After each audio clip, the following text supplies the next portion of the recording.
out for a little rest after breakfast. This is the life. Wait a sec. Isn't something important supposed to happen today? Oh, today's our big day! We're supposed to leave the Fortress of Mirapede! Come on, we've got to go complete the release procedures now!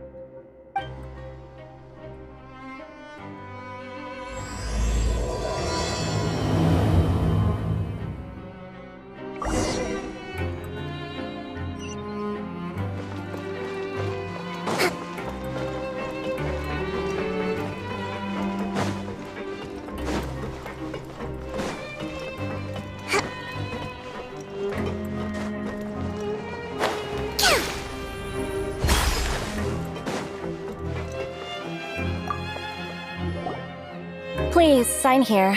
This document will be effective immediately upon signing, and you two may exit the Fortress of Mirapede via the regular channels. It's been so long since we've been to the surface. Let's hurry up and... Huh? What's happening?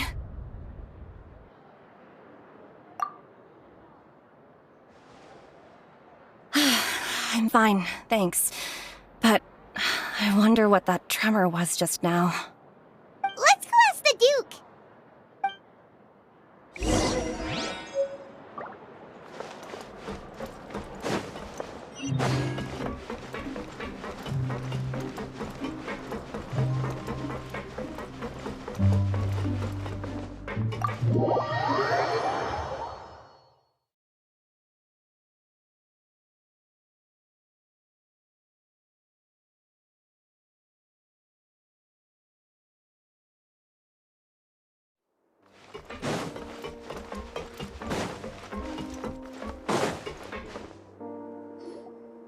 Your Grace?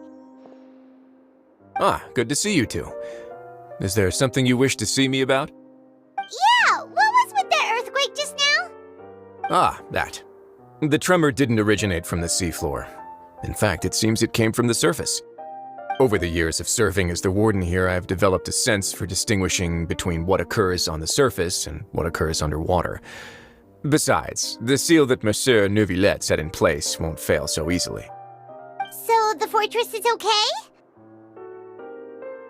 If you recall our last incident, if there really were a problem, there would be crowds of inmates in a panic right now. Huh, you've got a point. Okay, seems we need to get back up to the surface and ask about what happened. By the way, do you know what day it is today? I believe today is this month's pipe cleaning day. Wait, seriously? Ah, yes. Have you completed your release papers? Yep. It's you two. Are you leaving now? That's right! Today is our last day in prison! But now that Paimon says that, it doesn't feel like we were confined here. It's actually been pretty nice!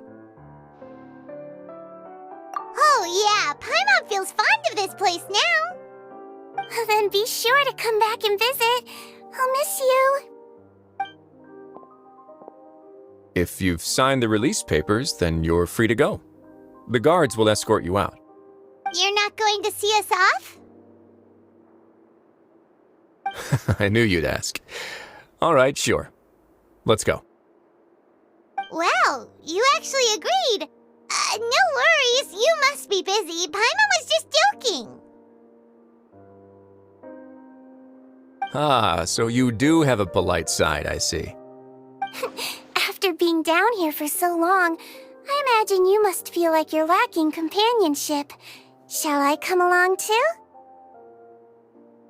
Yeah, don't worry, we'll come back to see you. Paimon really likes the cafeteria here.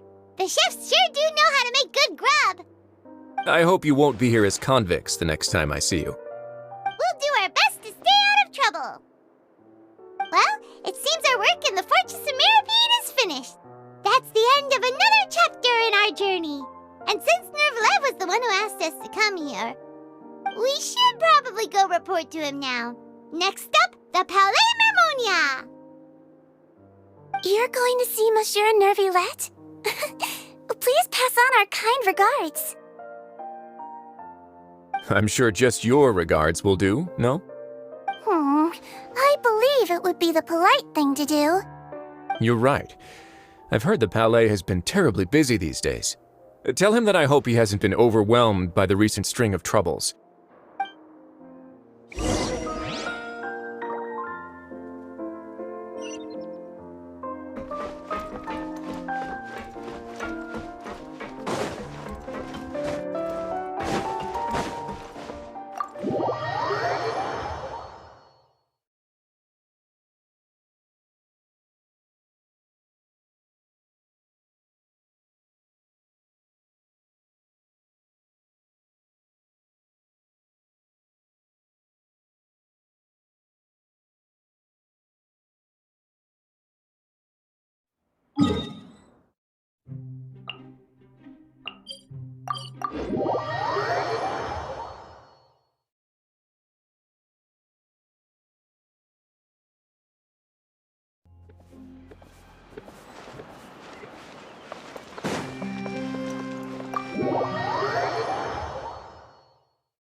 The Palais Mermonia sure is buzzing with activity today. Halt! Huh? Oh, it's you two. Apologies. Monsieur Neurvalet did say you'd be welcome at any time. Excuse me, would you mind helping me take a look at this report? I'll be right there. Sorry, I've got my hands full here. You can see yourselves in. Everyone's so busy. Seems a lot has been happening.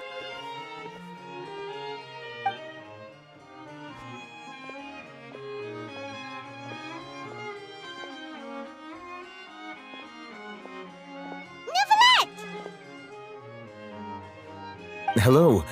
You've come at the right time, but you'll have to wait for just a moment, as there are some urgent matters I must tend to first. In the meantime, please, have a seat. If you'd like to have something to drink, let the Melusine outside know. That's all right. We just ate. Very well, then. Let's take a break over there while we wait for him to finish his work.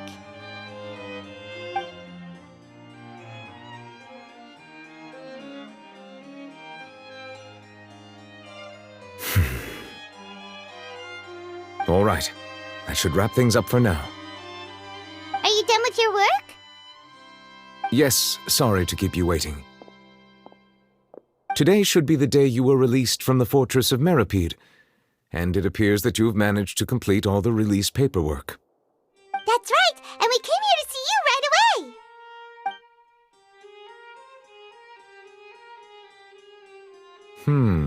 A massive whale. Do you have any idea what that might be? Judging from your description, that cannot have occurred in any ordinary waters, but rather something like the primordial sea. A whale of that size and shape cannot usually be found in the waters of Tevat.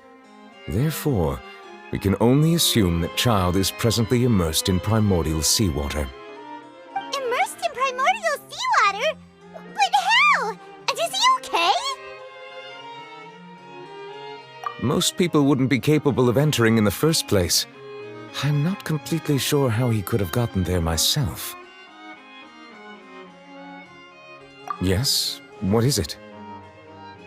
Ah, right! Paimon felt it too! We asked the Duke and he said it wasn't from underwater, so we figured you might know something about it. It turns out that I have just received a report about this particular matter. In fact, that's exactly what I was busy with a moment ago. The source of the tremor was here on the surface near Poisson. After the shaking stopped, the water levels in the Poisson area rose at an alarming rate. The water levels rose? Oh no! What about all the people there? Fortunately, the water levels only rose for a short period of time and have already returned to normal now. However, I still have a bad feeling about the whole phenomenon. If the change in water levels is connected with the leaking primordial seawater, then the situation in Poisson may be much worse than it appears. Navia should be in Poisson, right? We need to go check on her! I would also like to go there as soon as possible, but I'm afraid I can't leave just yet. We must immediately formulate disaster prevention plans for the surrounding coastal areas to avoid potential catastrophes. I'll have to ask you two to go to Poisson first. I'll meet you there to check on the situation once I've finished things here. There's no time to lose! Let's get going! Please be careful.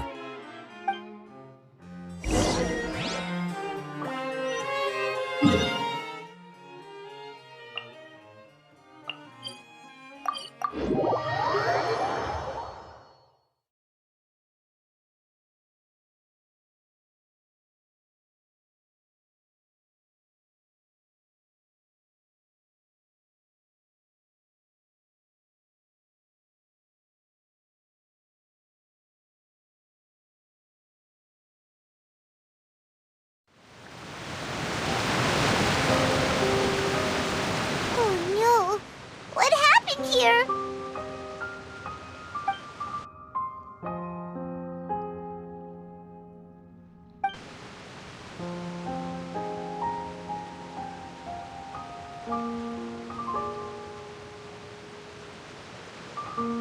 Navia should be around here, right?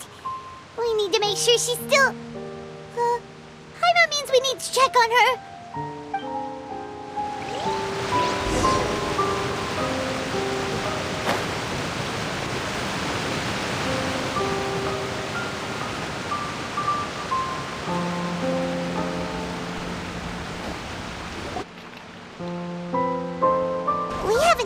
Single soul all the way here.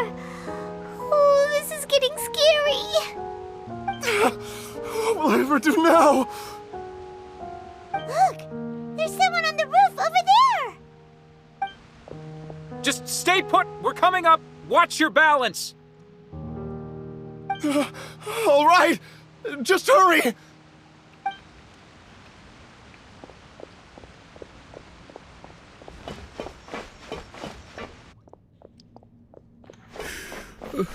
I'm not young anymore. How will I survive on my own? My Desiree! Oh, he looks pretty sad. My leg! My leg! How could this have happened? It hurts! Just hang in there. Help is on the way. You can hold my hand if it makes you feel better.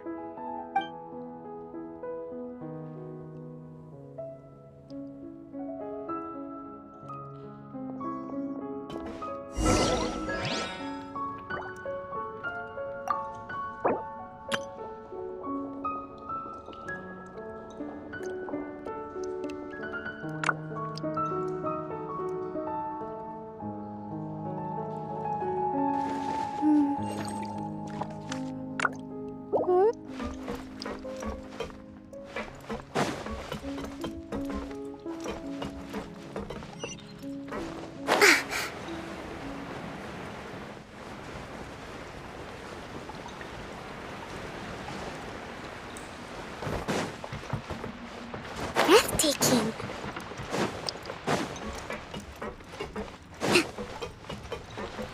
Let's move out.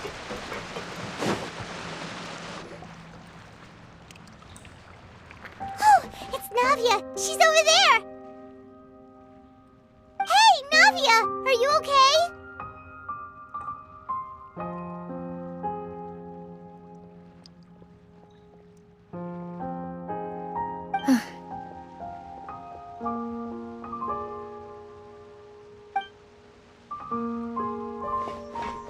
You're here. We heard there was a situation in Poisson, so we came as quickly as we could. Yes.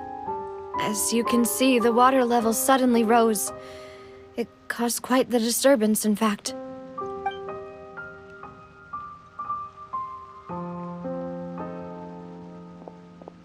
Demoiselle! There was a wounded resident next to a building southeast of here. We've already transported him to safety, but we've run out of medical supplies. He's wounded? How badly? He fell, so it's probably a broken leg. He's pretty shaken up. When the water level rose, he desperately climbed up to the roof. Once the water receded and he saw the ground, he became terrified and eventually... He jumped down then. Find the leader of Squad 1 and tell him to take the wounded resident to see a doctor. He should know where to go. Understood. I'll take over his search and rescue mission in the meantime. All right, you'll be in charge.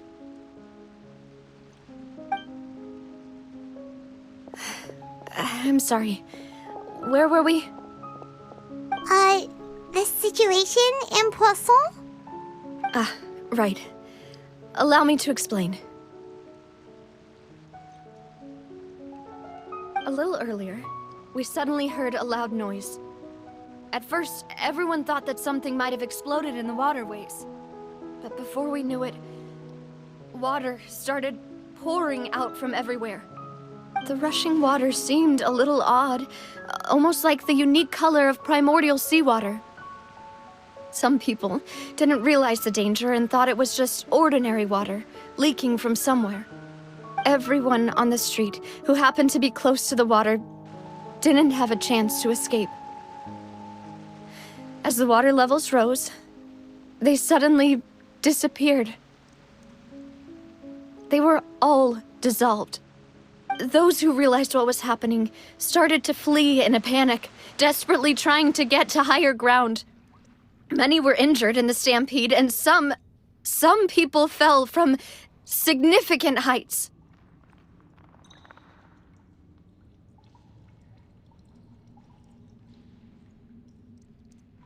The Spina di Rosula initiated rescue operations as quickly as possible, but there have been a lot of casualties. Fortunately, the water began to recede after some time, and the chaos came to an end. The water that flooded the area contained primordial seawater, so the lower levels of Poisson are still hazardous. To ensure everyone's safety, I've asked the people there to leave as soon as possible. No one knows if this could happen again. All we can do for now is try our best to help evacuate the residents. We still haven't completed the head count, but we'll have some numbers soon. How awful. And all of this just came out of nowhere. It was quite frightening indeed. I only wish that everything that just happened was a bad dream. Is there any way we can help, Navia?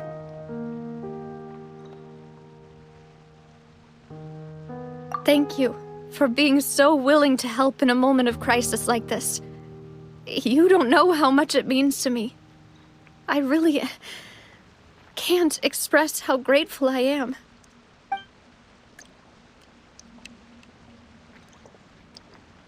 Don't say that, Navia. That's what friends are for.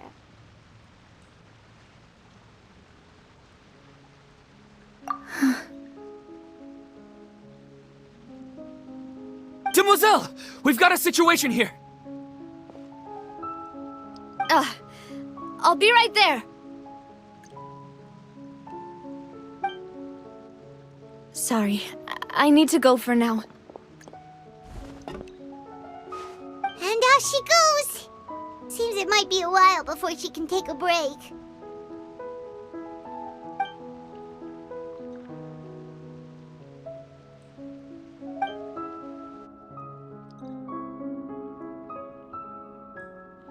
Okay, the wounded are being tended to, and we finished a preliminary head count. More support has just arrived, so I suppose I finally have a moment to focus on my own matters. Of course, we should remain ready for anything, and continue doing our best to rescue others. I'll be sure to have everyone at the Spina di Rosula ready to render assistance. Traveler, Paimon, would you two accompany me to my father's grave for a moment? Huh? Right now? Thank you.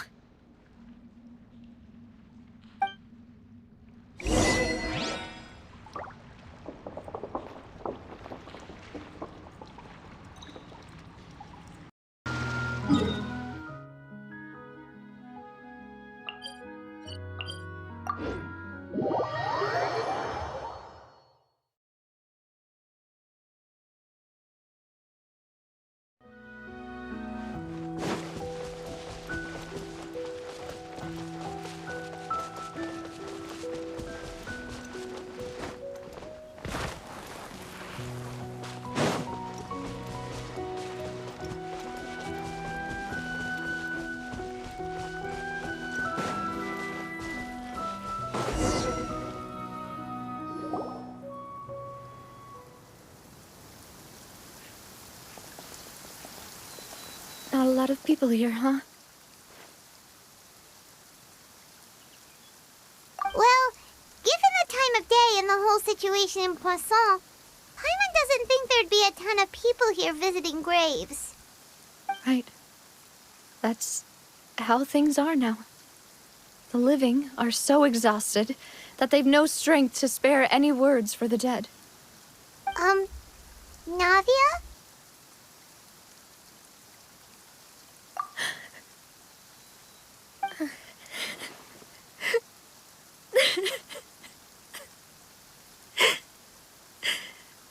Navia, what's wrong? Sorry. I just... Malus and Silver. They won't ever come back here again. What should I do, Papa? Huh?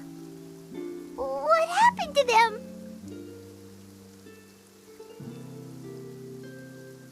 Everyone agreed on the rescue plan, but still, I was the one who initiated it. They were helping evacuate the residents, but they couldn't leave in time. And they were caught in the seawater.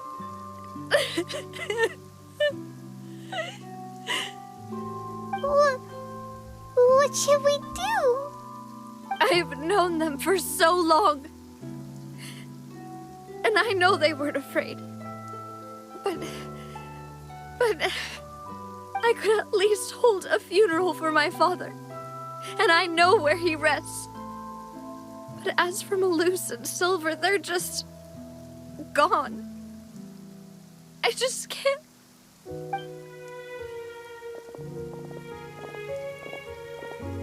Everything looks so clean after it rains. Even the gravestones. I didn't expect that you'd enjoy a glass of red wine in front of Master Callus's grave. I can understand. Besides, the scenery here isn't half bad.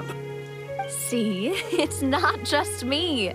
I always want to bring something when I visit Papa. Perhaps we might even have a picnic. He wouldn't be angry, would he? How could Master ever be upset with you, demoiselle? Yet the cemetery is the home of those who have passed, is it not?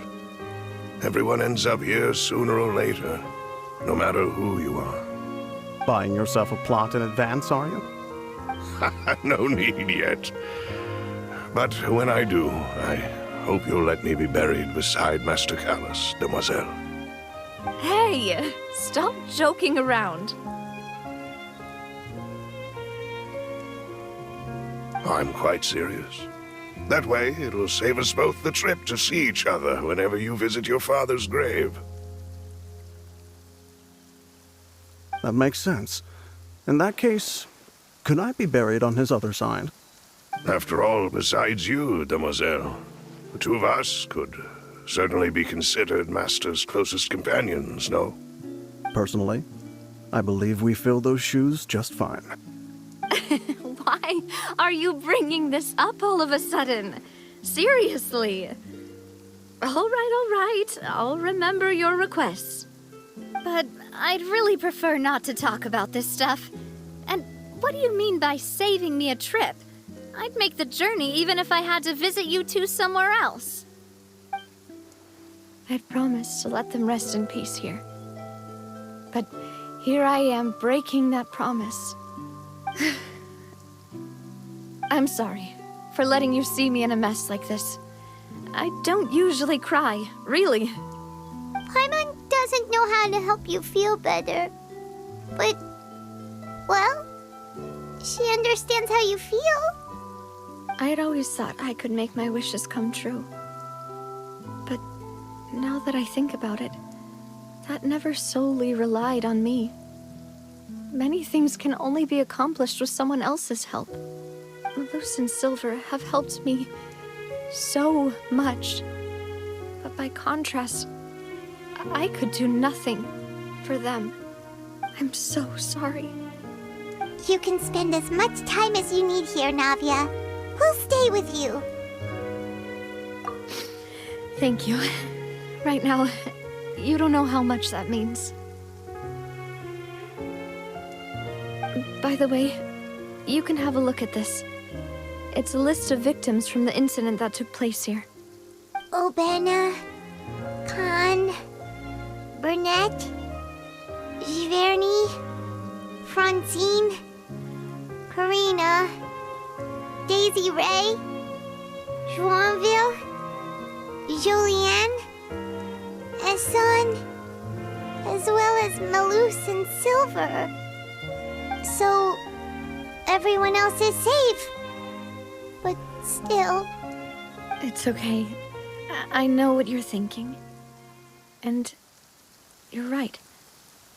We lost Malus and Silver. But we were able to save more than we anticipated. The overall outcome indicates that the cost was worth it. Right! Don't think that way, Navia. One person might be saved at the expense of another, sure, but that isn't something we should ever consider a trade.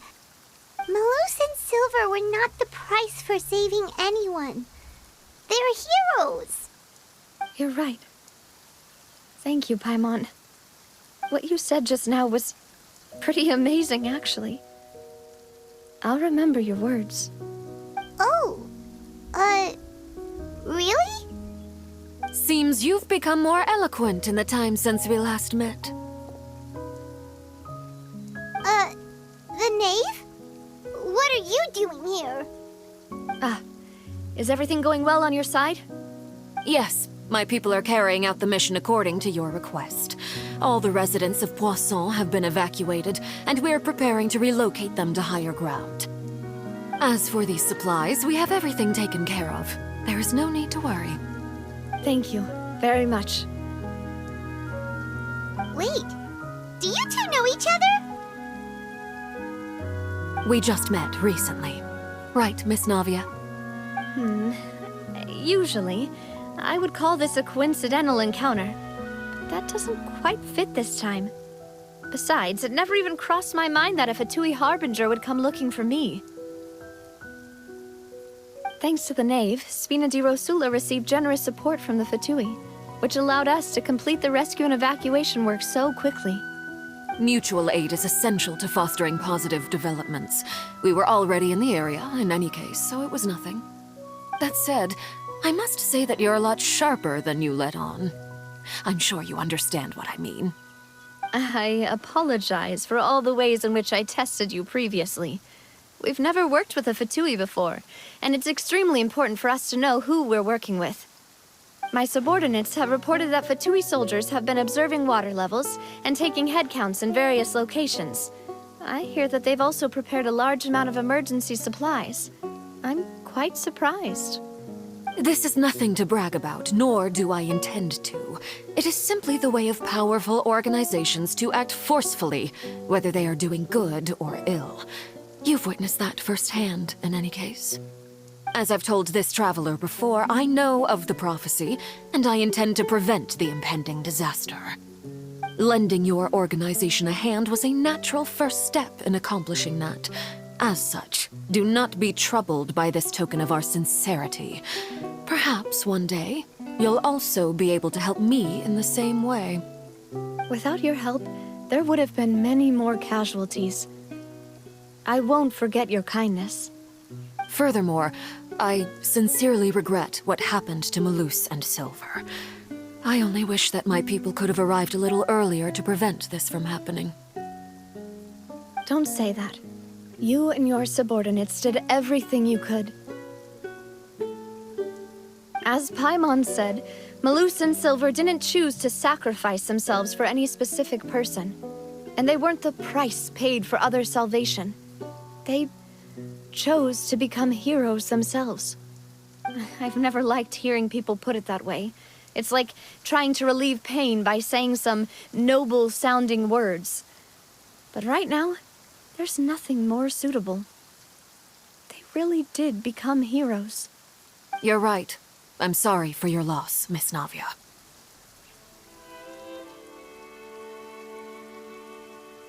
Water is life to Fontaine's people, and it also spells disaster. It's no wonder that people always say that prophecies represent fate. Fortunately, I've never been one for such opinions. So, you're one who will try to change fate then? Of course. That is why I'm going to Hotel Bouffe de Terre. I still have some things to take care of, and the children need my attention. By the way, Traveler, Paimon, one more thing.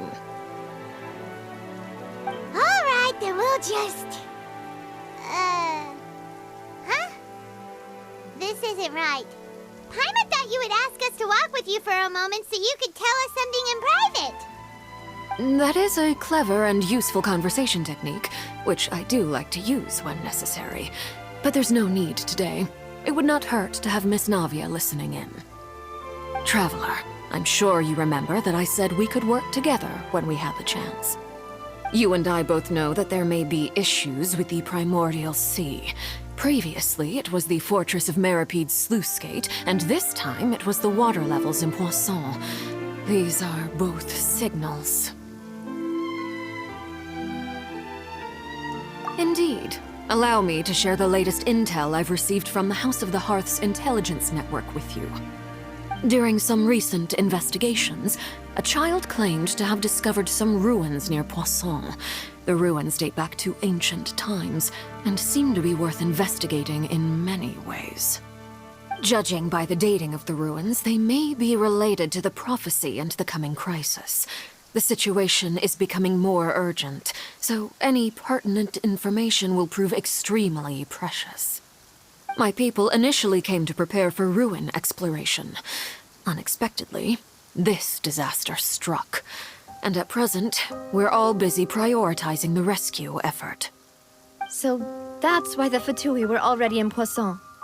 I wanted to take the children along, but unfortunately, Linny, Lynette, and Fremine have all been dispatched to higher ground to assist affected residents. Linny told me that outside of the house, the person they trust most is you. Which is why I want to give you this task. The House of the Hearth's members see each other as family, but Linny, Lynette, and Fremine said that they also see you as such, even though you are not from the house. I'm sure you already understand how earnest they consider their friendship with you to be. Oh, that somehow makes Paimon feel kinda happy. The intel I just shared about the ruins could fetch a high price. But since the children consider you family, it's only natural that I freely share it with you. Got it! So all we gotta do is go to some ruins, right? We can handle that. Excuse me, but may I tag along? You wish to join, Miss Navia? But are you sure you're up to exploring some ruins? You need to rest. Well, I'm sad, yes. But I can't just go back and plop myself into a chair by the roadside and do nothing. There's no point in being depressed while we still have a disaster on our hands. As my father's successor, I must live up to the hopes he had in me. Besides, I'm also doing this for myself. I need something, a distraction, to keep my mind off Malus and Silver.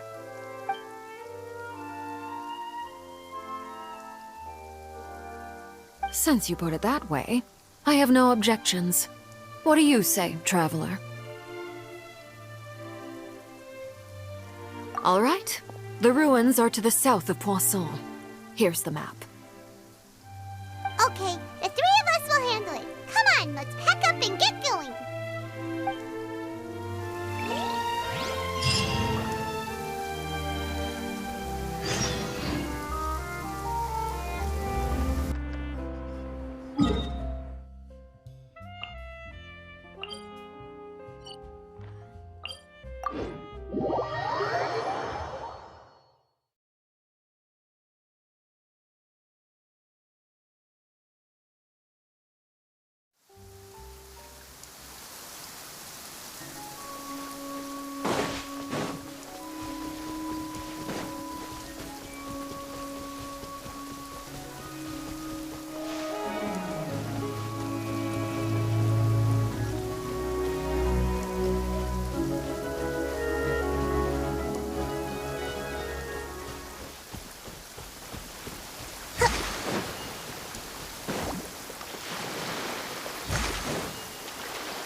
So, are these the ruins the knave was talking about?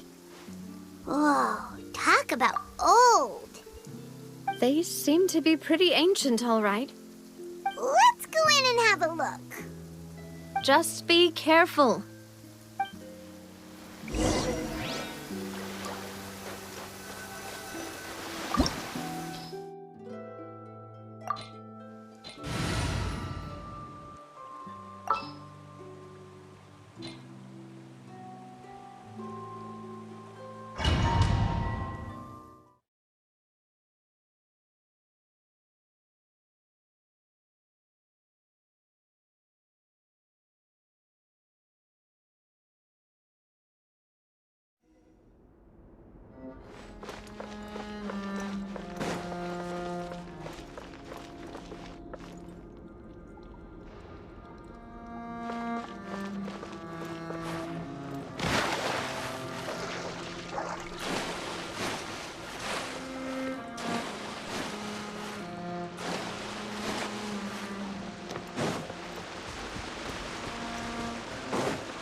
Now you shall perish! There is no escape! Let my name echo in song! Shower me with praise! Now disappear! Let's get this show on the road!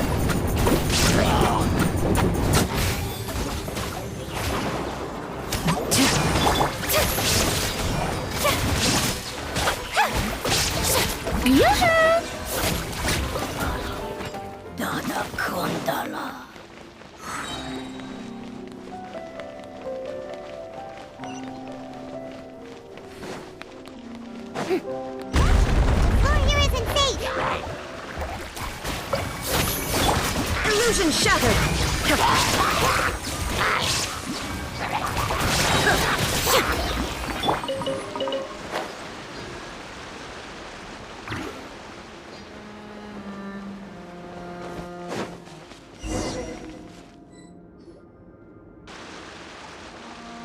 This place has also been contaminated by primordial seawater. Yeah. And a lot of it, too. A Fontainian would most likely dissolve the moment they fell in. Right! You can't go down if there's primordial seawater. It's too dangerous, and it won't be any help for you to just stay here. Don't get Paimon wrong. We're not saying you're useless. It's just that... No, you're right. I can't do anything in this situation. I'll leave this to you.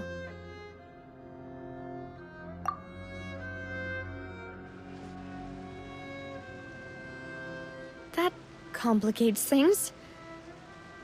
Maybe the only way left is forward. In that case, do you want to wait for us here? The water levels here are unstable, and there's a chance the water will rise. So staying here wouldn't be safe either. I'll go together with you. Perhaps we'll find the exit just up ahead. All right. Come with us for now then, but please be careful.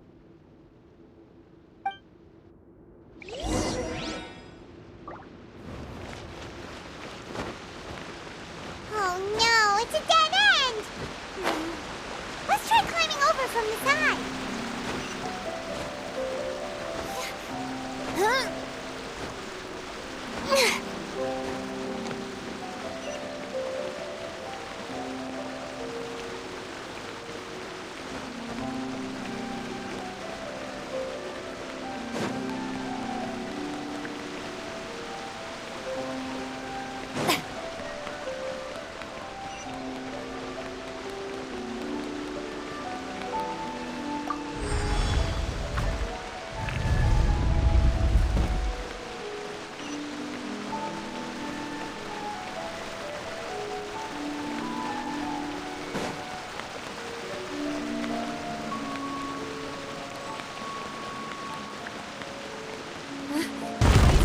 There's something wrong with this bridge!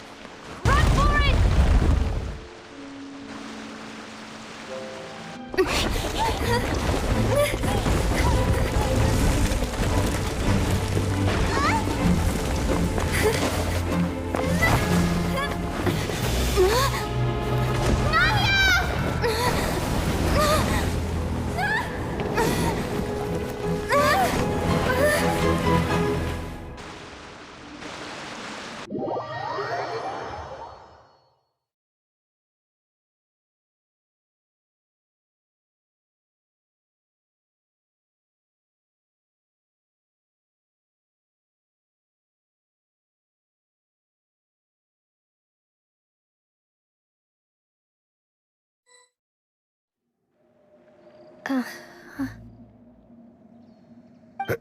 Demoiselle?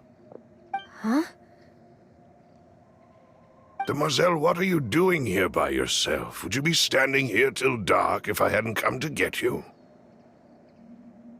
Maybe she just wants some time to herself, Malus. Oh, was I sleeping? Yes, it would appear so. I must be tired. That's quite possible. However, you were the one that suggested we go out for a walk. Oh, right. I nearly forgot. It must have slipped my mind when I dozed off. I haven't had a nap today yet. Have I? This is a familiar feeling, yet something's a little strange. Is something the matter, Demoiselle? Oh, no. No, I'm fine. I was just trying to recall why we came out for a walk. Do you remember Mr. Giverny? He'd requested our help before with foreign merchants who had a debt dispute with him, and we'd resolved the matter not long ago. We were headed to see how things were going with him at the moment. Ah, right. Yes. I remember now. Oh, Miss Navia. Ah, Mr. Malus, and Mr. Silver, too. It's good to see all of you. How have you been? I've been great. Thanks to your help, those bothersome merchants finally realized that I wasn't the one they were looking for. Why, I wasn't even the guarantor for that person. They were knocking at my door day and night. Even my neighbor Obina was getting fed up with them. Sometimes force is required to calm someone down and get them to listen to what you have to say. That's right. Oh, by the way, Burnett, what was it that you wanted to give to Miss Navia again? Oh, yes. One moment, I have it right here.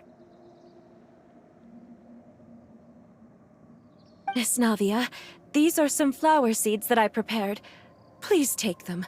They're a very good variety, and they'll become very big and beautiful once they bloom.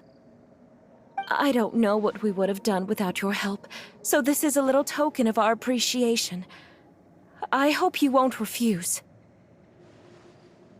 Ah, did you cultivate them yourself? Thank you so much. I'll certainly take them.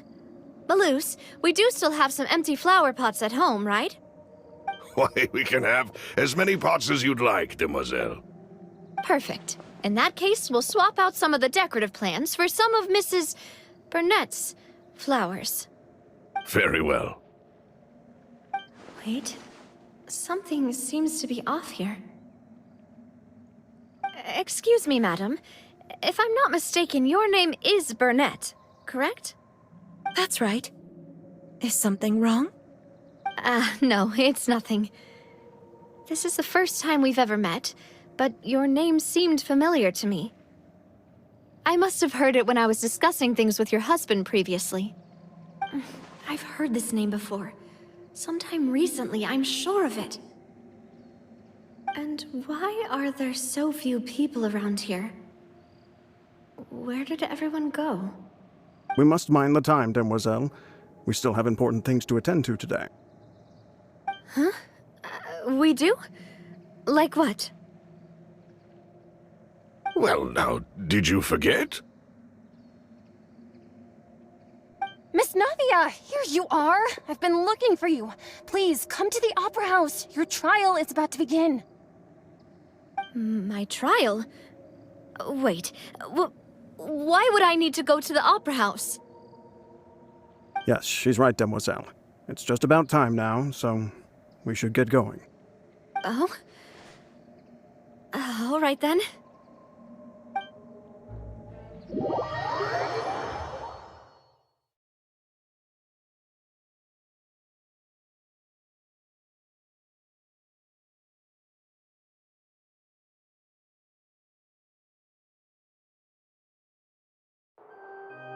Look, it's Navia! She's here! And her 2 attendants are with her! Goodness, everyone's finally here. There sure are a lot of people here to see the trial. And they all seem to be oddly excited about something. I even know some of these people. Karina, Desiree, Joyville, Jolien, Essen. Why are so many people here? And why do I have no recollection of this case? And as for the judge... huh? Where's Monsieur Neuvillette? Please sit in the defendant's seat. Don't worry, Silver and I shall accompany you. All right. But are you sure you can stand behind me? Typically, it wouldn't be allowed, but today is an exception.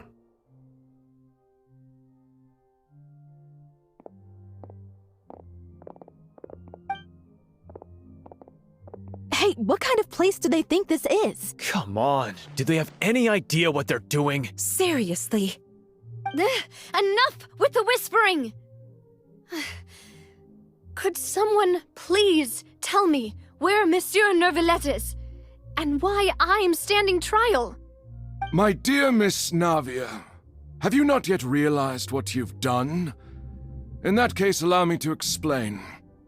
As all here know, you are Master Callus's successor, the head of the Spina di Rosula, someone held in high regard by every soul in Poisson.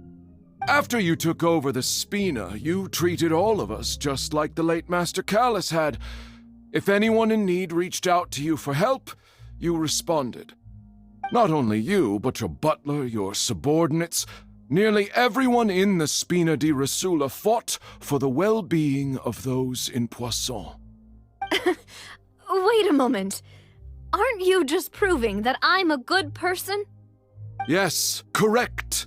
Absolutely right. And that is why you stand accused. You have helped so many people get through so many difficulties. You are one with us. We are inseparable. We are one big family, all of us who are from Poisson, inextricably linked. And with you being so important, we couldn't possibly do without you.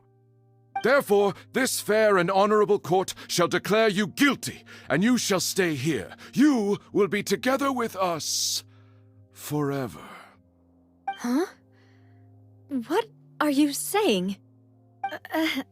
Everything you have said is correct. I have indeed done a lot for my hometown, and I would be willing to be with you all, but what is the purpose of having me stand here like this? What is there to discuss? Ah, well, if that's what you think, then I have no further comments. How wonderful, Miss Navia!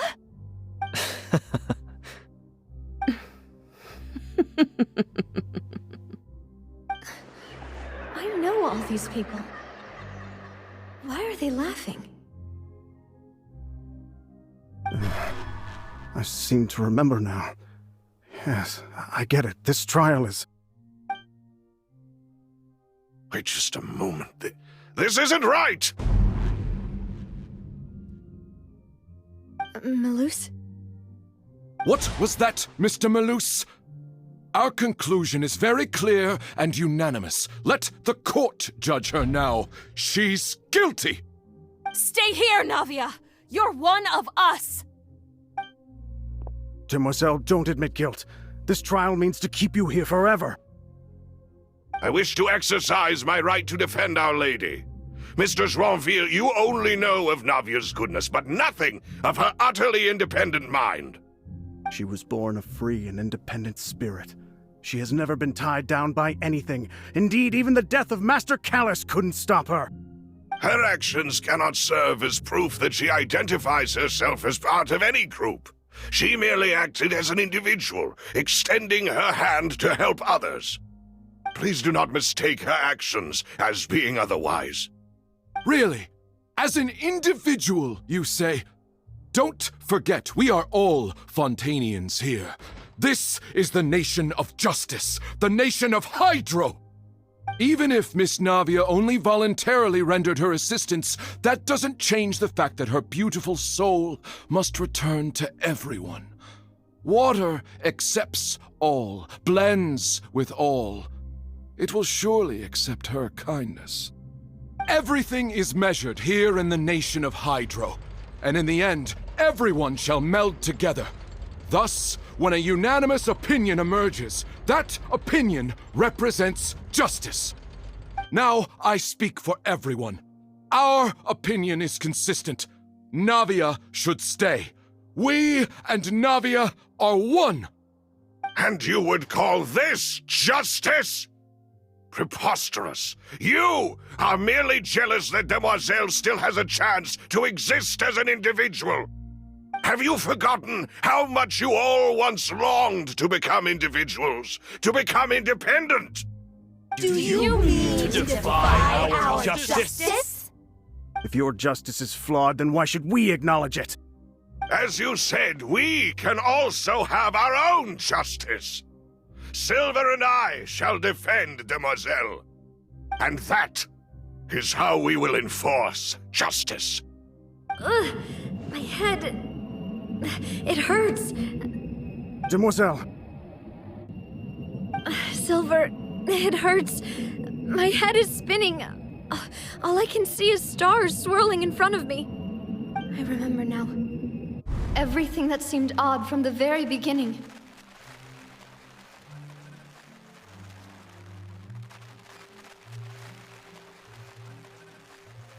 Karina, Desiree, Joyville, Jolien, Essen, and Mr. Giverny and Mrs. Burnett, who we met earlier. Even Malus and Silver. I don't want to admit it, but they're all dead. Don't be afraid, and don't admit guilt. We will protect you to the very end. Absurd! Who are you to say that she cannot be judged? We are the majority, and in the nation of trials, the majority is absolute justice. We are the will of all. Don't let them escape! We shall keep Navia here with us! Mr. Malus and Mr. Silver, must you be so stubborn? How could the two of you possibly hope to stand against the collective? Do not resist. This judgment is fair and just. Navia belongs to us. After all that happened, she should not be left alone in Poisson. What are you saying? No more excuses! She says we're jealous. Jealous? How could she possibly be an independent individual? What's with these people? Who's jealous of her? She belongs to us! Miss Navia, she... Silence! That's...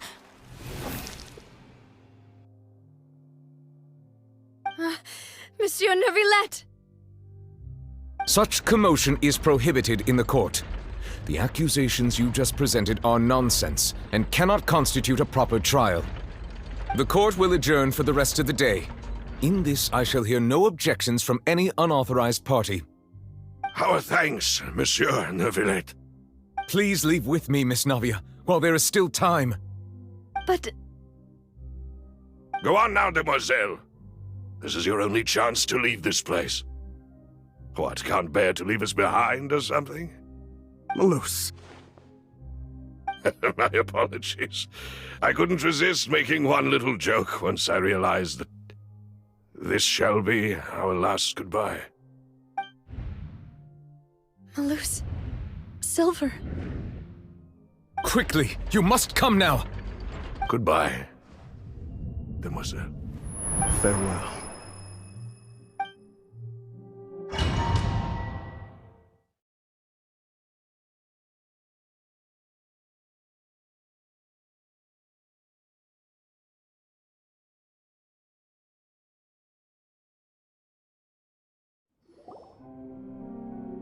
No, wait!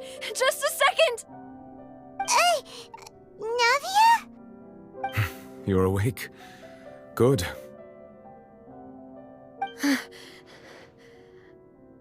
I must have been dreaming. Malus and Silver were still alive, and they were defending me at some insane trial. It looks like you're all right. Did all the sad feelings cause you to have a nightmare? Paimon could give you a hug. The ruins you were exploring suffered a cave-in. When I arrived, I found you falling toward the water. You were just about to be dissolved within, but I...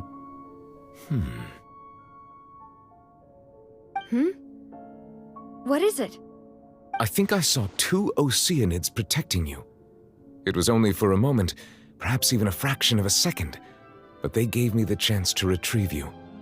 Were it not for their intervention, I would not have been able to rescue you before your consciousness dissipated. Wait, did you say Oceanids? You mean like what happened with Vache? Perhaps those 2 Oceanids were the people you saw in your dream. I always told them that they didn't have to protect me. To think that they'd keep doing so even after death.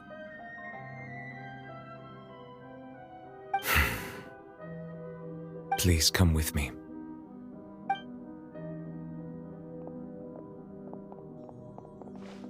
Neuvillette, are you okay?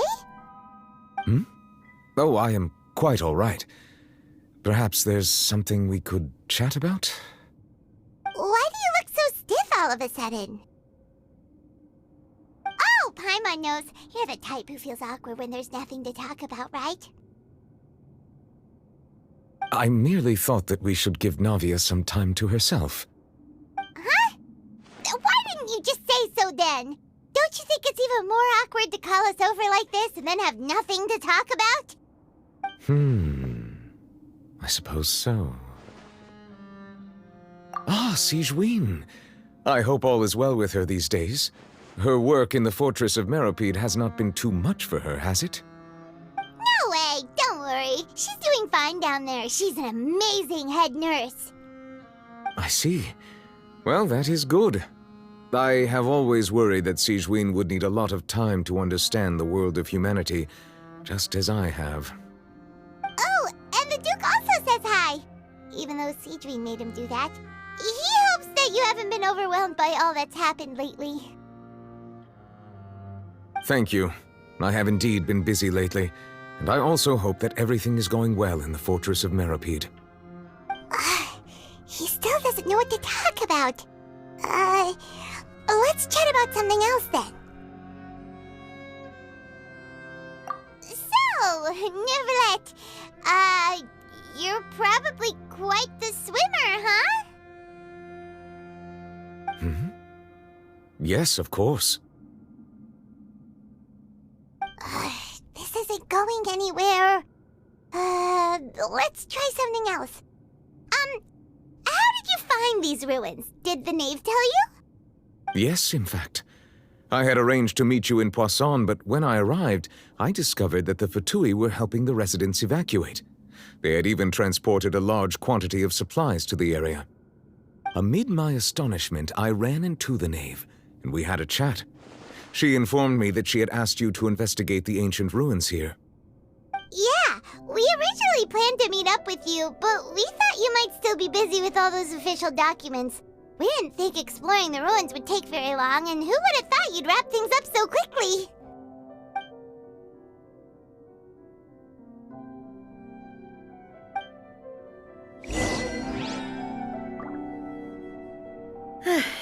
I'm sorry to have kept you all waiting like that. I'm feeling much better now. I guess we should get going again. Will you come with us, Monsieur Neuvillette? Yes, if you wouldn't mind my company. Oh, look! Another one joins the party! Let's get going then! Strike a pose! Shine down!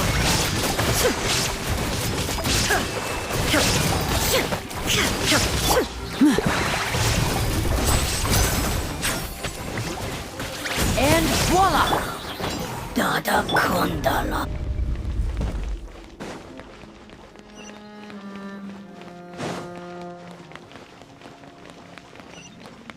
Oh no, another unstable path. Watch your step.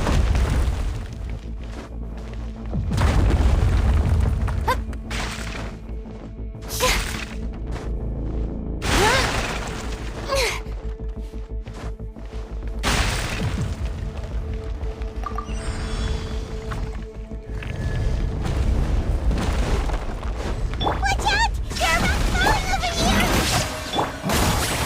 Quick, drop curtains. Billowing surge! Rust and rebuild! Torn to oblivion.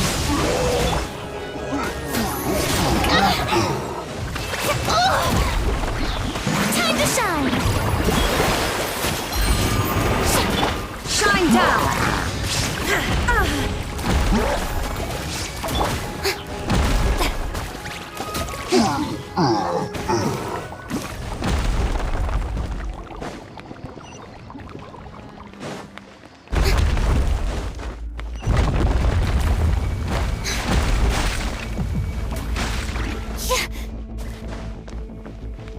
It seems we're almost at the top.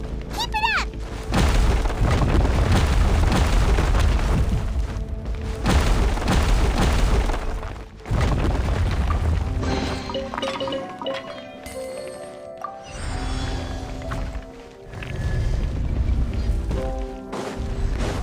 Yeah. Illusion shattered. Hold the line! Stop that! Rust and rebuild! Permanence of the deep! There's Inazuma shines eternal. Shine down. Let the world collide! Step right up. Here comes the finale. My show mustn't fail. Billowing surge! Yoo-hoo!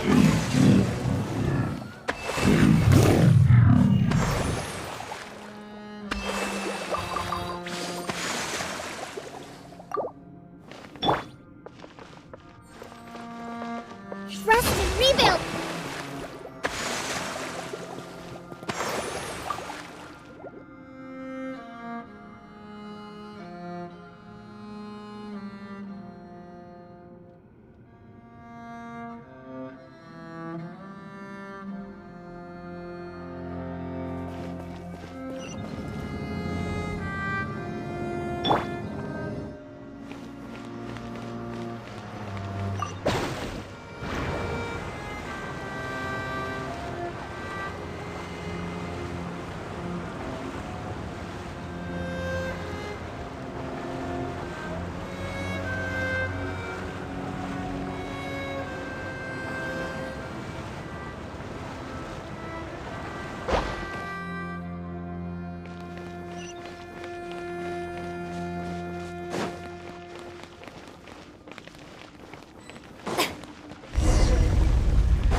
Looks like we've reached the end.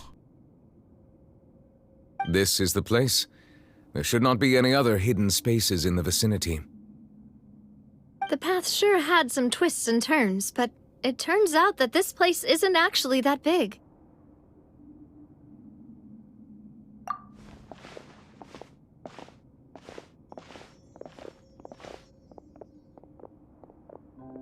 Stone slates. It seems like they were put here as an offering. Could we take them down and have a look? Perhaps we should just leave them be for now.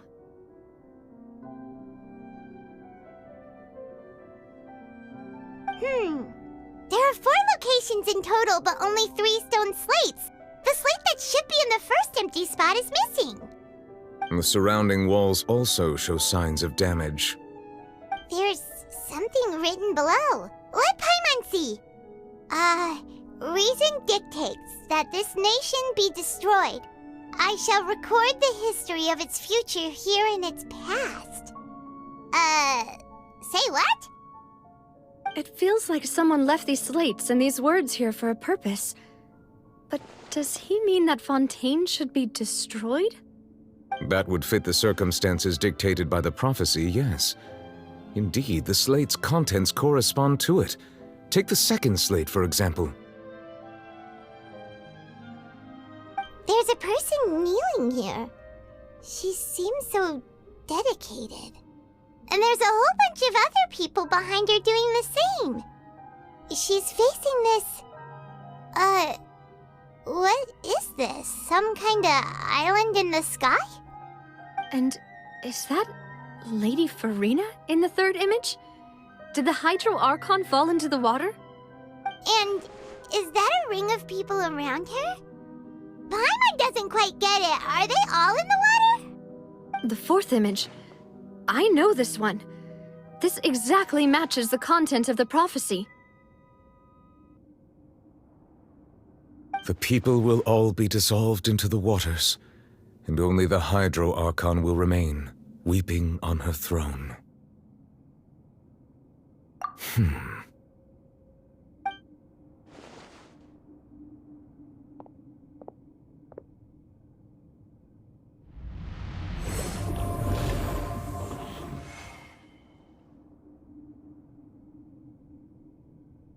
More information should be hidden in these slates, but I fear I cannot easily uncover it, most likely due to us missing the first slate. I am very sorry. Don't blame yourself, Monsieur Neuvillette. Deciphering ancient stone slates isn't one of your duties. Ooh, Paimon's getting the chills just looking at these slates. This says that it's the history of the future, right? That means the prophecy's sure to come true. I really hope it doesn't mean that. Still, Paimon feels like these images are kind of weird when you look at them together.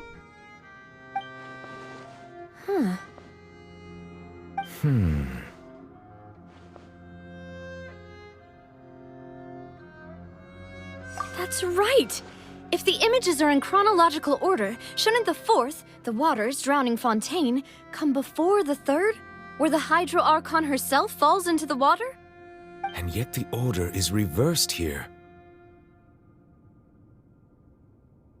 If we go by timing, Lady Furina only emerges in the third image.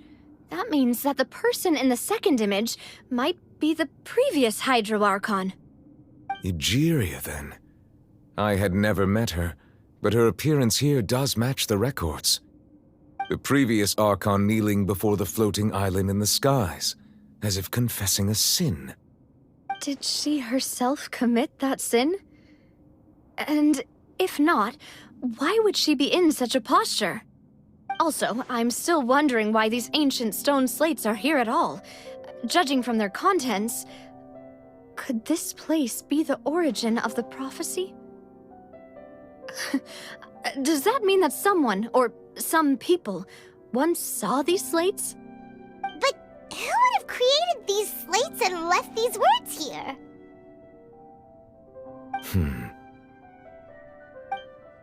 It seems that any further clues will have to come from Furina. In that case, there's no time to lose. There's nothing else to be gained here, so let's head back first. Yeah, we better get somewhere safe for now.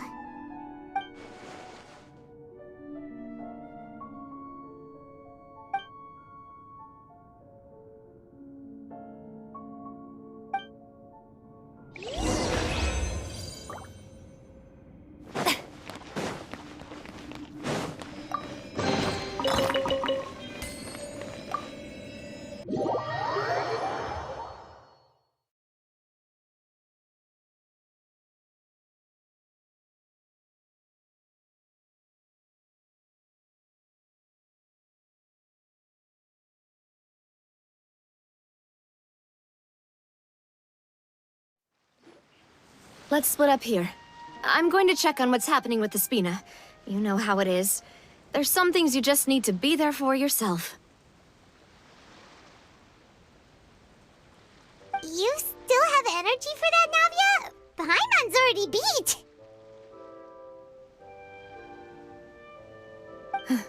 Just head back to the Fluvsandra and have a rest then. Thanks for keeping me company all this time. I'll depart as well. Thanks for your hard work today. Rest well, everyone. Traveler, I will go talk to Furina tomorrow morning to ask about the stone slates. I'm sure that you're concerned about this matter as well. If you have time, drop by my office. I will share the results of our discussion with you.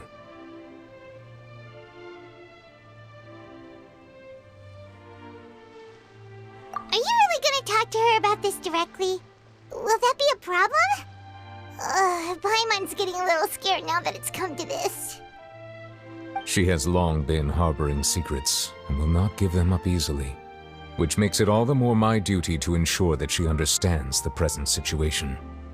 Alright, we'll leave it in your hands then. You're probably the best person to talk to her anyway. I will be carefully considering my words tonight. Traveler, Paimon, our safe house at the Fluvsandra is always open to you, as ever. So please don't think you're an imposition. All right. I'll be on my way then.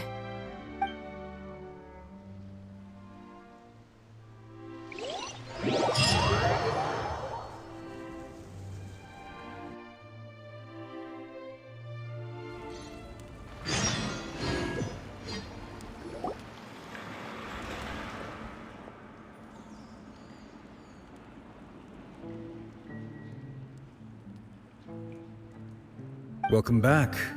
We've got a special menu prepared for you two tonight.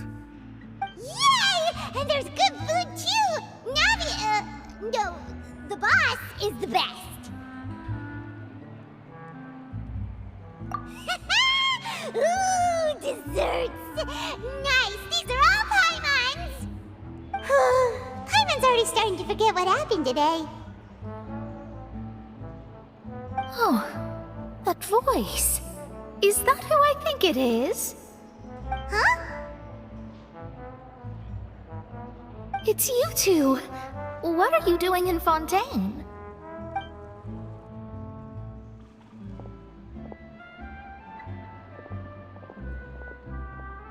Mona?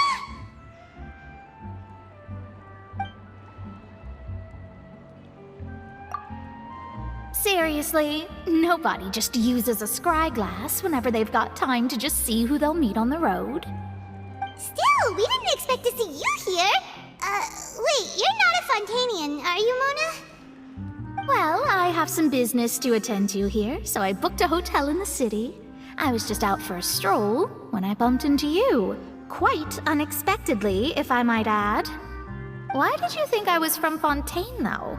Is that because Magistus doesn't sound much like a Mondstadt surname? Yeah, let's go with that. Well, I used to have my own surname, which was, well, some other thing. Either way, the old hag told me when she took me as her disciple that the first step to being a great astrologist's pupil was to change that name. There was nothing for it, really. She really is amazing at astrology, so I changed my name to what it is now according to her wishes. To my surprise, however, Magistus is not the name of some ancient house or clan. It isn't? Nope. Although it is used by us in place of surnames, it generally just means great. Wow! Imagine including a boast in your name. Wait, are you gonna have to put that into your genealogy as well? I reckon so. In any case, I'd give my disciple a name like this as well, if I were to take one.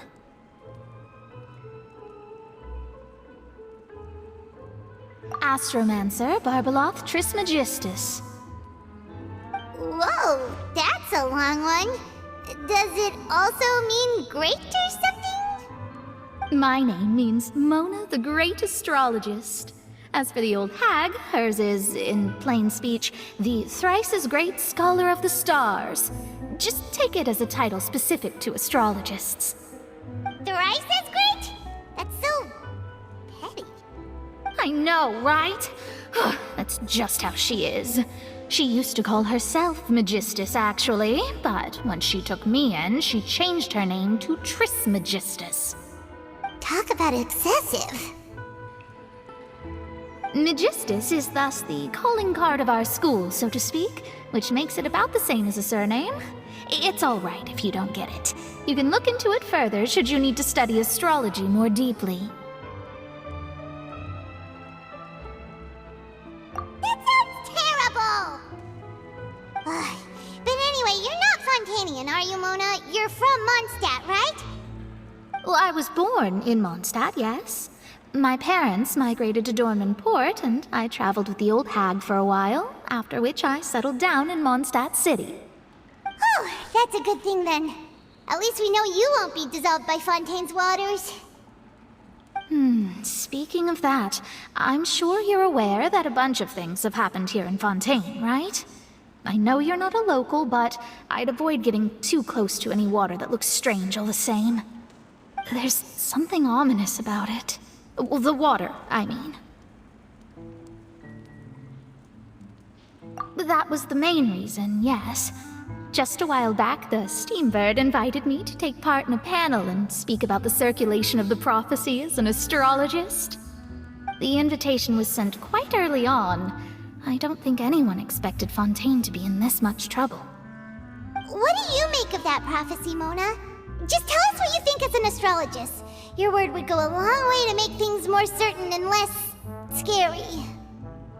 What I can tell you is that I'm an astrologist, and that this prophecy concerns the fate of Fontaine, even that of all Tevat. Ascertaining this is akin to reading the fortune of the whole world. I'm afraid that this is not something that just anyone can do. If I could do it, you would no longer call me an astrologist, but a visionary. But on the flip side, the prophecy is so huge and powerful that it must surely come from a powerful visionary. Its contents involve the fate of the world. Disregarding it would be a mistake. A visionary? Sounds really powerful and all, but does such a person really exist? Of course. The old hag could do it, and I'd bet there are others amongst those Hexenzirkel colleagues of hers who could do something similar. Huh? Are you sure? All right, I'll help you. It isn't often that I see you with such a serious look on your face. I'll tell you once I hear back from her. Thanks, Mona! You're amazing as always! Oh, well, this is something only I can do after all. So yes, your praises are quite welcome.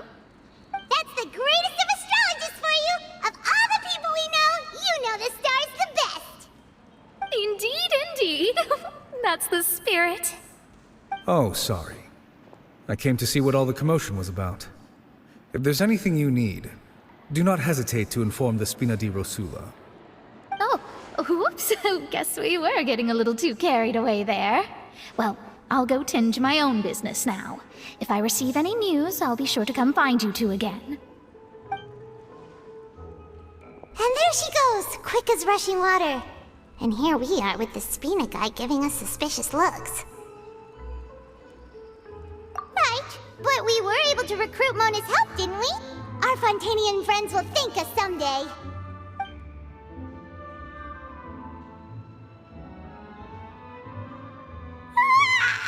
Good morning. To be honest, I'm still feeling kind of sleepy. But it's time to get up, Traveler. We agreed to go see Neuvillette, so let's pack it up and get going.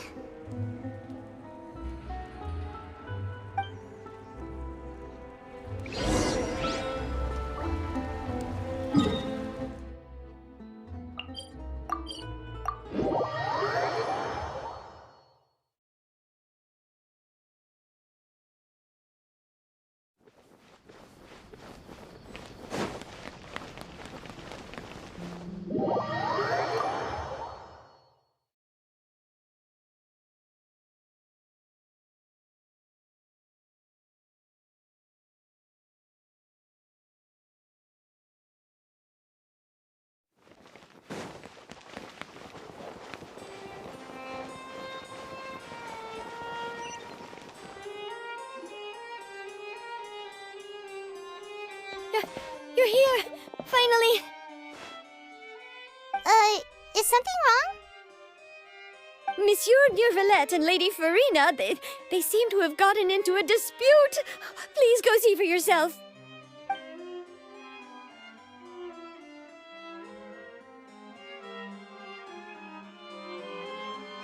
Like I said, I've already explained everything. And yet the problem has not been properly solved. There is little space for excuses between us. It is not my intention to offend you, but please, tell me where you stand. You are the Hydro Archon Focalor, are you not? Look at this. This is a list of the victims from the recent Poisson incident.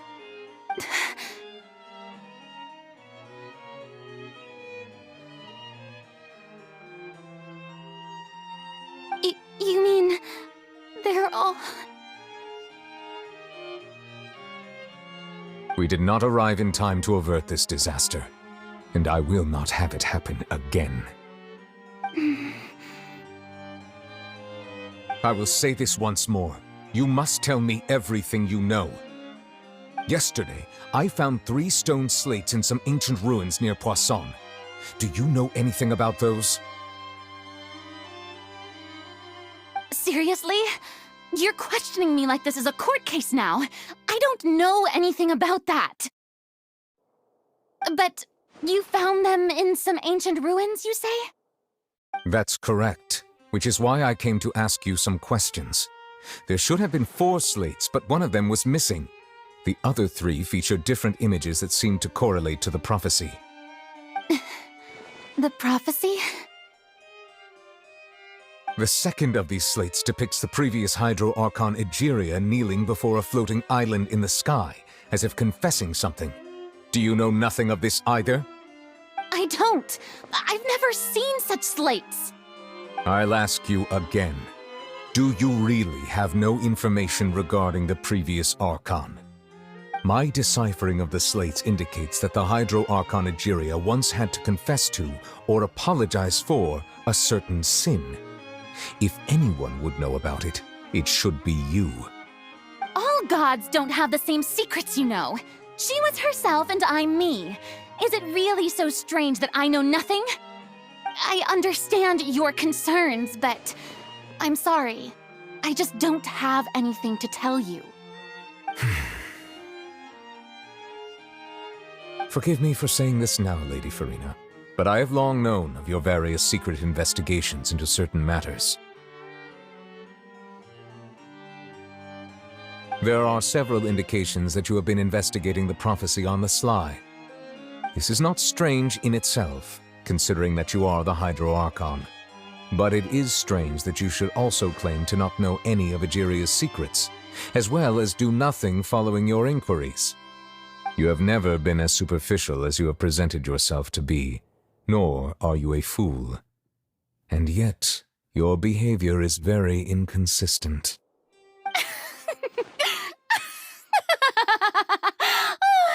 So you've been watching me all this time, have you? I didn't think you were that type. You...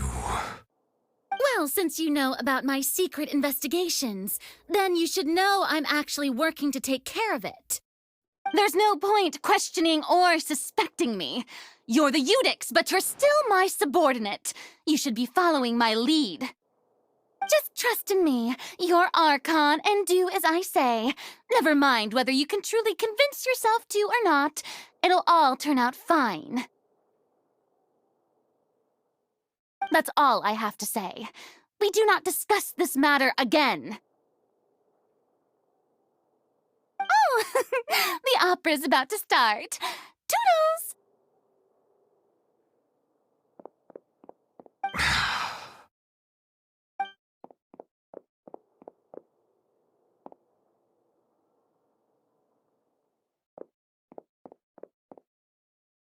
Did Furina not notice us standing by the door? Wonder what's up with her. She was smiling. She didn't seem in the mood to care if we were listening in or not.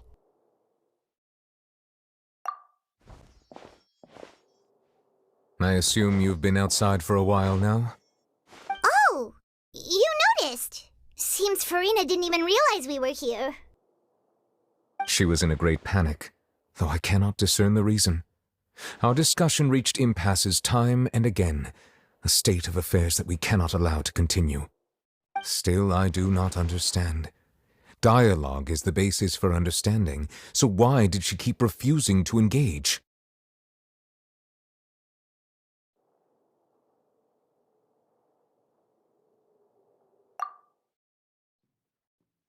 Everyone in her inner circle has noticed that she is hiding some secret. The issue is her attitude. I fear that she will not reveal anything unless absolutely forced to. We may have to create a situation in which she will have no choice but to speak. Oh? Like what? Normally, people will only reveal the truth when standing trial. Perhaps we must have the Hydro Archon experience just such a scenario. But Furina's seen so many trials, and she's really good at dodging questions. How do we make sure that she won't just slip away at the first chance she gets? We will need to consider this thoroughly, join forces with various parties, and then do what we can. If at all possible, I would prefer to recuse myself from this affair, but we must prevent the prophecy from coming to pass. This may be cruel to her, but all Fontaine is in crisis. The information a god possesses is too precious, and so we must take a chance on this.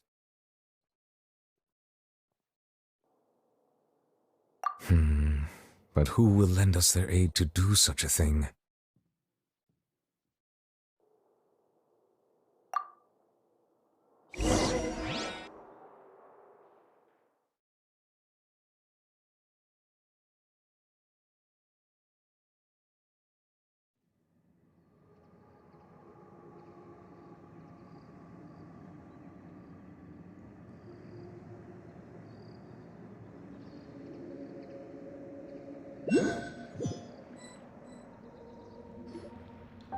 Well, that's everyone, huh?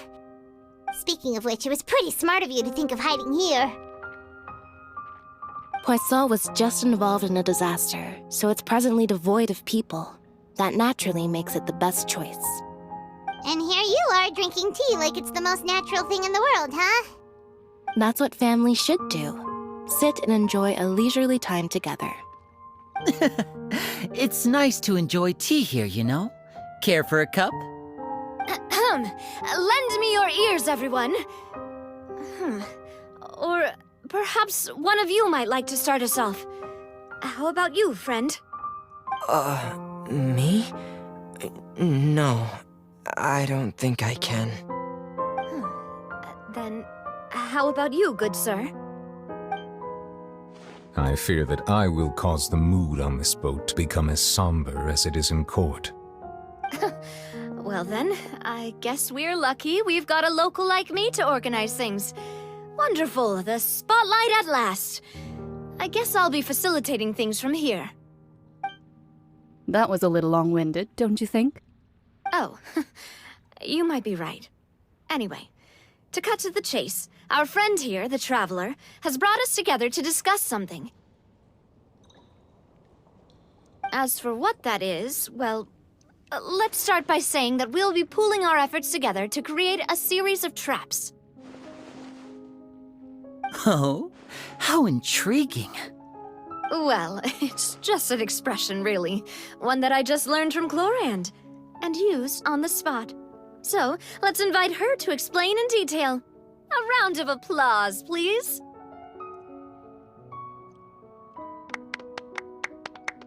Huh? Didn't you say that you would be facilitating this? Oh, come now. Your work doesn't involve much public speaking, right? This is a good chance to practice. You might even pick up some fancy oratory tricks to impress your boss with in the future. I see. And what does my boss say? He is glad that you consider him your boss. Do go on.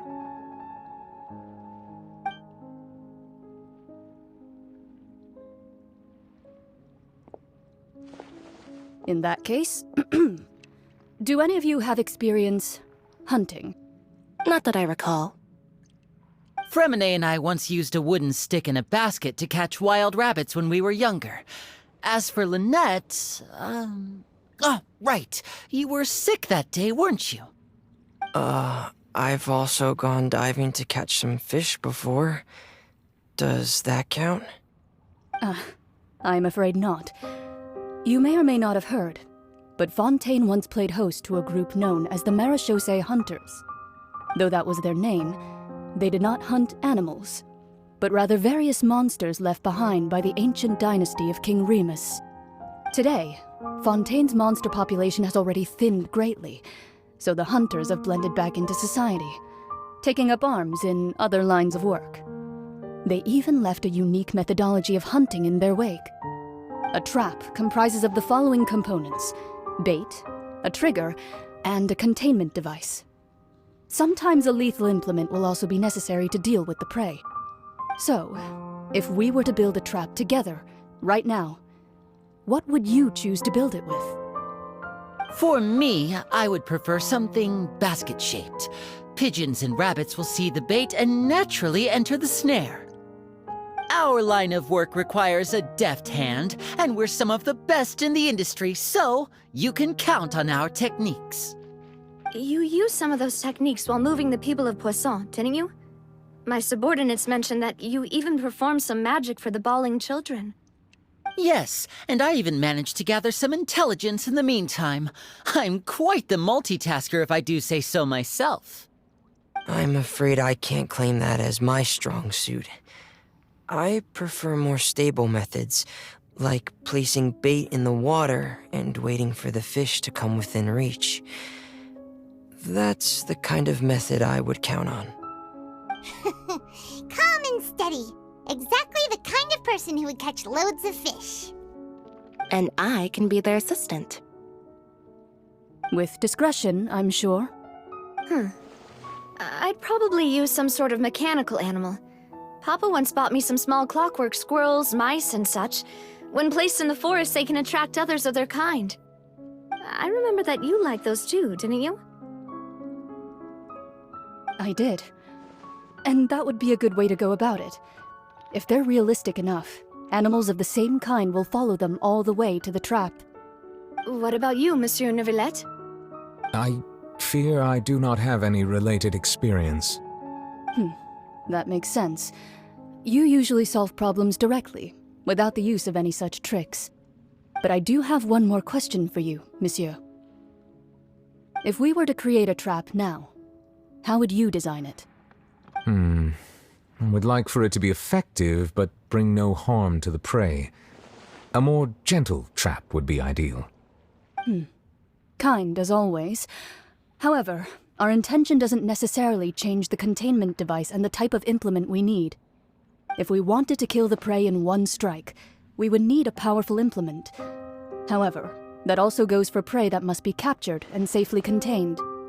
Wait, why is that? Only a hunter who's a true expert at subduing their prey can snare it without harming it. The line that divides life and death is often exceedingly thin. So are we going hunting together? We hadn't thought of seeing ourselves as hunters. It kinda works, but maybe it's still not the best metaphor. If our means of capturing and dealing with our prey is to put them on trial, then the hunting metaphor is actually quite accurate. But we shall require much more courage than any hunter to judge a god, a being whose seat is an exalted throne. Oh, so that's what's going on. Sounds very interesting.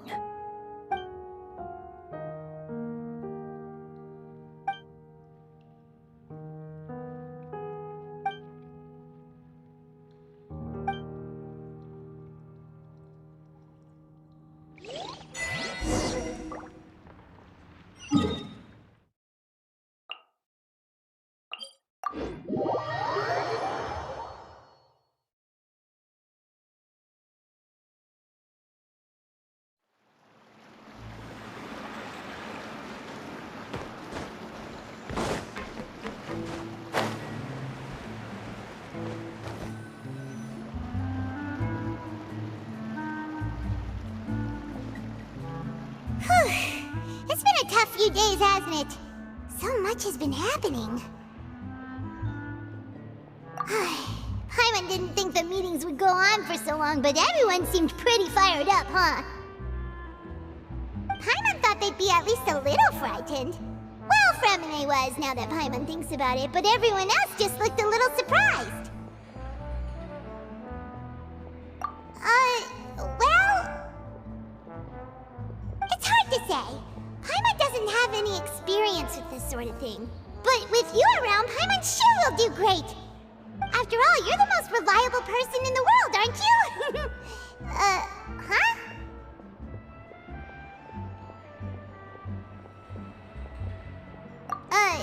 Did you just pour some tea? Paimon didn't notice you doing that at all.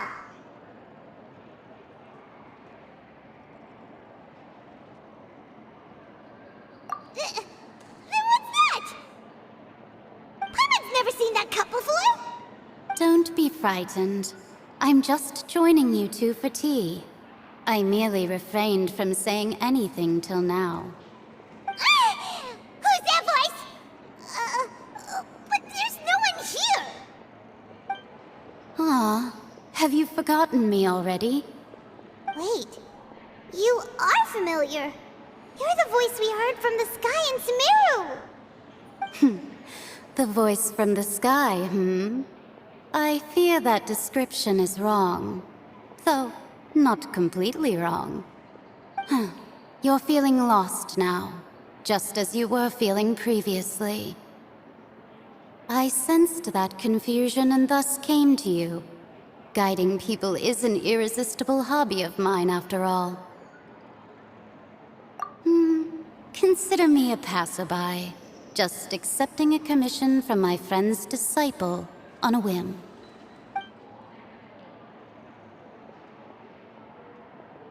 The prophecy. Yes, what has been prophesied will be fulfilled. You may view such things as the history of the future. What? Then is there any way we can stop it? I believe you have witnessed a failed attempt with your own eyes.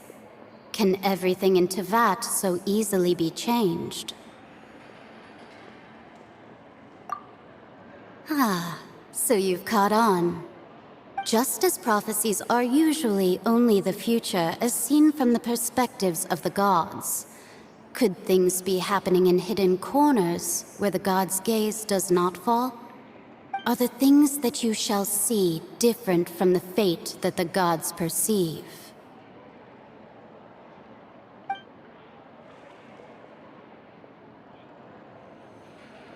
What is she talking about? It all sounds really impressive and important and stuff, but it also sounds kind of scary.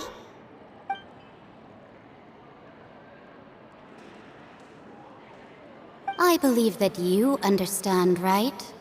Some things are insignificant, but others you must reach out to change. Ultimately, fate shall serve as your only guide, no matter what will happen in Tevat's future. All you need to do is to play your part. This was good tea, by the way. Thank you for your hospitality. Well, that'll be all for today. The voice. It's gone.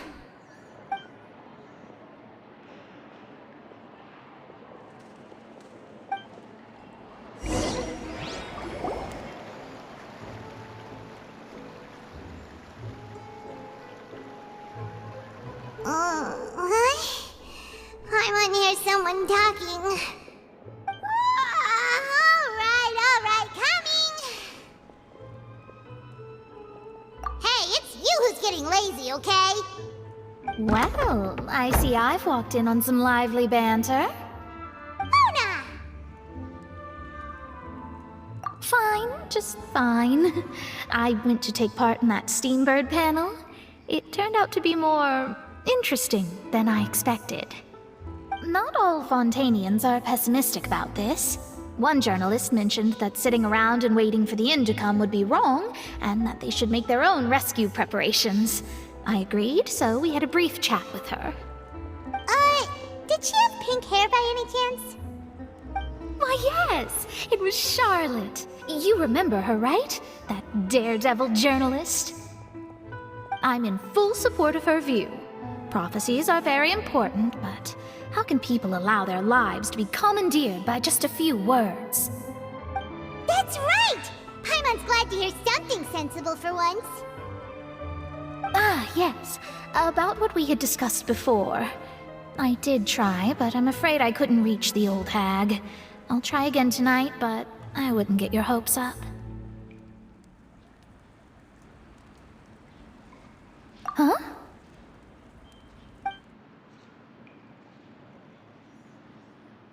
Goodness gracious. Are you serious? She said that even the god's gaze has blind spots. Pretty bold if you ask Paimon. Most people would believe the gods to be all-knowing, right? The Hexen Circle members are certainly anything but ordinary. As for the mage named N, the old hag has mentioned her a few times. She said that N's sense of direction is incredible, and that she loves guiding those who are lost. But I've never met her, and if she were still alive, she'd be... well, suffice it to say that the hag's at least a few hundred now, and N's been around for longer than that. Whoa. The Hexen Circle sounds like a scary group. But they must really stay in shape to live so long. Their abilities alone are pretty terrifying. If she came to see you personally, then the problem you're facing must truly be of great importance. Well, it's not like Paimon could understand anything she said. Yes, she was quite cryptic, but I suspect she means that there is still a way to turn things around. She didn't say when or what that would be, though, so... perhaps it is something that you cannot know right now.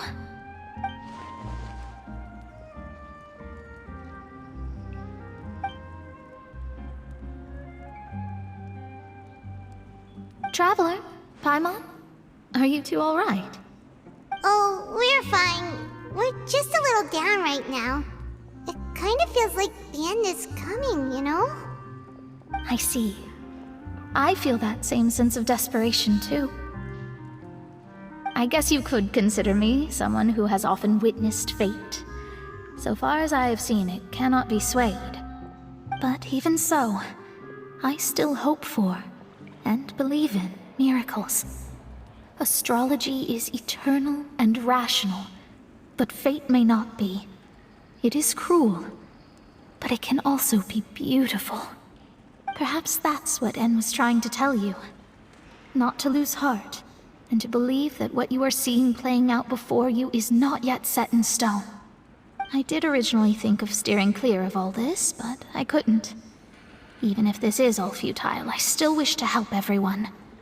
If we don't struggle to the last, then how can we face the end when it comes? Huh. You do have a point. There I go, talking about astrological principles again. Sorry about that. The moment I start talking about work-related stuff... I need to get going. It was worth trying to comfort you, even if only a little. I believe that you'll help those who are struggling in the same way I did. I suppose that might be why we always seem to meet by coincidence. Paimon feels kinda moved by what Mona said. But also kinda sad, too. Hey, Traveler. Paimon suddenly feels like going outside for a walk. Let's go. Let's walk around the city, shall we? There's a few spots we always like to...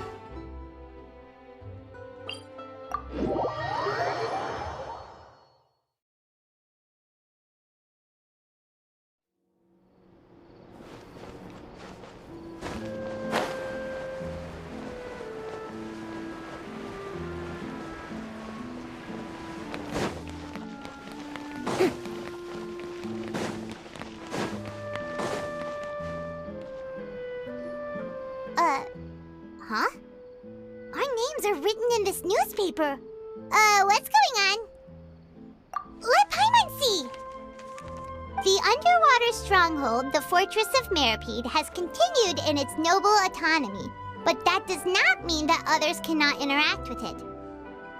My recent attempts to enter the fortress bore little fruit. Guess Charlotte still hasn't given up on that. Thus, did an Outlander friend become the focus of this report, a blind adventurer with their white fairy legends trailing in their wake. It is said that this mysterious traveler once visited the underwater fortress. So while the fortress's interior remains a mystery behind closed doors, do not fear, for the tales of the traveler contain surprises in spades. Journalist Charlotte's biggest scoop yet, The Traveler's Trail, World Walker. Charlotte took so many awesome photos of us and we never even noticed her. She hasn't been able to get a hold of anything at the fortress, so since we're easier to find, she's using us as the subject matter instead?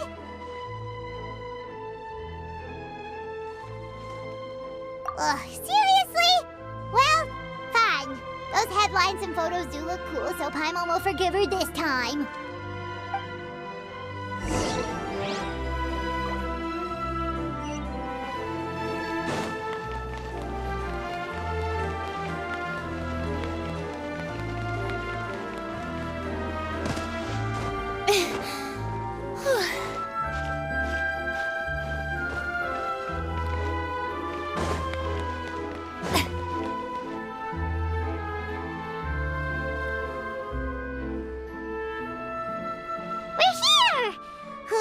Paimon's hungry.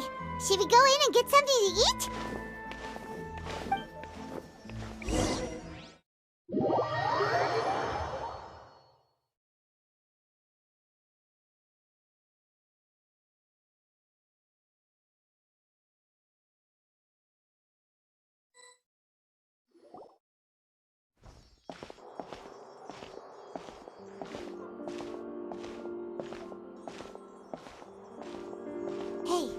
Quick!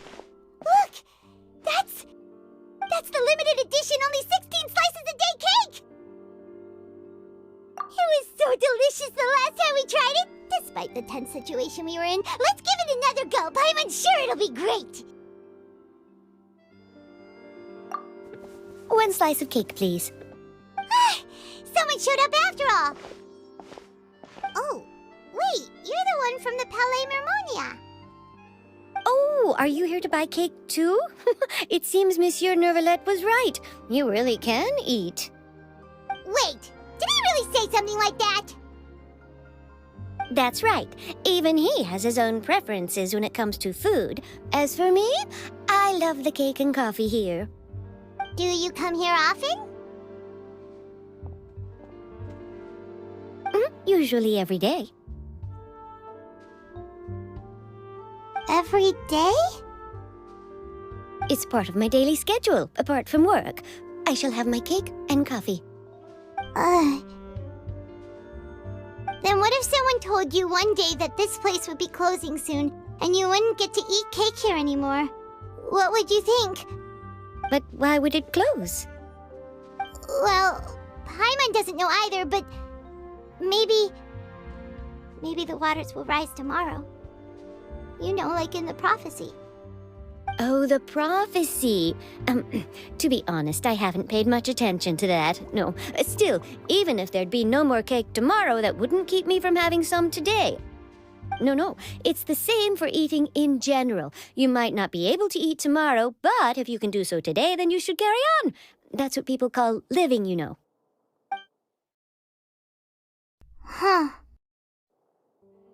Don't be sad. Excuse me, could I have 2 more slices of cake to go?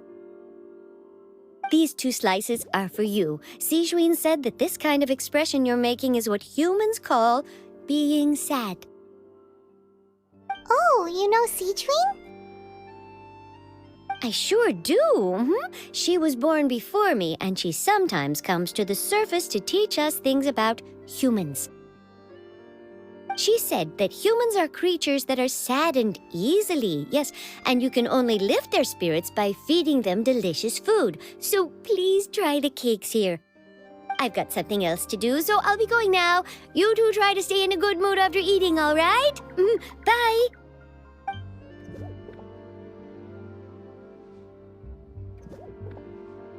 And there she goes! Alright, let's dig in. Paimon's sure this cake will be delicious.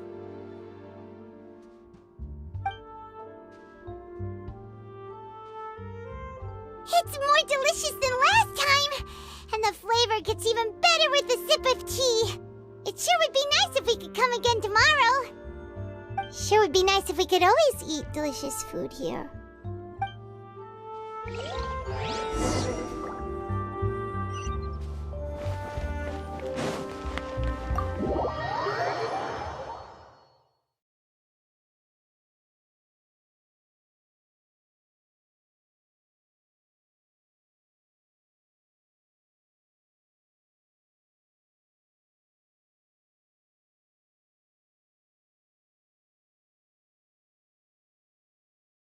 Oh, we're near the Steambird office. Let's go look for Charlotte and have a chat.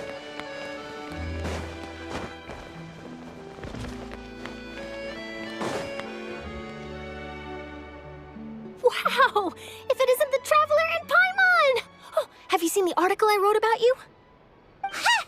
You've got some nerve! You just used us to make some quick mora! Oh, you needn't worry about that. I heard that you were in Poisson some time back, so I sent you a letter to discuss just that. It appears you didn't receive it, though. It's all right, though. I've set aside the amount intended for you. I've even set the table with some food.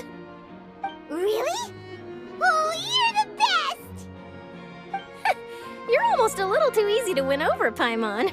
If I were a journalist with ulterior motives, you'd be in trouble now, you know. Oh, Paimon knows you're not like that. Still, what brings you here all of a sudden? Were you looking for me? When Mona mentioned you, we thought of coming to see you at work. I see! It seems you've already bumped into Mona here in Fontaine. So she mentioned me? What did she say? She said that you're a real daredevil of a journalist. Nice. In which case, can this daredevil journalist dare to request an exclusive interview with the legendary Traveler and Paimon? Huh? So your article in the paper today doesn't count? Oh, of course it doesn't. That was more like live photography. What I'd like to do is dive deeper and ask you to talk about the things you've seen and experienced. Yeah, are we even qualified enough?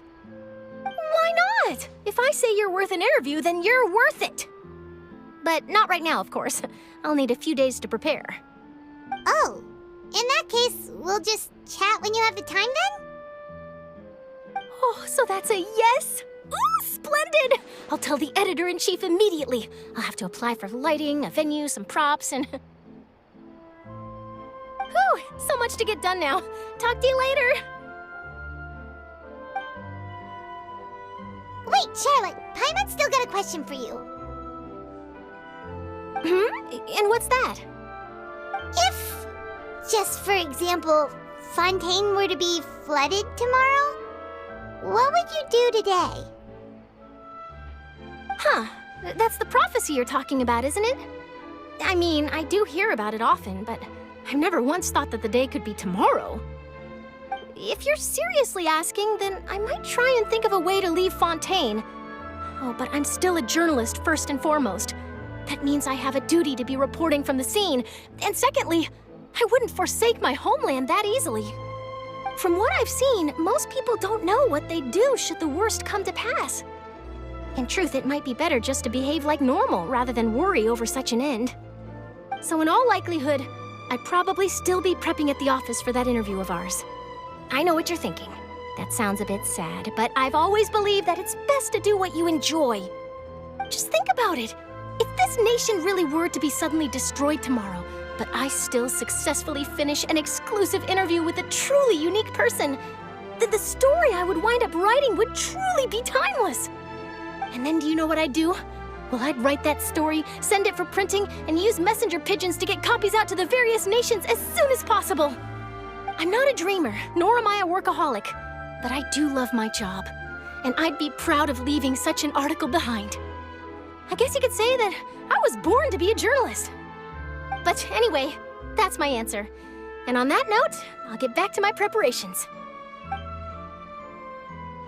That's so nice. All of a sudden, Paimon actually kinda envies her. Anyway, let's go and take a look at the sea, shall we?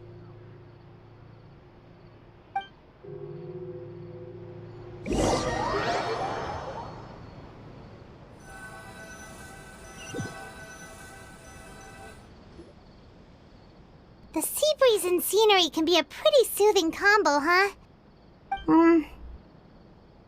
Paimon's been thinking.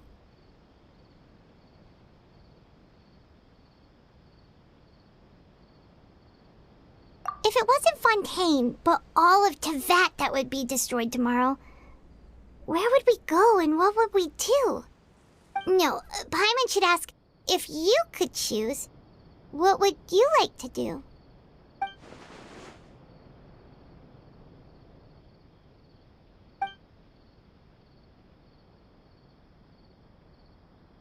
We've always been moving to the next destination, so we haven't spent much time thinking about these kinds of things. We didn't have to either, with us always being on the road and whatnot. You mean, still traveling?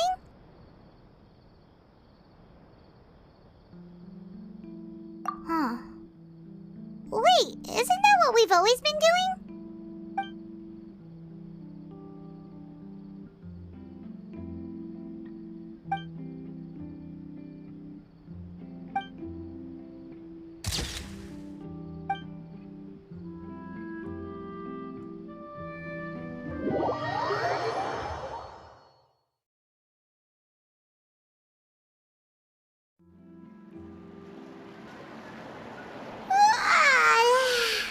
Feels like you'll grow mold if you stay here long enough. But it's still better than the Fortress of Meropide, that's for sure. It's not only damp there, but salty too. Ah, so the two of you are still here. Wonderful. Oh, you're from the Palais Mermonia, aren't you? Yes, I'm Isadora. Monsieur Nervillet sent me to look for you two before. I heard that afterward you went to the Fortress of Meropide. Not at all. I'm well aware that you're friends of his. Actually, I'm here to pass along a message from him. Yes, inside the Opera House. The Maréchaussée Phantom has declared the incident a small-scale riot. A riot? Well, that said, I don't personally think it was that serious. Lady Furina was watching a performance at the Opera House, and while she was resting during an intermission, some other audience members suddenly started harassing her, loudly accusing her of doing nothing about the prophecy crisis. And before she could respond, others started to join in. The crowd continued to grow, and protests against the Hydro Archon started to break out. So people have started to put the blame on Furina. Guess they finally found an outlet for the pressure they've been under due to the prophecy. I agree. People will naturally rely on gods, as is customary. But the moment people feel threatened, gods are also the first to be blamed. So what happened after that? Is Furina okay? Seeing that the situation was spiraling out of control and that further argument was pointless, she claimed that she'd gotten tired of this and left in a hurry. The Maréchaussée Phantom had their hands full maintaining order and did not catch where Lady Furina had gone. Only when things had stabilized did we realize that she had gone missing. So, you mean she's still missing? That's right. The Maréchaussée has dispatched many people to search for her, but we don't have any leads yet. That said, I don't think there's much to worry about. She is a god after all. Even if she were to fall into the hands of rioters, what could ordinary people do to her? Good. Monsieur Nervillet sent me to tell you about the situation, but he didn't say anything else. Don't worry, this is more than enough to go on. Thanks for keeping us informed. Oh, is that so? Well, all right then. In that case, you two take care. I'll be heading back to the Palais now.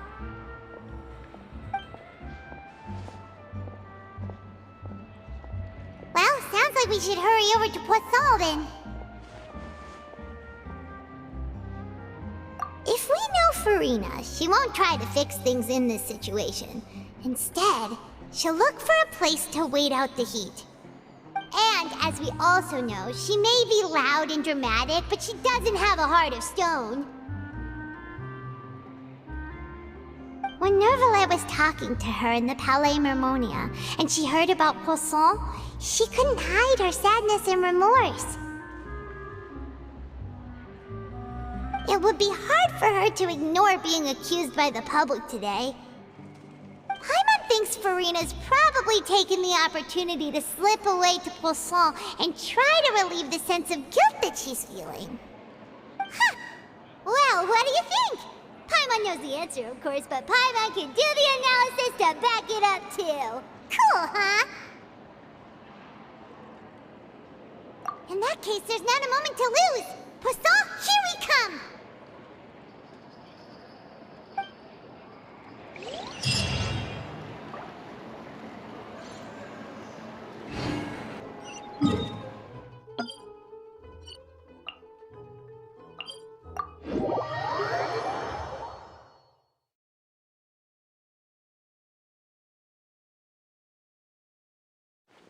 This place looks deserted. Guess all the survivors must have evacuated already. All that's left here are signs of devastation. Could Furina really be here? Let's try to find her as soon as possible.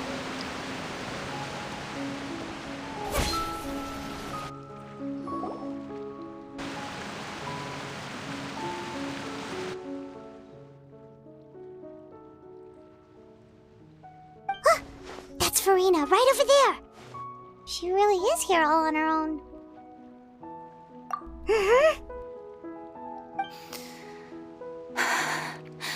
Should I just give up?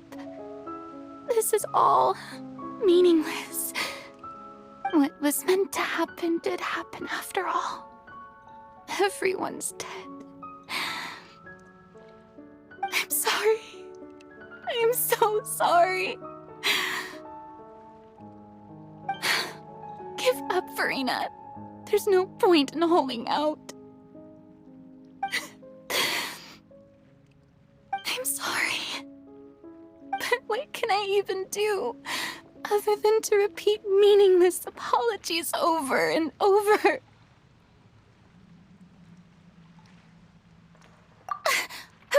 Who's that? Don't worry, Furina. It's just us.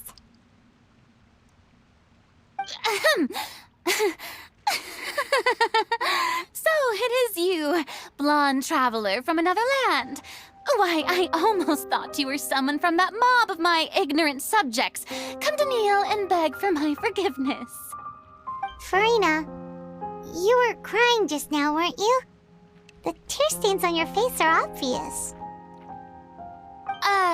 What do you mean, tear stains? Oh, I remember. The show at the Opera House earlier this morning was so moving. I'm still trying to process it. Who did that uncivilized rabble think they were, disturbing my enjoyment of the arts? They even dare to tout their Archon. I must teach them a lesson. I can just imagine their twisted and frustrated faces once they realize that I'm nowhere to be found. Oh, and I'm sure Nouvellette and those people from the Maréchaussée Phantom are freaking out right next to them, too.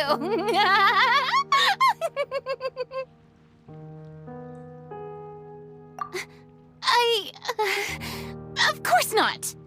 Hey, there she is! The Hydro Archon's over there! Quick, after her!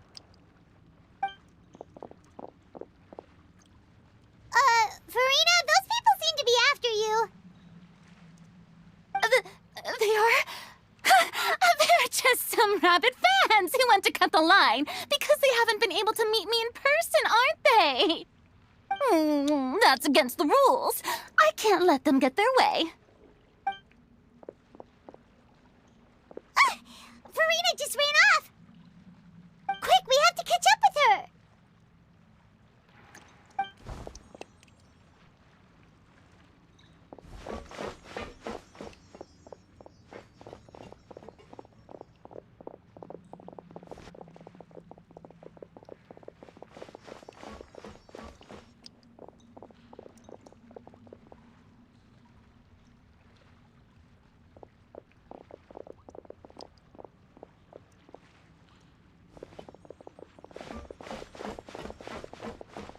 This should be the place, right? Hey, Furina! There's a good hiding spot over here. Quick, come to Paimon before the rest of them catch up to you. What is this place? Hurry, they're almost here! Fine. I suppose haste is warranted. Lead the way.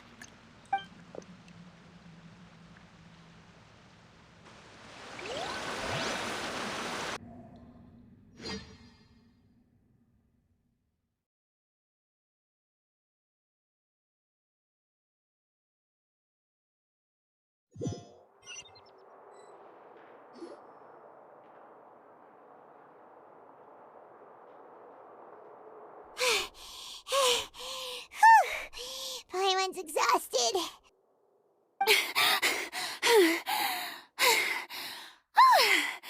I'm so tired. I totally thought they had caught me. No, I mean, I merely gave in to the sheer enthusiasm they displayed.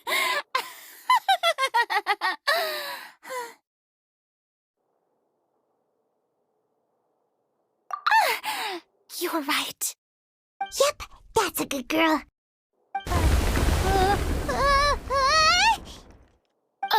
What's happening? The ground's shaking. Is it an earthquake? Yeah, a quake of this kind preceded the flooding in Poisson, didn't it? It can't be.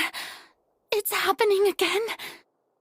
Well, there's no need to worry too much about that. Novelette's made some emergency plans, so the evacuation should go a lot smoother this time.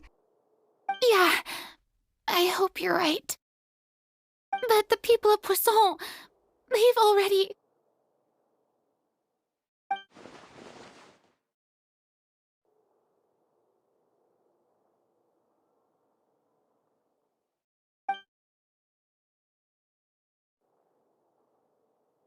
It's true. I've been investigating the prophecy for hundreds of years. I once had informants all over Tevat, searching for clues and feeding information back to me. I've tried all kinds of ways, too, to hold back the sea. Anything to keep the coastline from advancing. But all my efforts proved to be futile in the end. Really, the truth has been clear to me for a very long time. We cannot make an enemy of the divine. No matter what we do, the will of the heavenly principles will have its way, and the prophecy shall be fulfilled.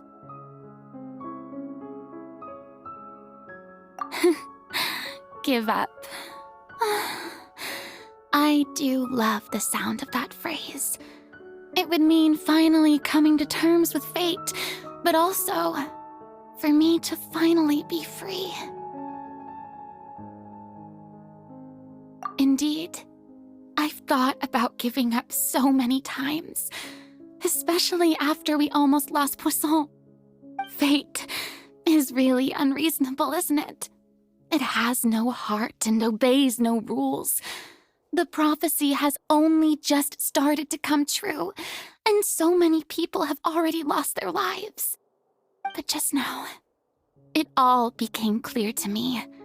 I still don't have the right to come to terms with fate on behalf of everyone else. As long as the final moment hasn't come, it's still not too late. Don't worry. I will keep hope alive for everyone until the very end. Well, That's enough for now. I got the impulse to play the stricken maiden, but honestly, considering my rank and station, that wasn't a good fit at all. Don't take any of what I just said seriously. How could I possibly let Fontaine fall to the whims of trivial prophecy? Come on! Paimon could have sworn you were actually being honest just now.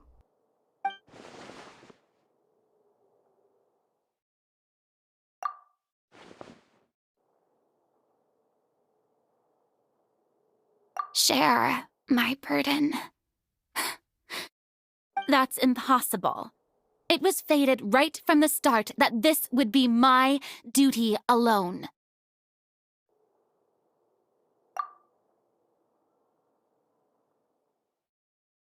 A witness. Yes, I've heard that you came to Tevat from beyond the stars, yes. In other words, you never belonged here. And if Tevat is, in its entirety, a show on a stage, then you're just a spectator, aren't you? If that's the case...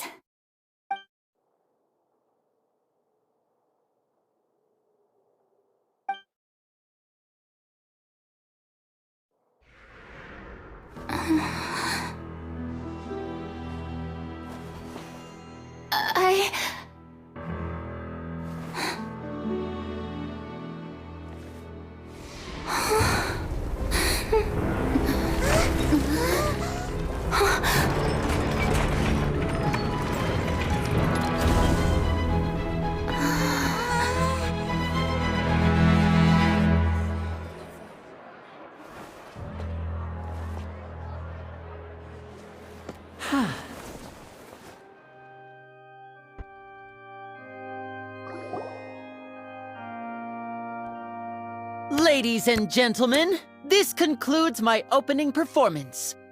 Now, without further ado, we may proceed to the trial of our god. So this is what it is. Yes, you deserve praise for the effort you took to raise the dramatic stakes. Do not forget, however, that I am Fosalor, the god of justice, the embodiment of justice itself. Does it not strike you as even the least bit absurd to bring the very concept of justice to trial? May I interpret these words as your refusal to stand trial? In that case, you will have the opportunity to defend your honor through a duel. You would draw your blade against a god?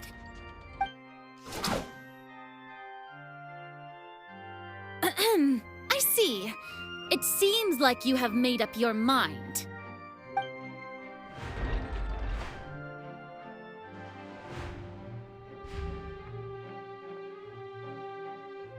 Paimon can't believe it. She just surrendered. What the heck is going on? Did I just see an Archon surrender to a human? Wow, how utterly humiliating. Lady Furina, what is the meaning of this? Shh! It would seem that there has been a misunderstanding. To be clear, the raising of both hands is not always an indication of surrender. Looking for excuses again, huh? I raised my hands just now to indicate my acceptance of the trial. No duel shall be necessary. I will admit that I've been running away for a long time. I'm sorry, everyone. I was unable to protect the people of Poisson.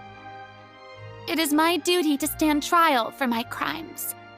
You are not the only ones to be disappointed in me. I, too, am exceedingly disappointed in myself. But now, it is time for the Hydro Archon to show you her courage and resolve. I, Furina, will use this trial to show the world the true meaning of justice! This time, I will protect you. applaud and rejoice. One of the most outrageous and fantastical arcs known to the opera epiclese is now unfolding before your eyes. Mark my words. This shall be one of the most exhilarating and brilliant shows ever to grace the stage of Fontaine! The trial of the Hydro Archon, Focalor, will now begin! Woohoo! Oh, now we're making history! Why does it feel like Furina just took over the whole thing? Like, come on! Didn't she just get forced to stand trial for her crimes? Also, even though she's still acting super dramatic, she is taking this seriously this time, right? All right, then. Who will be my opponent in this trial? The court asks the prosecutor to please take the stand.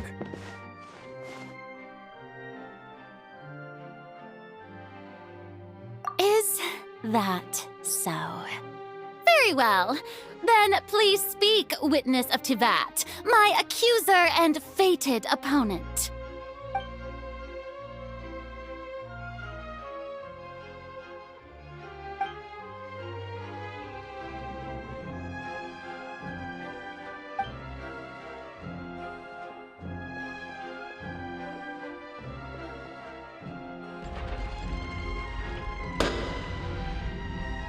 Also, please allow me to ask, as a final question before the trial begins.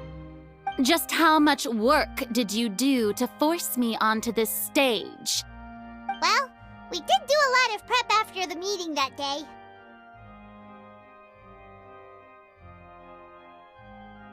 I can go over the tasks assigned to the Spina di Rosula, since they were rather straightforward and easy. Navia, the president of the Spina di Rosula. Most of the people who participated in the disturbance this morning were my subordinates.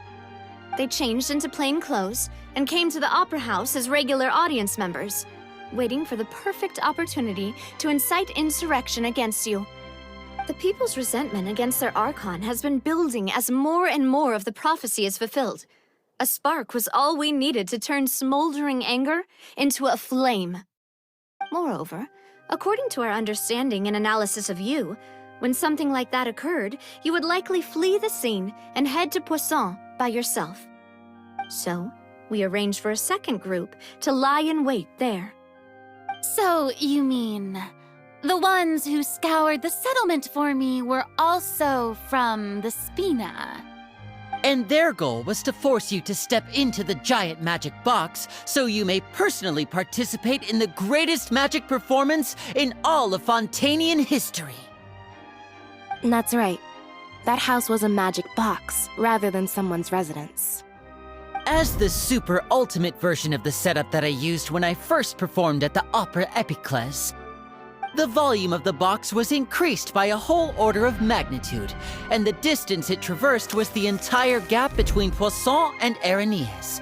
Its cargo, of course, was an Archon instead of a human.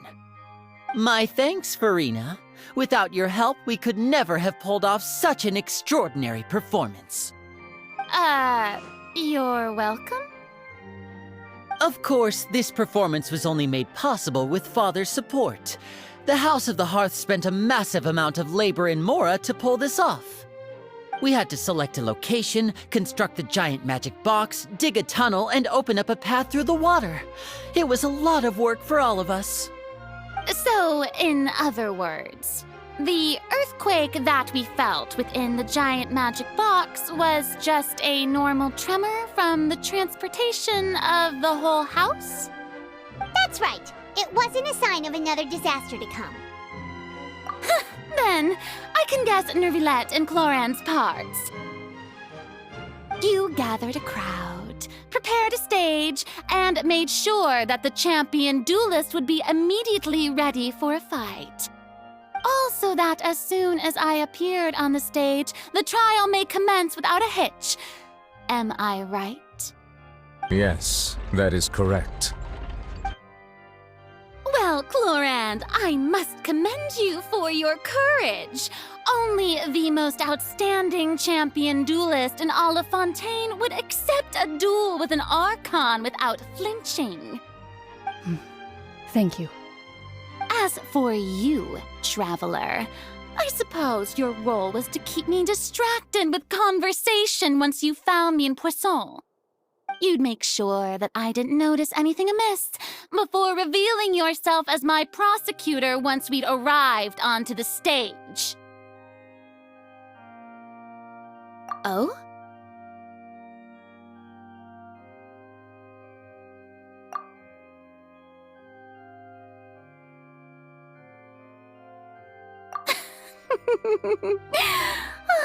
Is that so?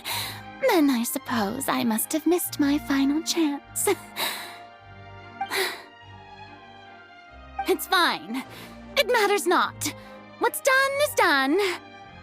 The stage is already set, so there's no reason to disappoint the audience. Let's see this trial through to the very end.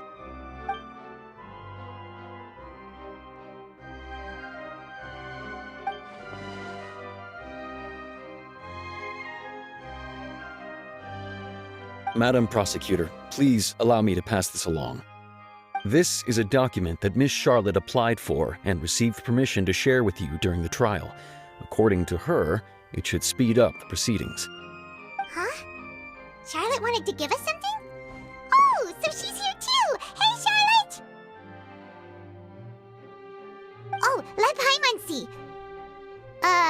Isn't this the exclusive interview that she did with us before? So she's already finished it, huh? Wait, then that means this document is a perfect timeline of everything that's happened ever since we stepped foot in Fontaine! So in other words, we can refer to this anthology of evidence every time we want to use something from our journey as evidence for an argument! Let's quickly confirm the information in it. Just think of it as a refresher, alright? You defeated the Hydro Archon in the very first duels you took part in at the Opera House. That's one for the history books, all right.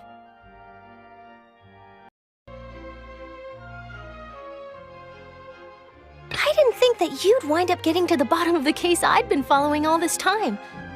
I guess you could also see this as a happy coincidence. This is the first time Monsieur Nervillette had a difference of opinion with the Oratrice. Even the Hydro Archon can't figure it out.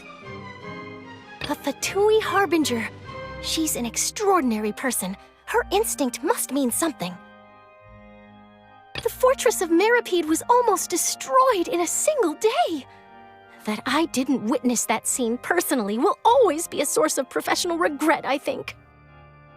According to Monsieur Nervillette, both Child and that whale should have been in the primordial sea at that time. I nearly lost my awesome friend Navia. To be honest, that still gives me shivers. The words of someone as extraordinary as a witch can probably only be truly understood when something surreal happens to you.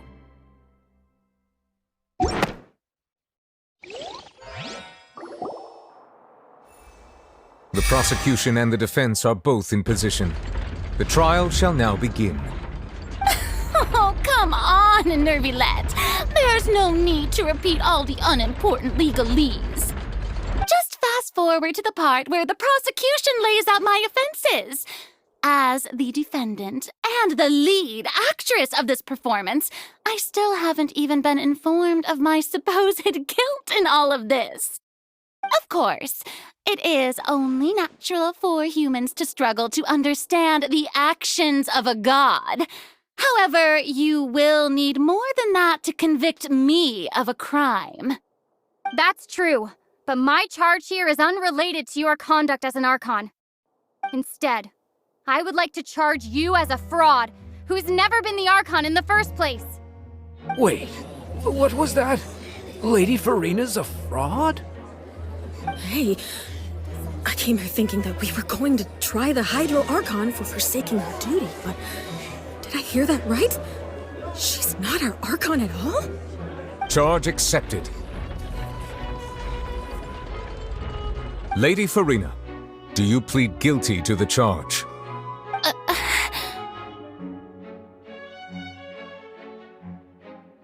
Lady Furina. I plead not guilty.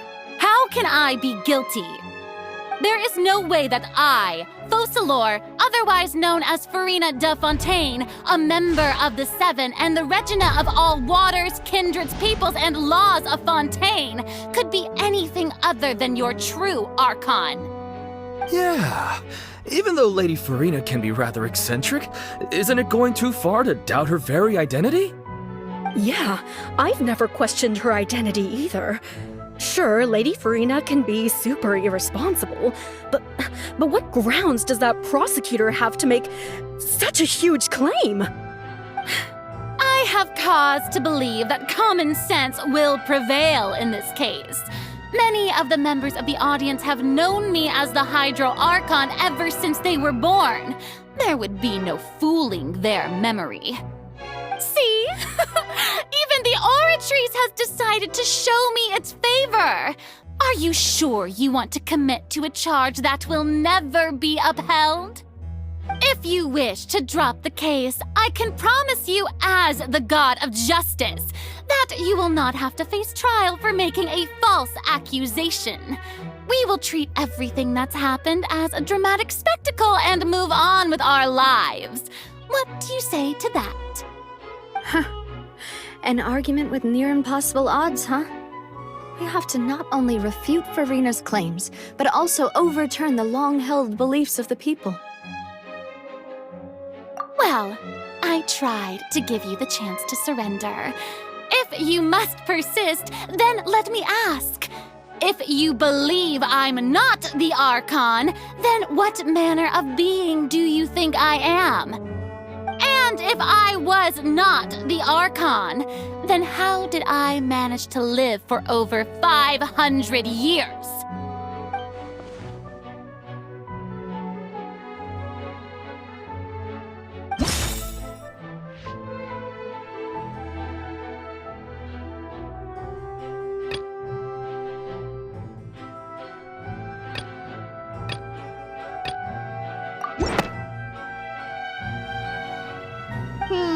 That doesn't sound right. Paimon doesn't think this clue can be used as compelling evidence to build our case.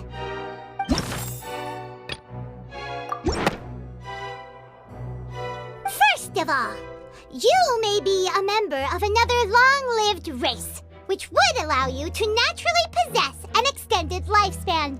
And second of all, even if that wasn't the case, there could be other ways to extend your life. Who gave you that idea? Was it the knave?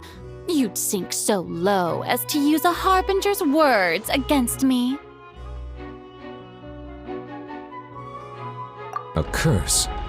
I once thought it possible that the aura of an Archon might naturally resemble a type of curse. But in light of this claim, perhaps what I sensed was not your divinity, but a curse after all. You sensed it too, huh, Nervalet?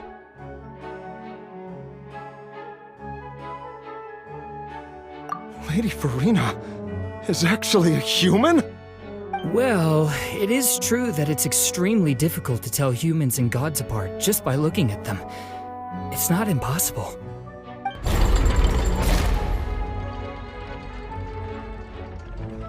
Well, don't start celebrating too early now. Even if I have been carrying a curse like you said, how does that prove that I am merely a human being? Besides, everyone knows that the main difference between a human and a god is the possession of authority. Gods can do what humans cannot. That's why they're worshipped as gods. For centuries, manifestations of my authority have served the nation of Fontaine. One need only to turn their eyes towards the Oratrice Mécanique d'Analyse Cardinal in this very opera house, or consider the endemnitium that is used in every aspect of life.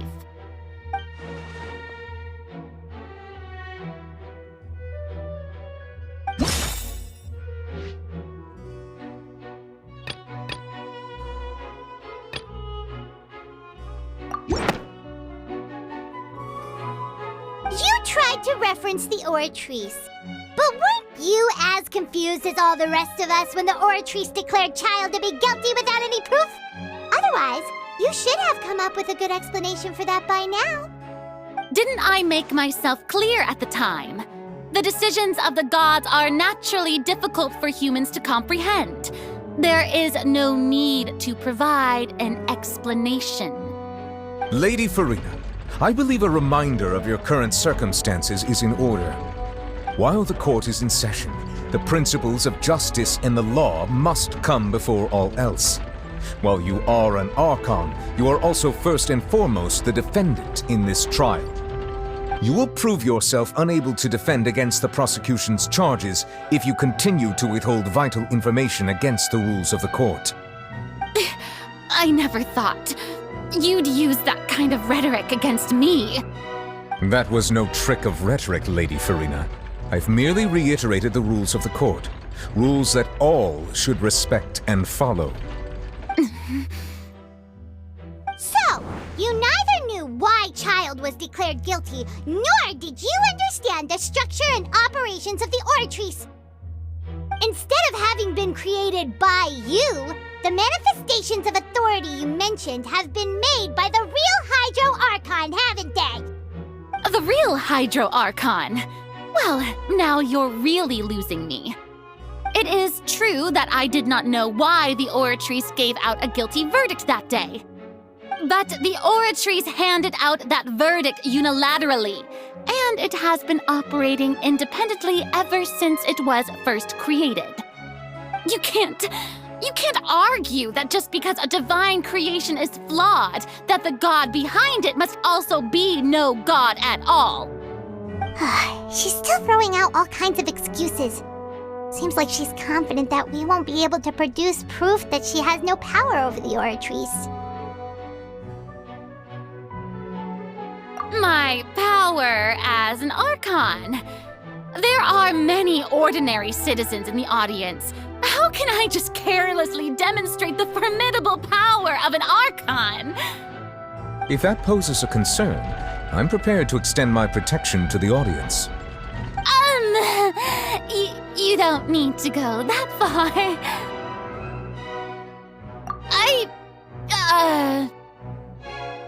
Aren't you the Hydro Archon? Or is it that you can't even wield the power of Hydro, much less the authority of a god? Indemnitium! Yes! It's all because of Indemnitium! All Archons derive their power from the faith of the people, and I've converted the people's faith in justice into Indemnitium! Thus did I give up all of my divine power to provide everyone with energy for their daily lives. Have you ever seen a more magnanimous god? Isn't that a huge stretch? Yeah, no matter how generous an Archon can be, how could they give up all their power? Can a god with no power even still be called a god? It seems like nobody's buying Furina's excuse. Hey, come now, everyone! Please don't stare at me as if I was a liar! I'm still the same Furina you knew, right? The one that you loved! Shouldn't you want to believe in me? Please? You've got to believe me! If what the prosecutor said is true, she really has committed a grave offense. Did she deceive all of us? And all of our parents and grandparents too? And all of our ancestors? Ever since they were born? Enough! That's enough! Tell me then, if I'm not the real Hydro Archon, then who is? If you have no evidence of another Hydro Archon's existence, nor can you find anyone who can back up their claim to be such, then what grounds have you to say that I'm not actually the real deal? Wow, she came up with yet another argument. How can we refute her now? Seems like she really doesn't want to give up.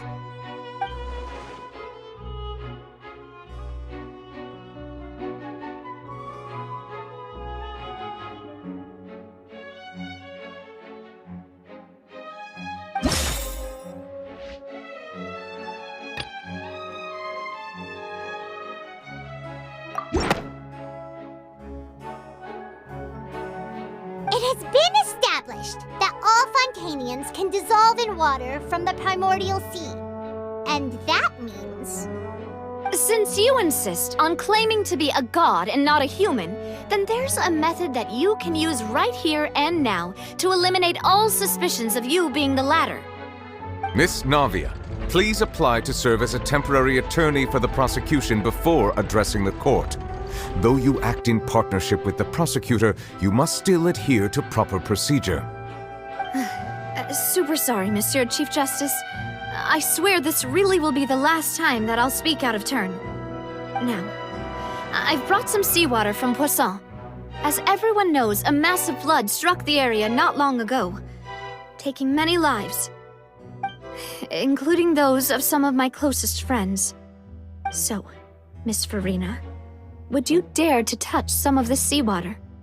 If we are to believe that you are indeed the real Hydro Archon, touching the seawater would have no effect on you. All it should do is strengthen your case. But if you don't dare to touch it, then we would have basically proved the reverse. Oh, and I must remind you that after the disaster at Poisson, nobody wants to see any more people dissolve. I do hope you'll act prudently and choose the simpler path of admitting guilt. Navia from the Spina di Rosula. The Spina has governed Poisson for many years. I guess her suggestion is valid. If Lady Furina is indeed just a human, she's probably Fontanian like all the rest of us. Would she really dare to try?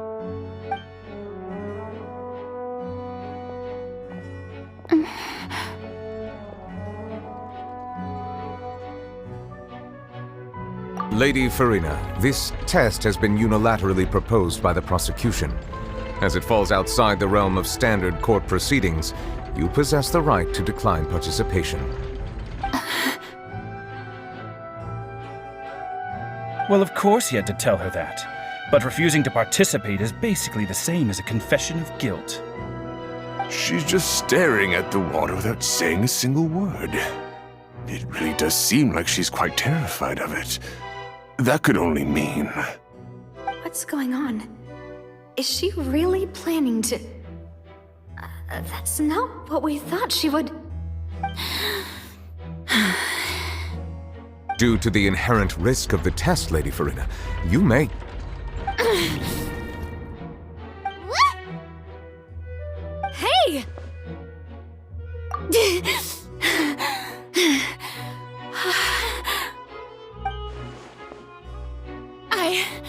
I'm fine! Look at me, everyone! My hand is still here! I haven't been dissolved! Will you believe me now? I really am your Archon! I'm nothing like a normal human who would fall apart as soon as they touch this water! Really? Was this not the most obvious thing in the world? Miss Siegewing?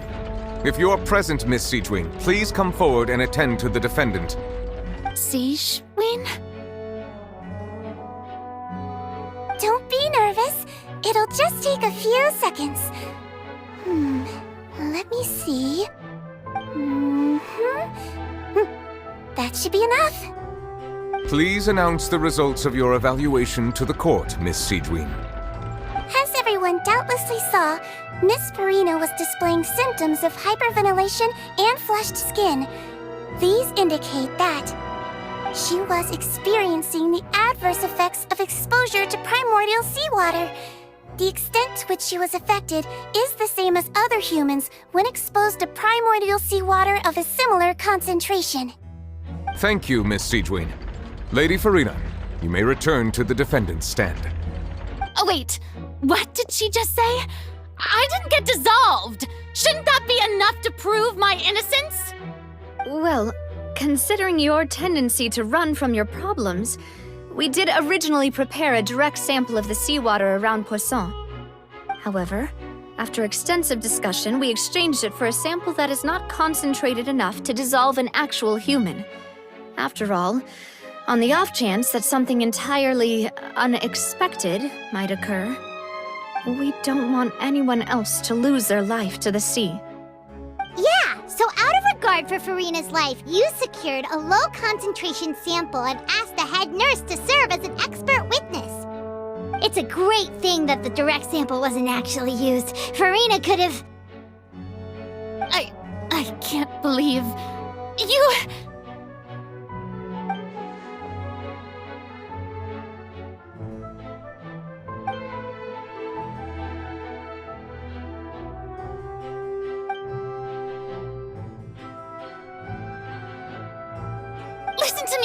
Listen to me, everyone! Please don't give me such cold and disdainful looks!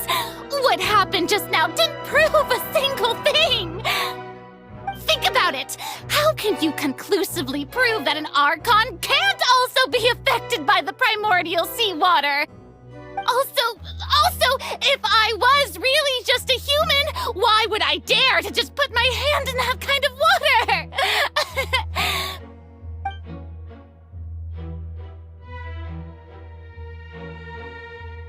Please, anyone, just listen to me!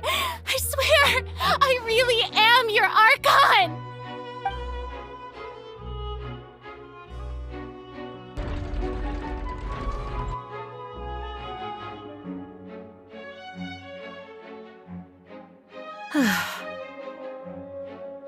I don't think anything she says at this point will sway anyone.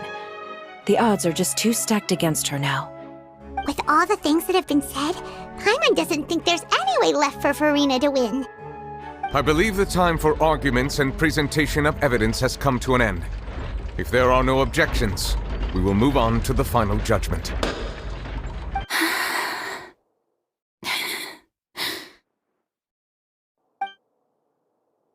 I don't think anything she says at this point will sway anyone. She's too stacked against her now.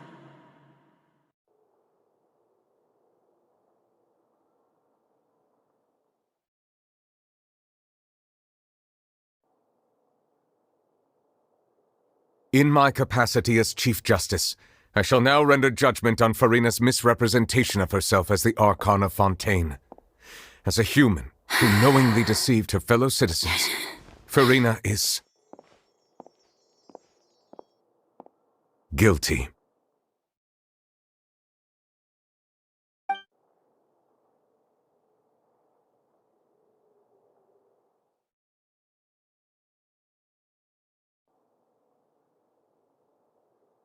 We shall now turn to the Oratrice Mécanique d'Analyse Cardinale to render the final verdict on the charges.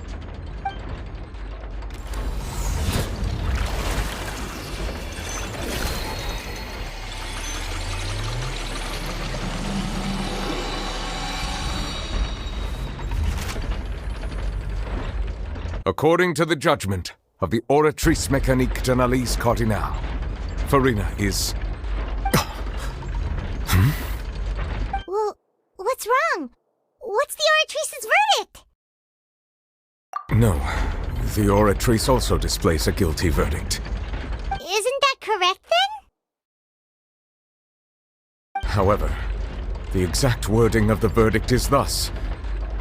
The Hydro Archon, guilty, to be punished via the death sentence. The death sentence? That's actually one of the available sentences? I've always thought that it was just a myth. The one and only time the death sentence has been handed out at the court, and it's been given to the very person we've worshipped as the god of justice? What an unexpected twist. Furina's been sentenced to death by the Oratrice? We just wanted to use the trial to show her the seriousness of things so she'd tell us the truth. How did things escalate this quickly? This outcome is indeed quite strange. According to Fontaine's current definitions of justice, as well as its recommendations for criminal sentences, is this sentence really appropriate for the crimes that have been committed? Yeah! Even Fauché wasn't sentenced to death by the Oratrice. You know, the real evil mastermind behind the serial disappearances case. Indeed. Not only is Furina's sentence overly excessive, the very point of our trial today was also to prove that Furina has never been the Hydro Archon in the first place. But now, the Oratrice seems to have deliberately invoked the title of the Hydro Archon, What does this mean?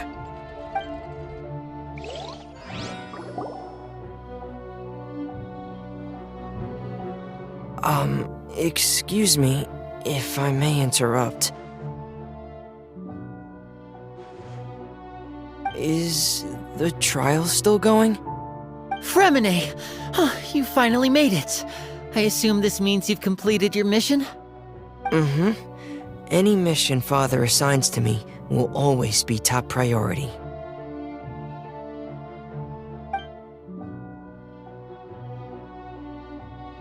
Is that the first prophecy slate? Huh. So the knave privately arranged for Fremine to try and find the missing slate. I looked everywhere and finally found it at the bottom of the sea. It took me a long time to get around some dangerous stretches of water. But has the trial already concluded? Then doesn't that mean I've come too late? Oh no. Father will be disappointed in me. Thank you for your hard work, Mr. Fremine. Please allow me to review the record left on the slate. Traveler, I believe that you have already seen the other existing slates, and would like you to come here and confirm their contents.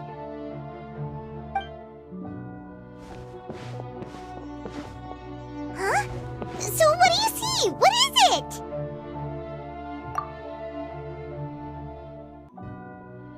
I believe I've now made sense of the Hydro Archon's crime. It has to do with Fontaine's lost history. Huh? Isn't the Hydro Archon just guilty of deceiving her people? Oh, wait, no, that's Furina, and we've already proven that she's not the Hydro Archon.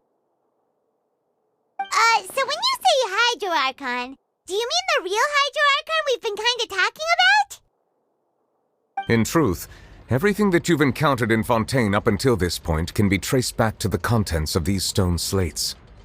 However, I'm uncertain as to how much sense they currently make to you. Okay, let's try to recall the contents of the other 3 stone slates. Paimon will do her best to help you remember.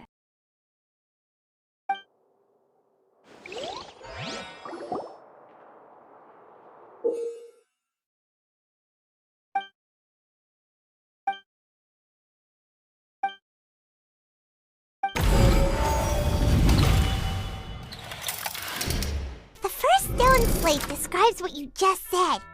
It seems to show the previous Hydro Archon using her divine power, and then the Oceanids turn into humans. Does that mean that Fontainians are transformed Oceanids? Oh, Paimon wasn't expecting that.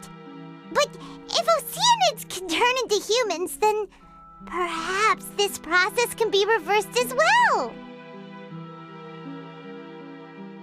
The second stone slate shows Celestia floating in the sky, and the Hydro Archon and her people worshipping it together. But the heavens still brought judgment down upon them. This must be the point when the Hydro Archon and the Fontainians were branded with their original sin. Does this mean that the original sin and the Hydro Archon sin are the same thing? The third slate shows the Hydro Archon sinking into the sea surrounded by many people. That reminds Paimon, didn't we also watch that happen to someone else? Well, the fourth slate is the prophecy the Fontainians have been talking about. People dissolving into the sea, the Hydro Archon crying on her throne, and so on.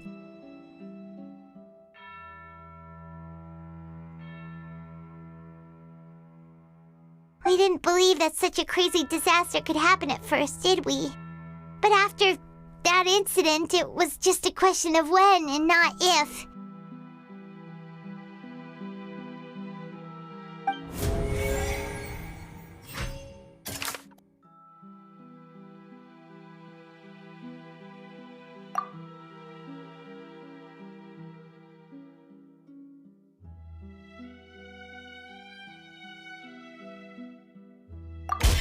We know from the case of the serial disappearances of young women that Fontainians can be dissolved in primordial seawater.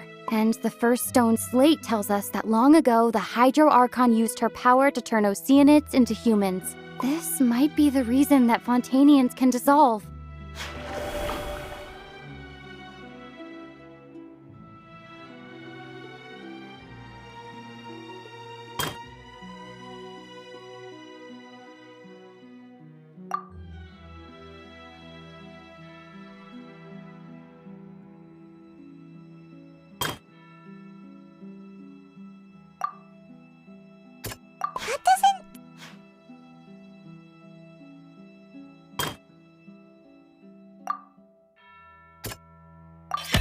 Perhaps what is about to take place has all happened before. The true sin of the Hydro Archon that Nervilette mentioned, and the original sin cast down on the people of Fontaine by Celestia as recorded on the stone slates.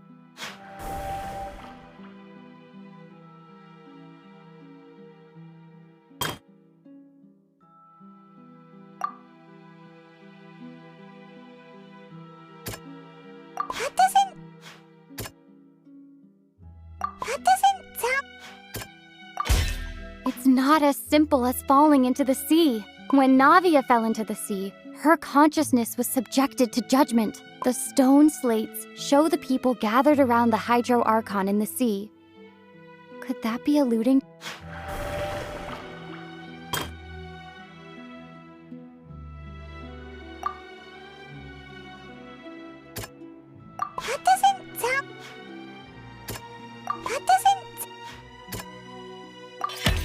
Prophecy from the stone slates found its way into society, but not many people believed it at first. The fortress of Meropide was nearly flooded with primordial seawater, which we know can cause Fontainians to dissolve.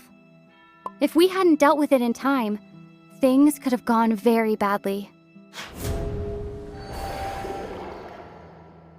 They'll dissolve into the primordial sea but won't cease to exist. Their essence will flow in the seawater, converge, and take the form of an Oceanid. The Hydro Archon was sentenced to death in court, shocking everyone present. Perhaps this... Navia fell into the water inside those ruins, and she nearly dissolved. She was surrounded by the people of Poisson in a court within her consciousness, and was forced to take part in a trial meant to make her stay. The eruption of the primordial sea at the fortress of Meropide was the surest sign that the prophecy was about to come to pass no matter what. The prophecy's contents can all be verified by recent events. If we combine what we know together, loads of truths should come to light.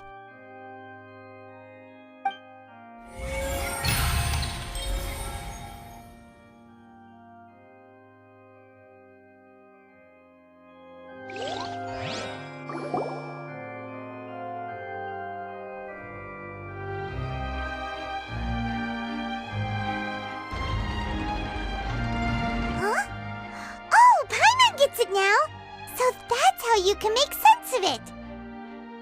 But then it feels like we're going to have to share some truly shocking revelations. Let's hear them. Incredible! Linny, did you hear that? We're not real humans. All Fontainians were originally created by the late previous Hydro Archon, with Oceanids as their basis. The evidence for that can be found in how only Fontainians could dissolve in primordial seawater, and how all the girls Vacher dissolved were also turned into Oceanids. Oh, and according to Navia, when she was about to get dissolved, she also saw everyone gathered around for a trial, all of them in the shape of Oceanids. Indeed. Yeah, and it follows from the content of the first slate that she probably angered Celestia by creating humans without prior permission. That could also explain why the Oratrice judged the Hydro Archon to be guilty. It's to account for that ancient sin. The Hydro Archon's true sin? was creating us? And yet, after many hundreds of years, the Hydro Archon's creations have turned around to try to judge the Archon within the Opera Epiclese. The twists of history are often the most unexpected of all. Yeah! Isn't the image here just like when Navia fell into the sea? So wouldn't it be trying to show the image of the Hydro Archon also falling into the sea once the prophecy has been fulfilled in the fourth slate? In the end, the people will all be dissolved into the waters, and only the Hydro Archon will remain weeping on her throne. Only then will the sins of the people of Fontaine be washed away. Did Paimon get all that right? You've made some keen deductions. I must say, given how much you still don't know, it is impressive that you've already managed to connect so many pieces of the truth. However, while you were able to decode all the information on the slates, they've also been etched with an additional layer of hidden information using a different power source. When we were at the ruins, I tried to decipher the hidden information recorded in the slates. But since we only had 3 slates at the time, I was unable to come to a full conclusion. Now that the slate collection is complete, I shall make another attempt to decipher the narrative recorded within. If everything goes well, we should finally be informed of the unadulterated truth.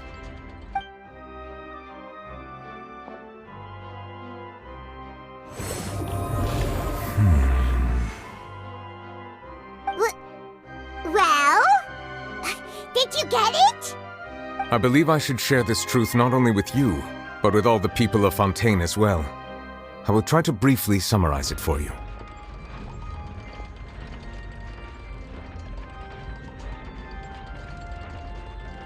Your hypotheses regarding the origin of Fontainians and the sin of the Hydro Archon were both correct. In the Fontaine of old, the previous Hydro Archon sensed the yearning of her Oceanid familiars for life on land.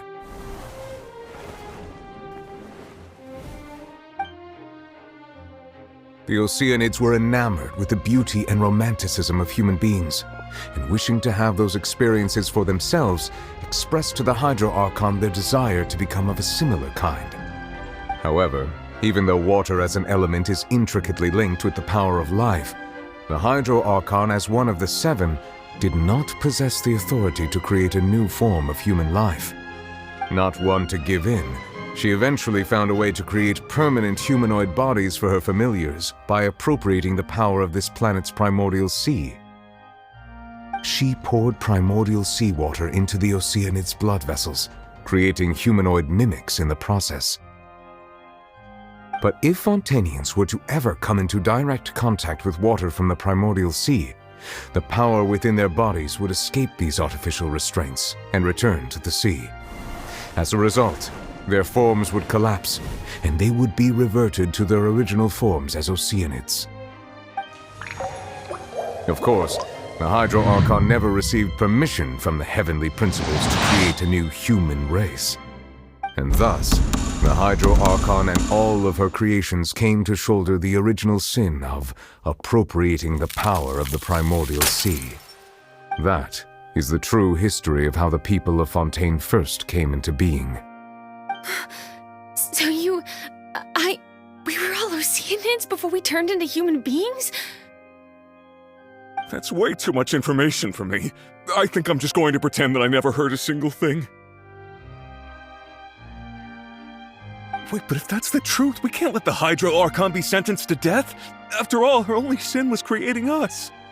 This really might be too much information for your regular Fontainian, but it does answer a lot of our questions. Alas, your hypothesis regarding the 3rd and 4th stone slates was inaccurate. The slates' respective positions are, in fact, correct. A key point of the visual on the 3rd slate is how all the individuals depicted in the water are humans rather than Oceanids. They have not been dissolved, which implies that the water depicted in this slate is not water from the primordial sea. The nation of Fontaine is the nation of Hydro, as well as the nation of trials and justice. Instead of being the literal element, The water in the scene symbolizes judgment and justice. You may also recall Navia's experience. When she fell into the sea, her consciousness was surrounded by that of many others who intended to hold a trial to determine her fate. Therefore, the meaning of the third slate is that the people of Fontaine shall try the Hydro Archon at the court of justice. Yes, it refers to our present situation. I think I'm following now.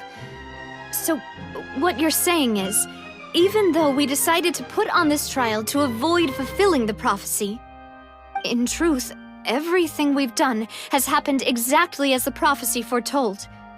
So now, it seems, we're the ones making sure it comes true. What should we do? Huh. No matter what, the prophecy will be fulfilled. Is this what it feels like to be a prisoner of fate? If that's the case, does that mean the scene in the fourth slate will also be fulfilled soon? Traveler, I would like to point out another small fallacy in your deductions. About the fourth slate, you probably thought that the eruption of primordial seawater beneath the fortress of Meropide served as the surest sign that the prophecy was about to come to pass, yes? However, I believe that rather than being a sure sign, that eruption could in fact only be a small warning of something far worse to come. As for the root cause of the catastrophe, I believe you've already encountered it once before.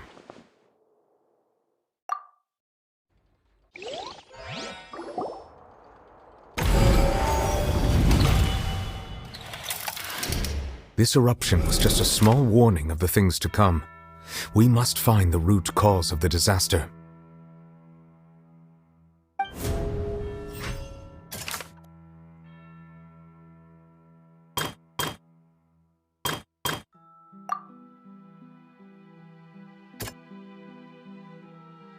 That doesn't...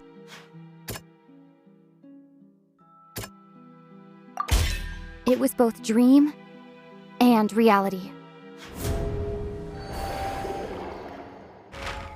If we're talking about a true culprit, that could only be that thing inside the primordial sea, right?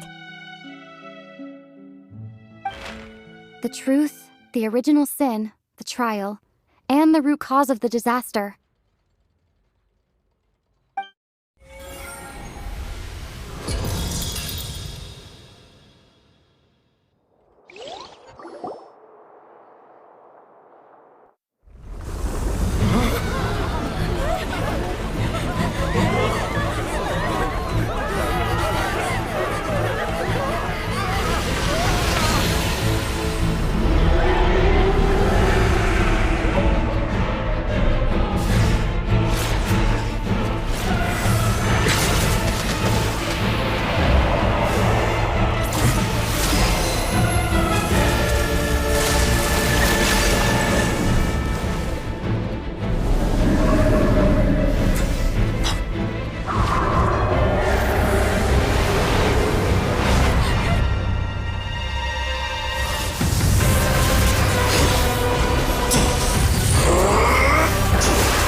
That was way too close! How did that thing just burst into the opera house? Wait, was that the huge whale you saw in your dream? So we've met it at last. I understand very well why it has chosen to make an appearance here. That whale does not belong to Tevat.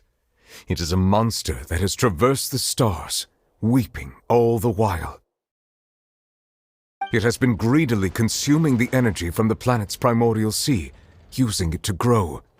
That is the main cause for the rising sea levels. And once it has finished consuming all of the energy contained within the sea, its next step will be... You said that when the Hydro Archon first created Fontanians out of Oceanids, she filled their blood vessels with primordial seawater. Precisely. That whale finds the blood of Fontanians nigh impossible to resist.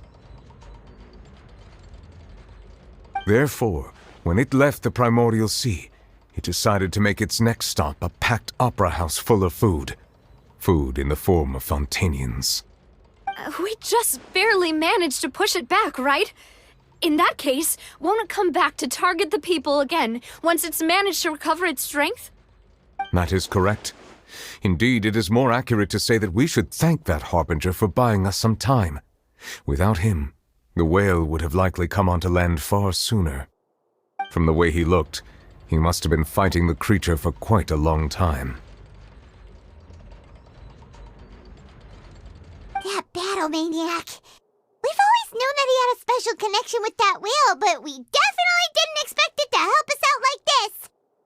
Anyway, now that we know that this whale is the actual cause of the disaster recorded in the prophecy, all we need to do to stop the prophecy would be to find a way to beat it up, right? It is too late. It had already absorbed too much of the primordial sea's energy before we could notice it. At this point, it has become practically integrated with the sea itself. Even if the entirety of Tevat were to be destroyed, it could still survive and swim off towards some other world. That's not something I will accept. We've already done everything we can, and we even found the true culprit. We've come so far. You can't just tell me that the last hurdle is some impossible foe. That's just not fair. Indeed, that's not how a grand performance should end. I'll fight it to the end, no matter what. So the prophecy will be fulfilled no matter what, huh?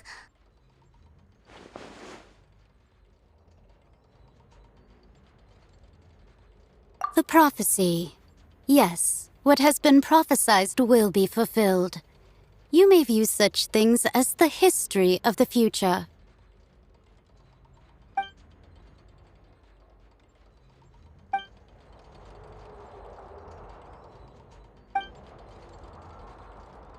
Just as prophecies are usually only the future as seen from the perspectives of the gods, could things be happening in hidden corners where the gods' gaze does not fall?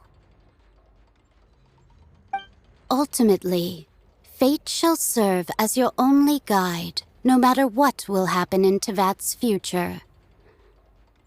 All you need to do is to play your part.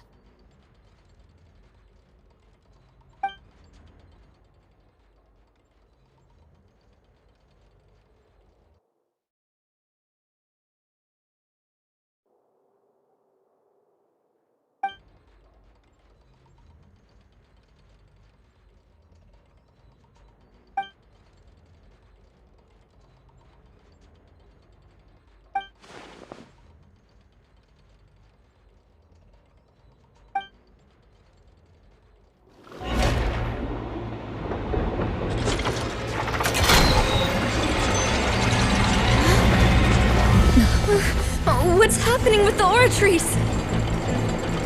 I believe it is preparing to carry out the death sentence.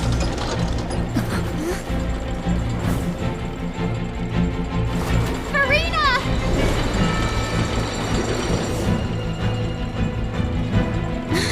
No, I still need answers!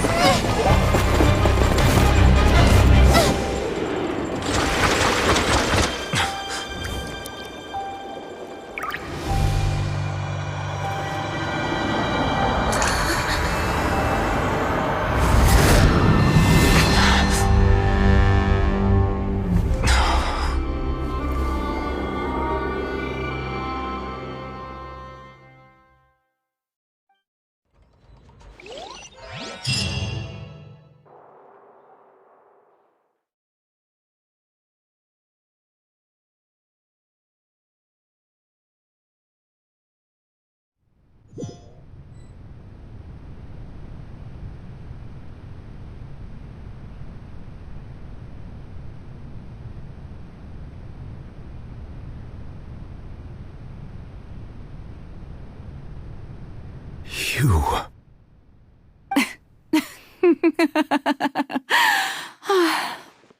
Sorry.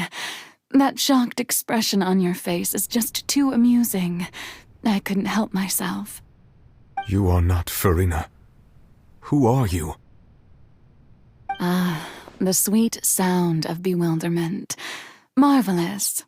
A sure sign that my attempt to deceive everyone was a resounding success. But to answer your question, I am Focalor. You know, the god. Focalor? Why did you deceive us?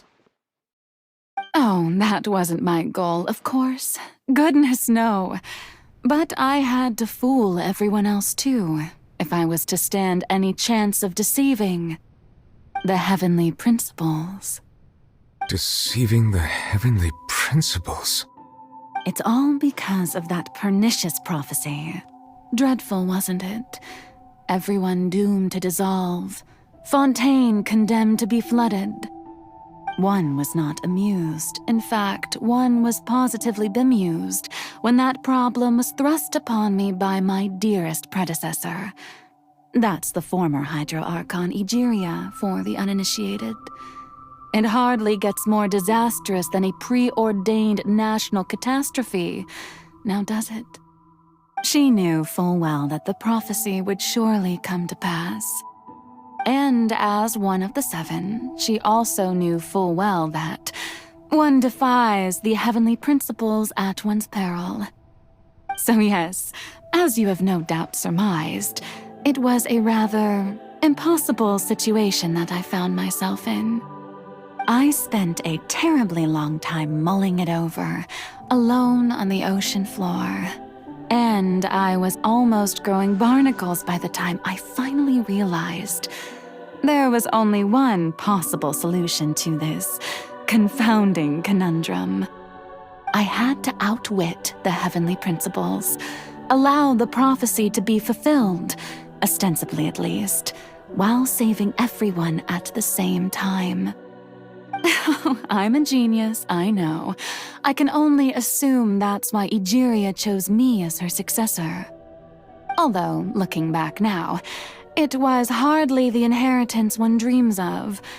Between the task of saving the nation, the quotidian duties of the Hydro Archon, and not to mention the original sin of creating a new race of humans, I dare say she left me quite a colossal mess to clean up. But one can only play the hand one is dealt. I did not choose this, any more than I chose to be one of her Oceanid familiars.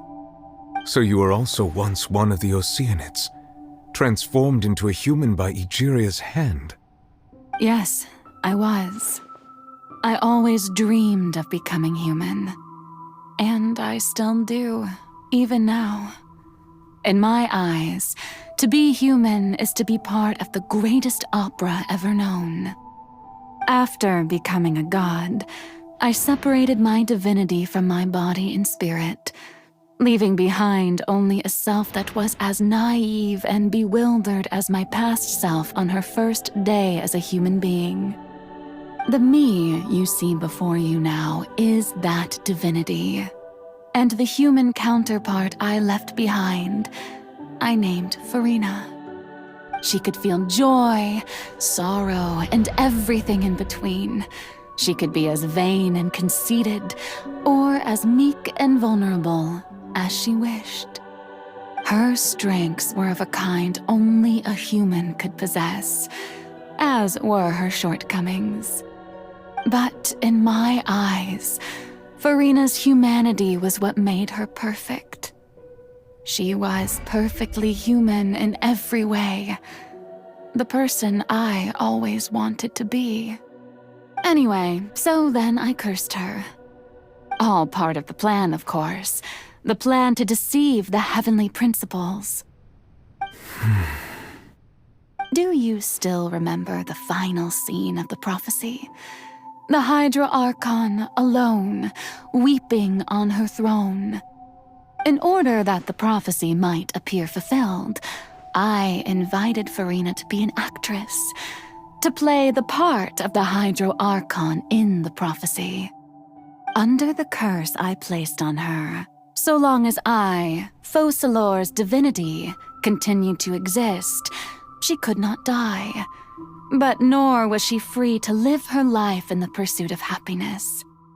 Instead, she was forced to take the stage in the opera house, to embrace the role of leading lady, to forever play the part of the god from the prophecy, all to create a deceitful appearance of that prophecy coming to pass. I suppose now you probably understand why your court is called the Opera Epiclese. But Furina is only human, isn't she? Even though she has had a long life, her mind is no stronger than that of any other ordinary human being. I cannot begin to fathom what she has had to endure. It must have been torture for her. It has indeed. And although she is, in a sense, me in human form, I most definitely owe her an apology for it. It's been 500 years, and all along, she's been playing her part in the most unimaginably long, unbearably lonely, and agonizingly painful opera of all time.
Oh, who permitted you to come onto the stage?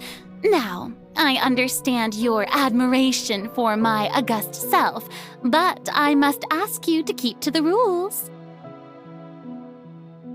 All right. It is not my intent to reprimand you. There is no need to state your name. Just be off with you. Do not distract me from my performance. Oh, do not jest. Can you not feel it? I am Focalor. The eyes of countless Fontainians are upon me. I must, at all times, display the utmost elegance and nobility.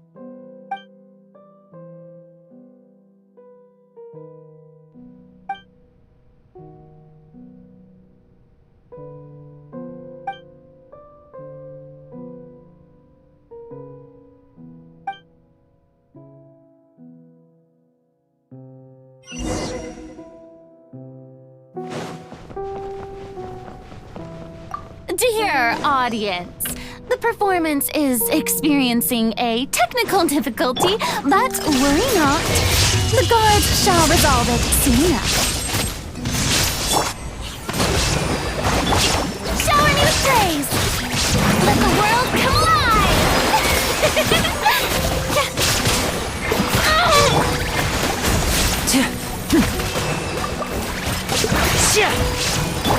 Shine down!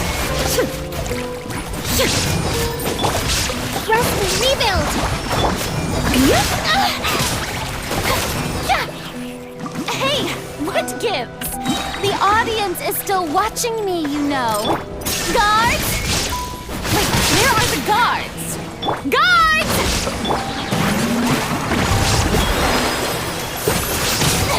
Let's move out. Shine down!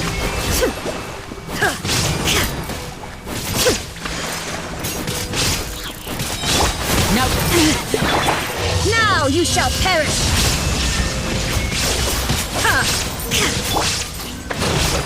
Covenants of the Deep! Hold the line!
Furina. Huh? Who's that? Who's calling me? Where are you? Be not nervous. Be not afraid. I am before you. Wait a moment. You're mirror me? How can this be?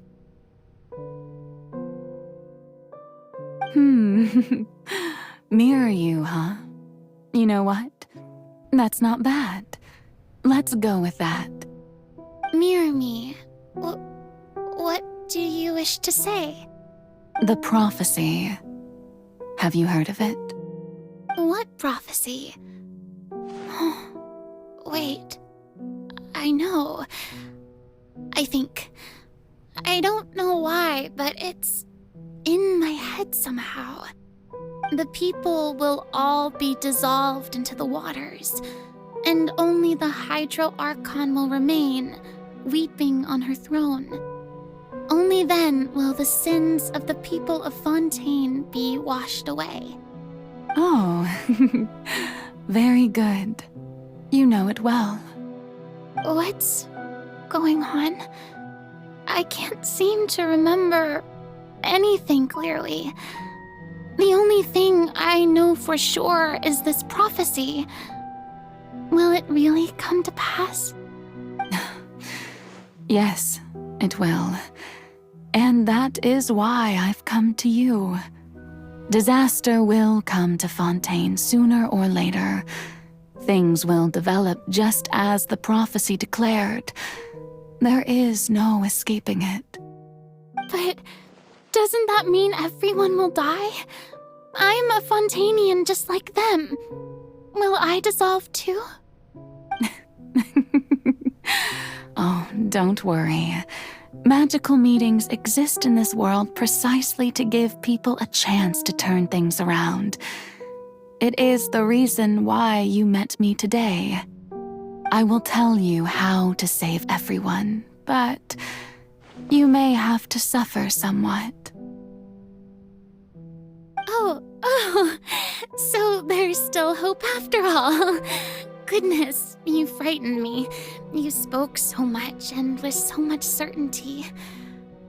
As for the suffering, well, I will admit that the first thing that came to mind was, why do I have to be the one to suffer?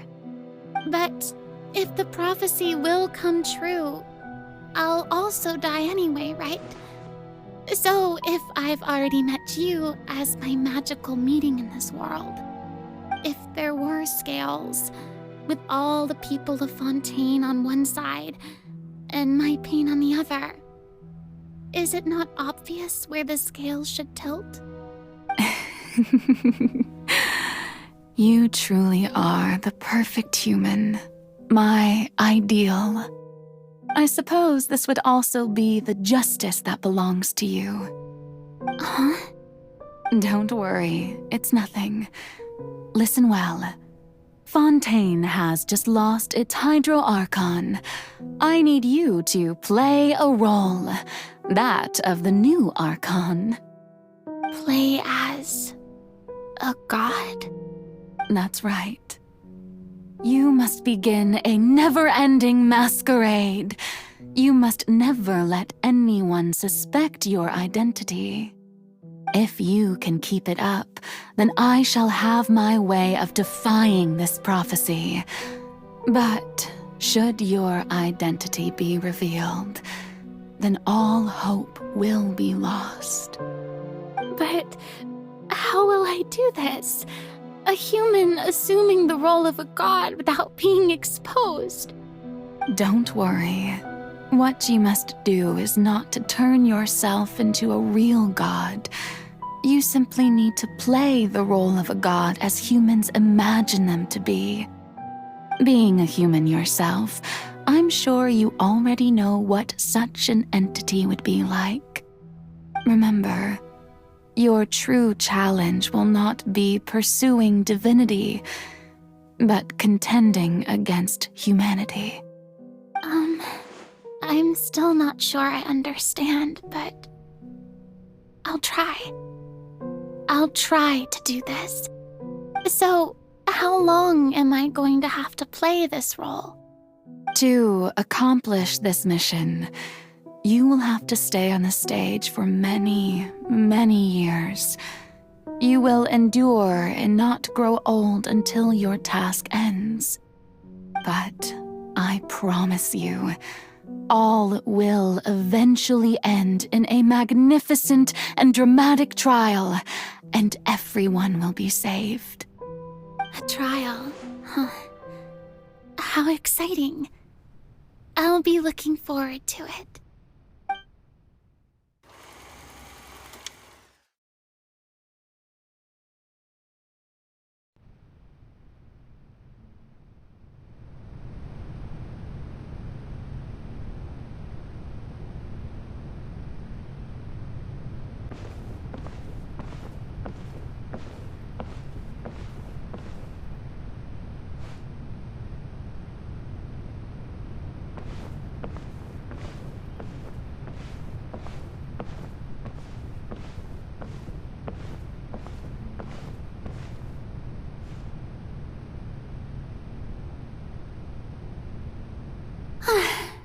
The Maison Cardinalise has announced my accession, but this is my first time facing the people. What should I say to most appear like a god? To be honest, I still don't know. Perhaps I should first try to act natural. Ladies and gentlemen, good evening, and welcome to the Opera Epiclese. I'm sure you've all heard about how I have taken on the role of Hydro Archon. Indeed, I am Furina de Fontaine, your new Archon. In truth, I know little about becoming a nation's new god, but it will be my honor to guide you all. As the god Focalor, the god of justice, I shall do all within my power to lead you into an age of fairness and justice. Once again, thank you all for coming. If you should have any questions or suggestions, please send them to the Maison Cardinalise. The future of Fontaine will require us to work together, after all. This should do it. I thought I might stammer, but thankfully, I was able to convey my thoughts just fine. Okay, and next. That's the new Hydro Archon. Is this some kind of joke by the Maison? I would have thought that a being that surpasses humanity would be a bit more assertive. Hey, did you hear that? She even told us to send her suggestions there at the end. Shouldn't gods be all-powerful? She's being so modest. What's the difference between her and an ordinary person, then? If if you ask me. Perhaps the succession didn't actually happen. She might just be a maison-back puppet. Wait, what's going on? Why is everyone suspecting me of being a fake? Oh, this is bad. If I get exposed here, there'll be no saving the people from the prophecy. Right. Mirmi said that I just need to play the role of a god as humans imagine them to be. Calm down, Furina. Think. What do the people want? How would they imagine a god to speak and act? Assertive, with a strong sense of presence. One who can dispel all doubt. That is the character I'm fated to play.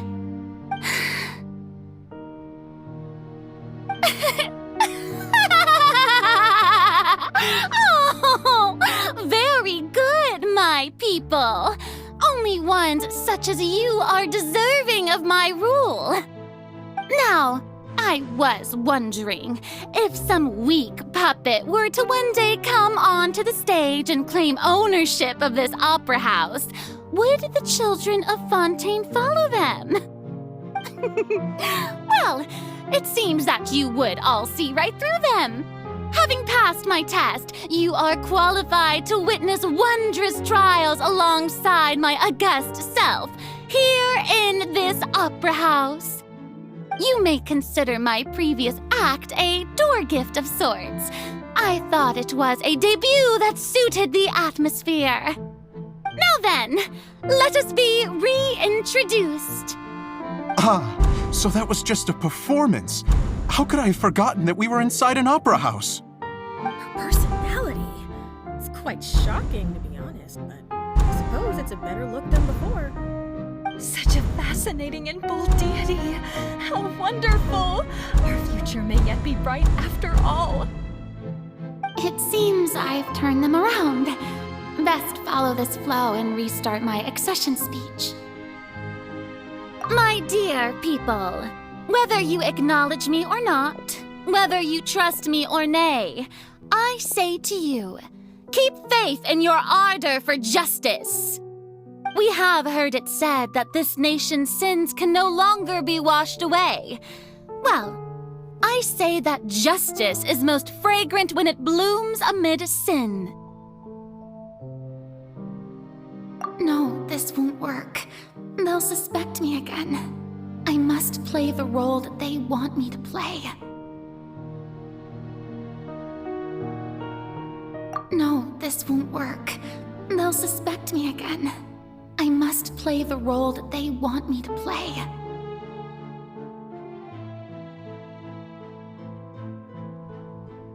No, this won't work. They'll suspect me again. I must play the role that they want me to play. No, this won't work. They'll suspect me again. I must play the role that they want me to play. No, this won't work. They'll suspect me again. I must play the role that they want. The scales of justice should not weigh heavy in the hands of its god. On one side, it must carry fairness and justice. And on the other, praise and applause. May law be the prayer on our lips. May judgment be our worship. Let us light the fires and drink to the future of Fontaine!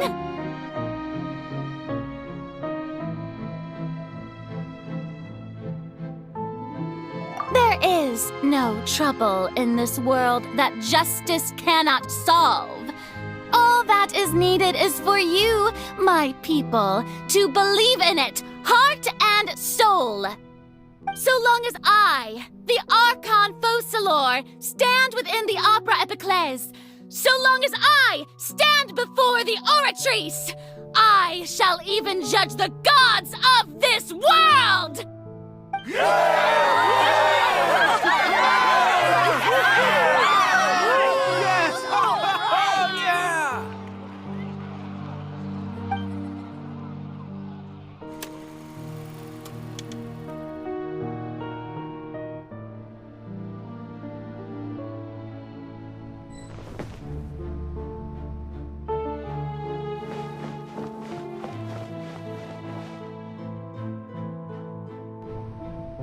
Lady Furina, here are today's case reports as well as a summary of the follow-up for your perusal.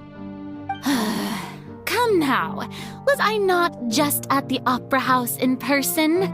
Leave these kinds of things to Neuvillette. Besides, none of these trials were the one that I'm looking forward to the most. If I may be so impertinent, what kind of trial are you truly looking forward to? A magnificent, dramatic, and wondrous trial. A trial to end all things. How could you hope to understand? That's true. I fear I lack the ability to grasp your divine thought, Lady Archon. No need for fright, and do not take what I said before too seriously. Go now, do your duties. The trial I await. It will come one day.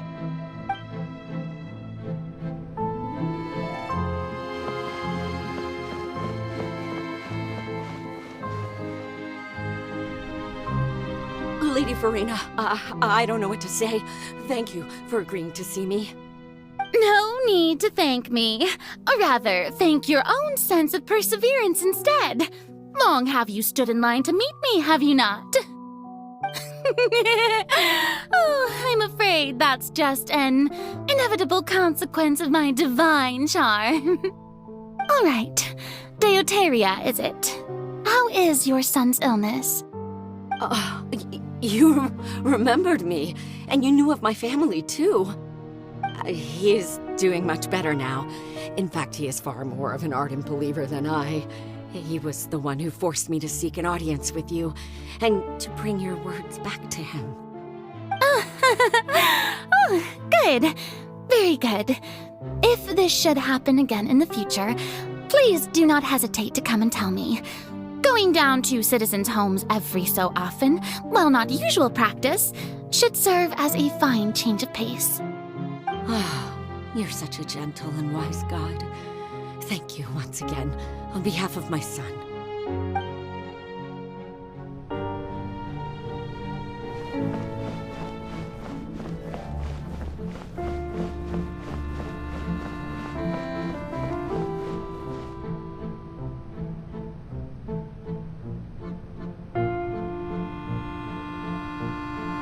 Lady Furina, here are the latest hydrological reports. As for the specific parameters you asked to take note of, I'm afraid things still don't look good. I see. It's as I thought then. As your god, I did already expect this, but I wanted to see how far your human wisdom would allow you to analyze it. All manner of signs indicate that the prophecy will still come to pass. Forget it. That's not something you need to worry about right now. Well, as I understand it, the Fontaine Research Institute is also trying to find a way to counter the rising water levels. Really? Have they found anything? I'm afraid that they haven't found any effective solution thus far. Oh, is that so? Well, no wonder. This issue has reached the realm of the gods, after all. Still, their spirit is praiseworthy.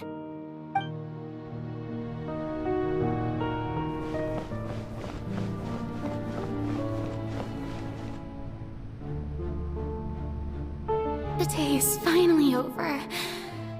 I haven't had a moment to breathe this whole time. But it's good to see that everything's getting on track. There are no longer any voices of suspicion. Maybe this is fine. I just need to keep going, and everyone will be saved. All right, Furina, don't think too hard about this. You need rest. Tomorrow's a new day.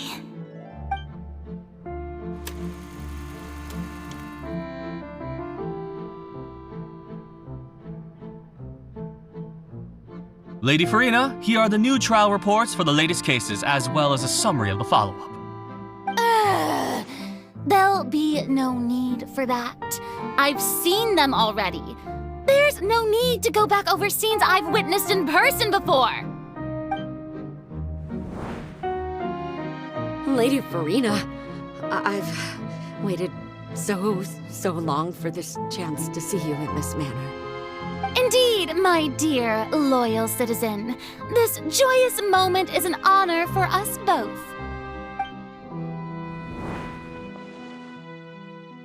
Lady Furina, we're detecting significant hydrological anomalies near Poisson. Understood. Keep monitoring. Keep me informed should anything come up at the Institute.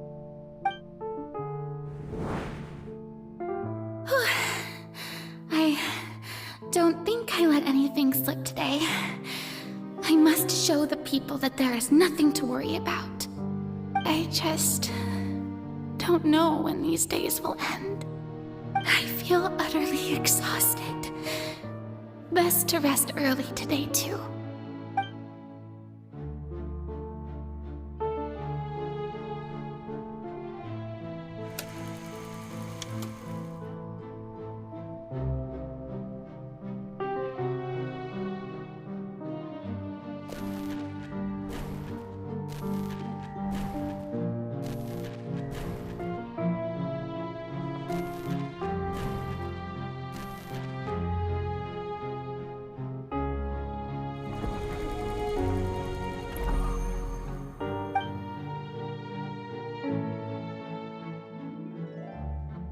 Lady Furina, it's like a dream being able to speak with you up close like this. I've heard that the first member of our family who was honored to receive an audience with you was Madame Dioteria, almost 20 generations ago. And what a fine family yours is indeed. It brings me great joy to meet such a faithful believer, a descendant of a line most ardent. Surely you exaggerate, Lady Furina. My lady? What is it, good citizen? Oh, are you crying?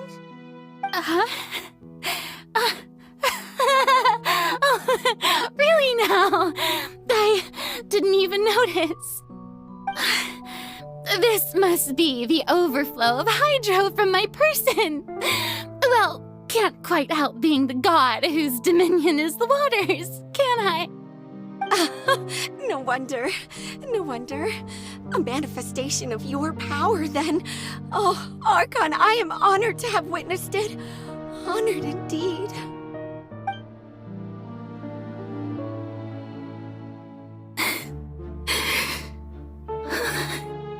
So interminable.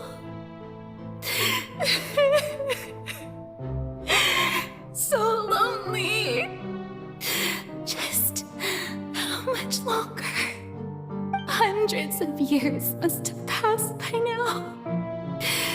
Perhaps the show must go on for hundreds more. I never imagined that it would hurt so much. Have I reached my limit? No. Perhaps I reached it long ago. Today I didn't even notice my own tears. I want to tell someone, anyone, about this. But would that not destroy all I've done so far? I've conducted so many investigations across the centuries, but there's not even a sliver of hope that we might break the prophecy. All I can do is keep heart. I must maintain this act. It is the only way to save Fontaine. Please, mirror me. You have to succeed.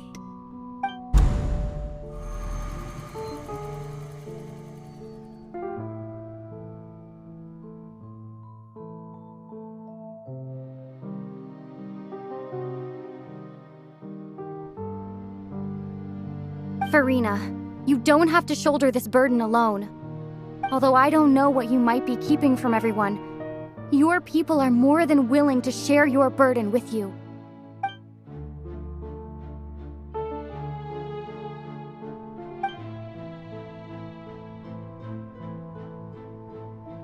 share my burden. That's impossible.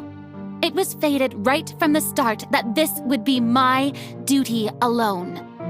But even if your burden doesn't need to be shared, you can still choose to confide in someone. Just share it with me. I'm what you'd call a witness. A witness? Yes, I've heard that you came to Tevat from beyond the stars, yes. In other words, you never belonged here. And if Tevat is, in its entirety, a show on a stage, then you're just a spectator, aren't you? If that's the case... She's right. I could confide in her, couldn't I? But if things don't play out as expected, the people of Fontaine will be the ones to pay the price. No, Furina, you shouldn't be selfish.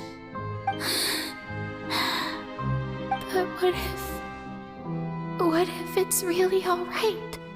Furina, you've worked so hard for so long. Surely it would be okay to put yourself first for once.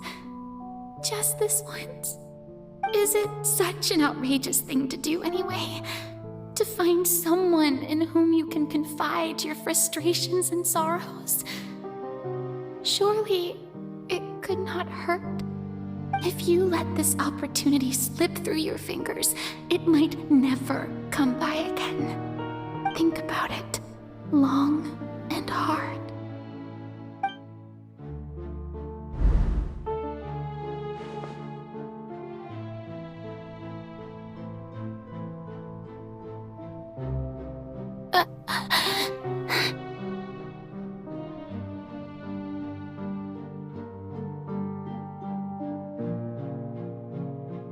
No, I have nothing to say.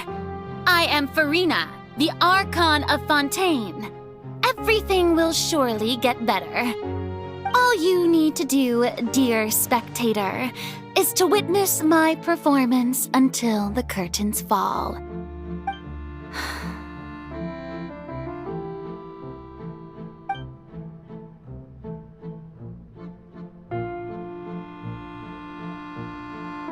Fine.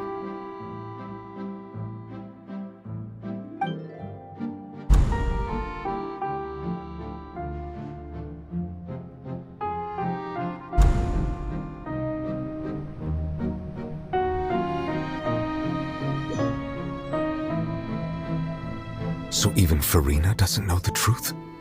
You've never once let her in on the full plan? Yes, it had to be done. To deceive the heavenly principles, you must first deceive yourself. She did very well. If she had let her resolve falter even once in these 5 centuries, Fontaine would have been doomed to the most tragic fate.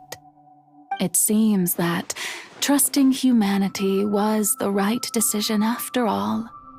I believe that I understand how your deception works, but that is only half the truth, is it not? How would you build on this foundation to save the people of Fontaine? That is the most important thing. Ah, good. Of course, the Iudex of Fontaine has pinpointed the crux of the issue. I'm sure you've long sensed that the Oratrice is no simple machine, yes? I've always suspected that it had its own consciousness. And Lenny did mention that he heard a human voice within the core chamber. It now seems that that person was you, hidden within the machine all along. Am I right? And then I became one with the Oratrice, taking Fontaine's gnosis with me. Yes, it would seem so, wouldn't it? Alas, your understanding of this device still lacks sufficient depth. In truth, it is no enactor of justice. It is, in fact, a device created to kill the god of justice. I beg your pardon? Oh, you have it. And to be more precise, not only will the Oratrice take down the god of justice, it will also take down the divine throne upon which she has been placed. I mean, did you think I would be the sort to enjoy peaceful repose while Furina suffered? My work over these last 500 years has been to constantly accumulate indemnitium within the oratories. But really, some have already discovered that only a small fraction of the energy generated by the device was ever used to provide power to Fontaine. The vast majority had to be, accumulated to enact this death sentence. It was all a part of your plan, then? Both the trial and the sentence? Indeed. This power, accrued over 5 centuries, could have sustained Fontainians for millennia had it only been used for that purpose. Almost all of it has now been stored within the oratories. But only power of this magnitude could hope to destroy the Hydro Archon's divine throne, shaking the rules established by Celestia and breaking through the institution that is the Seven. So the Oratrice's call for death was for neither Furina nor Focalor, but for the Hydro Archon. The destruction of that divine throne. If I do not misunderstand your intent, you must be... returning what's rightfully yours to you, of course. In other words, this was all done to return the authority of the Hydro Archon to the Hydro Dragon of this planet. But...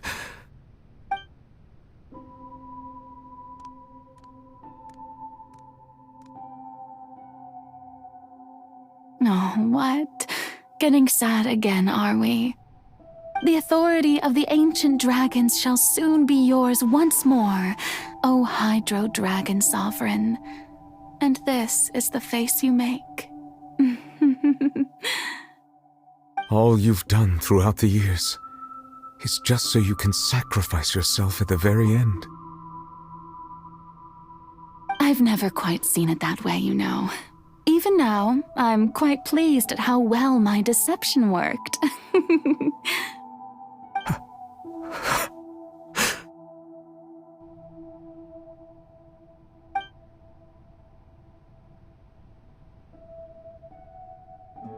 Hydro Dragon, don't cry. I must say, had it been within my rights, I would have loved to judge the heavenly principles themselves. Were they not guilty of essentially the same crime? Egeria stole the power of the primordial sea, and the heavenly principles stole the power you ancient dragons possessed. I, for my part, am the god of justice. And is it not just that your original powers should be returned to you? Speaking of justice, I have always believed that justice lies in the process of pursuing human existence itself. So, if the theft of the primordial sea's might was Fontaine's original sin, then, leaving matters of procedural right and wrong aside, the descent of the Fontainians as humans and their right to exist in this world would be Fontaine's original justice. In other words, existence was Egeria's justice, and to me, justice is the continuation of that existence. Defying the prophecy and ensuring that Fontaine's people shall live on, that should be the justice enthroned over all others. At this point, we, whether it be myself or all other Fontainians, have shouldered the burden of this sin for far too long. Iudex Nervillet, the highest judge in our land, when you regain your full power as an elemental sovereign, what verdict shall you pass upon us? So when I was invited to the court of Fontaine to serve as Iudex, I see now that that was your idea too. At last, I now understand the true purpose behind this position. In the beginning, I was uninterested in human existence. But these 5 centuries of living alongside them have gradually brought about mutual understanding between us. And I have even attempted to feel as they feel. You are a devious one, Focalor. Things being as they are, surely you know that I could never declare them to be guilty.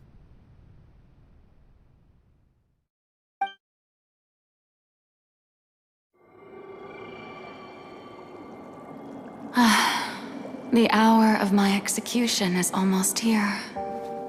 For the sinner, the curtain call has come. I know I may not sound it, but faced with death, I find myself a little afraid. Perhaps this is one thing both gods and humans have in common.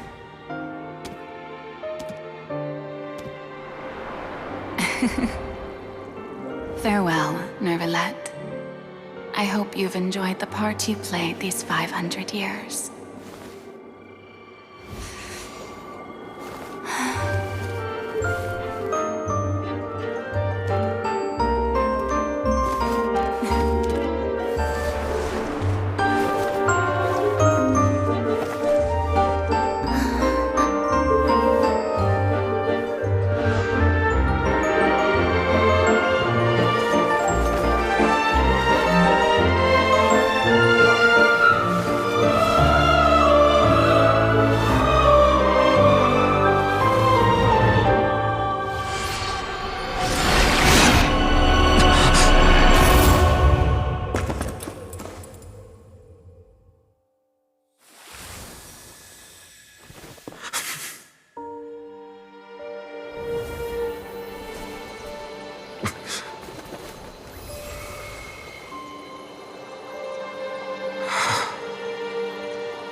Judex Nouvelette, hereby declare,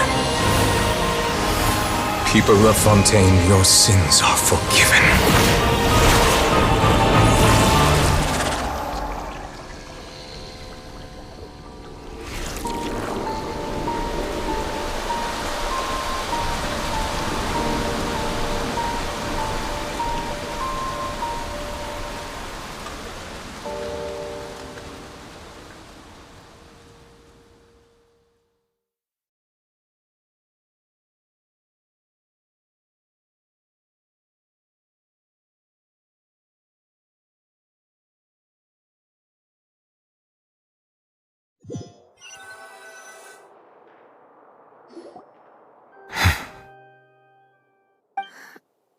What just happened?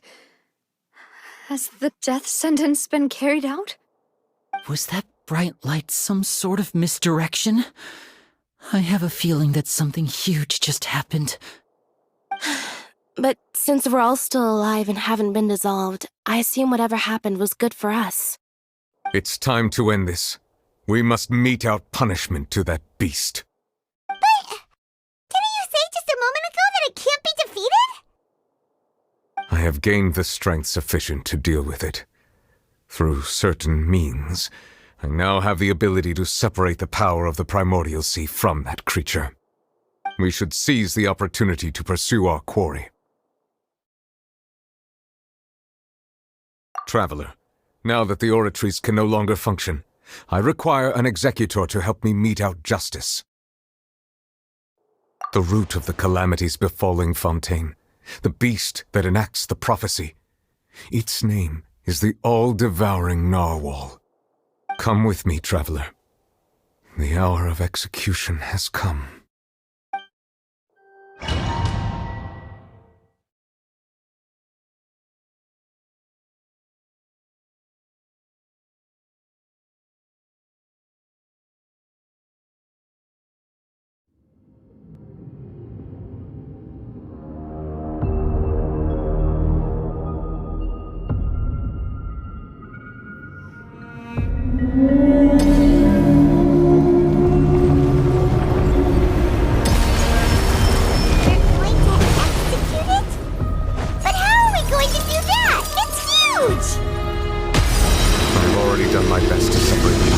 primordial sea away.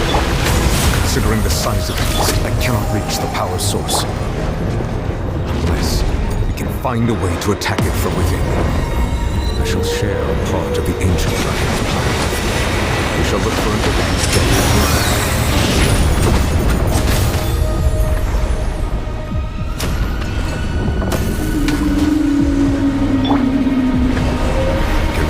Sorrow turning into hostility.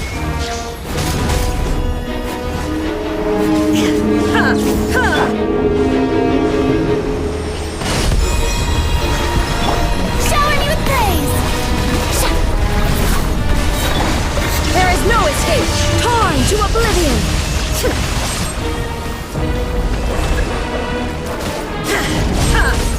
The all-devouring narwhal cannot resist its instinct to devour. Continue to trigger its hostility. A chance will present itself. Step right up. Illusion shattered!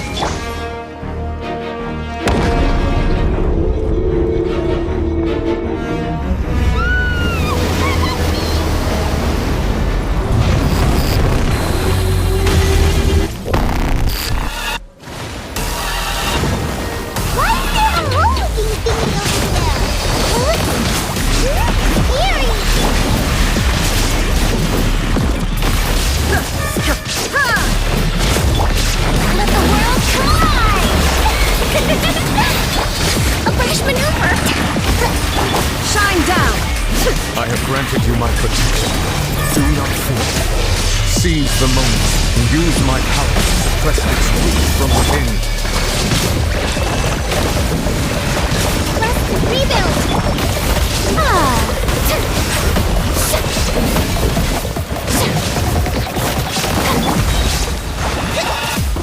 Let my name echo in song!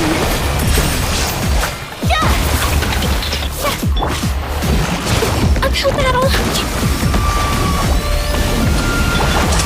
Here comes the finale.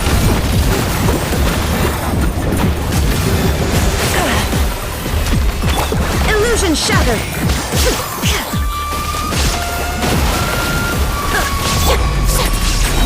May I present?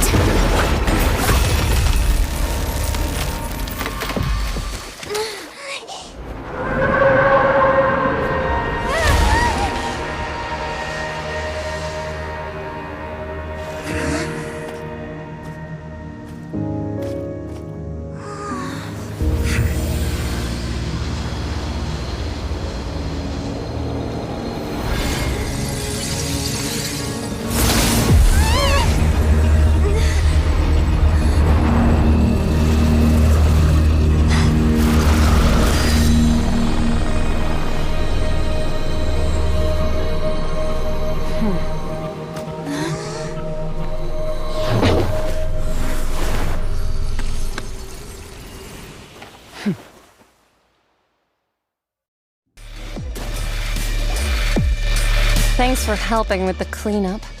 It should have been my job, but... oh well. It was just supposed to be a short private training session for me. I didn't think that my disciple and my master's pet would start brawling in the meantime. Well, actually, I had a feeling that it would happen at some point, but they bumped into one another earlier than I thought. What a blunder. I suppose I'll have to swing my sword 3 million times as penance. That power. Who are you exactly? Paimon has an idea. From what she said earlier, she must be Child's master. Skirk, right? It's just that he gave us the impression that she was the less talkative person. I simply did not have anything to say to the weak. But you, on the other hand, managed to defeat the all-devouring narwhal without using power from beyond this world. So you may speak to me as equals. I have to agree. It's a strange use of a planet's primordial waters just to raise an all-devouring narwhal. That kind of power is wasted on it. It's not cooperative. It eats too much. And I have more important things to do with my time than pet sitting. The only thing that creature has going for it is its looks. All in all, it fails as a pet. Miss Skirk? I think you might have missed the point. The point being?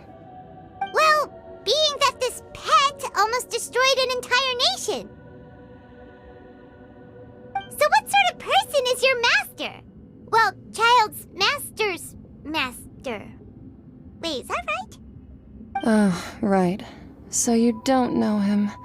Sorry, I assumed you did. His name is Sertologi. Huh? I am unfamiliar with that name. Huh. So Master isn't sufficiently famous. How should I describe him then? Have you heard of the name The Foul? The Foul? Still nothing? Well, how about the Visionary? Vetterfulnir then? Or Gold Rhindaughter? Ooh, that one we've heard! Rhindaughter's part of the Hexen Circle. She's Albedo's mom, right? Oh, so you do know that name. To be honest, I also heard all of those names and titles from my master. I don't actually know them either. But I suppose you understand now, yes? My master is likely a similar sort to Rhindaughter. They are both pursuing some form of perfection. Wait! Didn't you also mention a visionary person? Paimon didn't quite catch their name. Actually, never mind that. I believe it expedient to inform you that the all-devouring narwhal used up nearly all its strength fighting you. Such roiling hydro energies will prove difficult for the planet's deep seas to digest. As such, the Fontaine back on the surface has most likely been thrown into chaos. In other words, the prophecy that you've been fretting over should now be in full swing. What?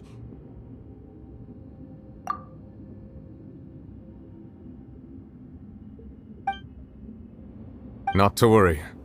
Focalor has already managed to deceive the heavenly principles.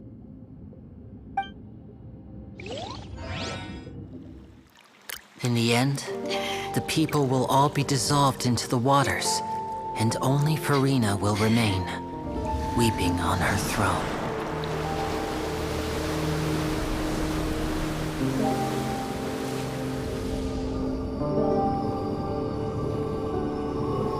Only then will the sins of the people of Fontaine be washed away.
Initiate emergency rescue!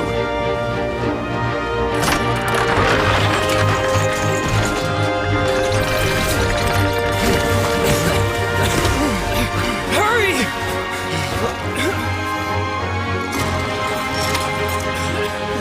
Hey, lend a hand!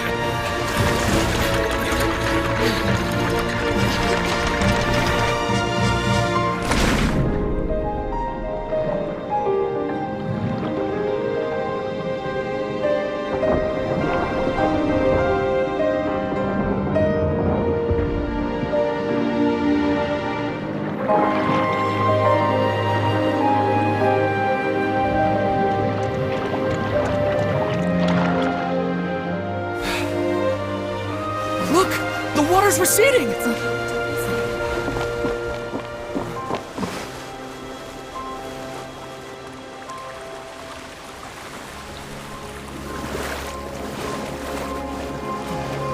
It's a miracle! Water's receding. We didn't dissolve. The prophecy was wrong. The prophecy was wrong. The prophecy was wrong.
The soil renewed.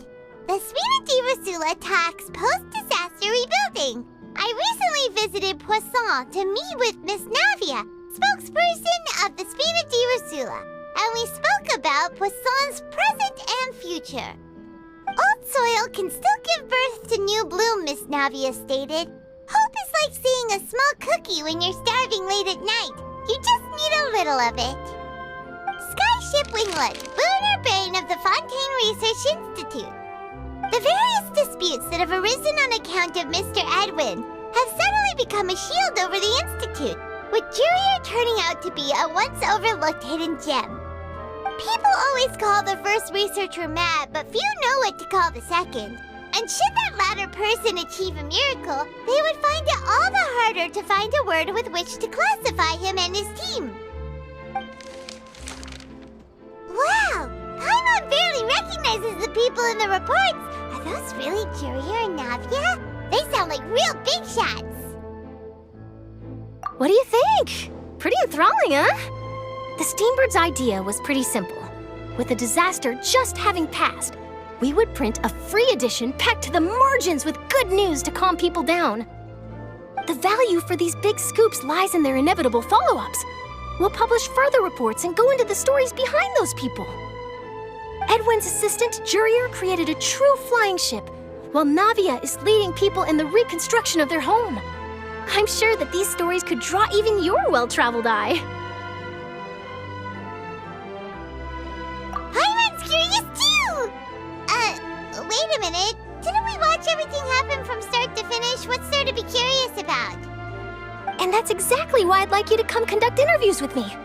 You're the best incubators of news, if you haven't noticed. And also, with you around, I'm sure I'll get to see that Duke. Are you sure? Hasn't he turned you down several times already? Oh, this time will be different. Come on, let's head to Poisson first, and then make a trip to the fortress. There are some things you'll only know when you get there.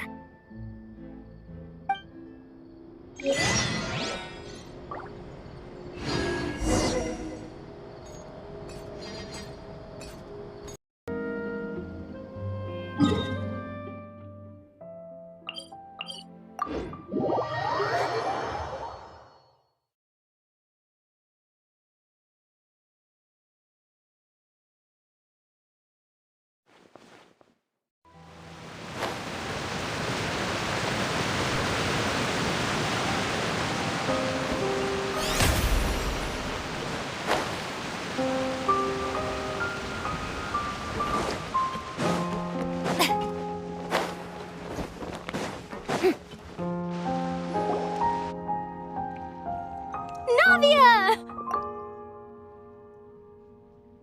Oh, it's you. What brings you all here? Hey, we're just having a look around. I'm here to update myself on how things are going here. Oh, the Fatui are here too! Let me introduce you. This is Mr. Garunt Snežević. He represented the Knave in sending us a large amount of supplies, and is helping with our work. Our residents are hard at work as well. Thanks to everyone, work is progressing nicely. We've lost a lot of people, but we're moving forward. That will have to be enough. Hello, Miss Charlotte. I'm a big fan of yours. I especially like that article you wrote last year about Fontaine's stray cats. But if you don't mind, could you not emphasize our role too much in your report? It's not charity we're doing here. We just happen to share the same interests as the Spina. I get where you're coming from. I'll keep it as simple as possible. Or would you be willing to feature as friendly neighbors? That would be fine. Thanks. Oh, you're back too. How are things? We finished laying down the construction materials. It'll be another hour before the workers are able to go over there. Huh? You're here too, Clorand? Well, her reputation's greatly risen after that whole duel business with Miss Furina. So she's here in Poisson to wait out the heat. All right. She really came here to help me out. There's too much to consider in the reconstruction of Poisson. The Spina has need of more decision-makers. And, well, I do already happen to be connected to Mr. Callis. Oh, wait just a moment. Do you mind me asking a few questions? You know, about how you felt before the duel, about what it was like facing down a god. There's lots of exciting material there, I bet. Forget it. I'm sure you can find a better theme than that, Miss Charlotte. I see you're the same as always. Couldn't you do me a favor, for Navia's sake? Well, if we're talking about doing things for my sake, you might as well just take a few more photos of me. Or of the Traveler. It's better than wasting time persuading Clorand, at any rate. Of course I will. I'm not gonna let her off that easy. All right, then everyone who wants to be in the photo, gather up. And smile.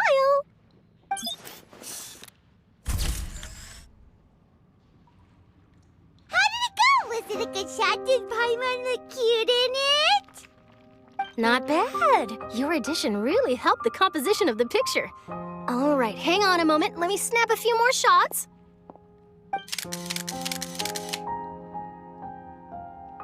All right, that should do it. I'll be back here later anyway, so let's call it a day.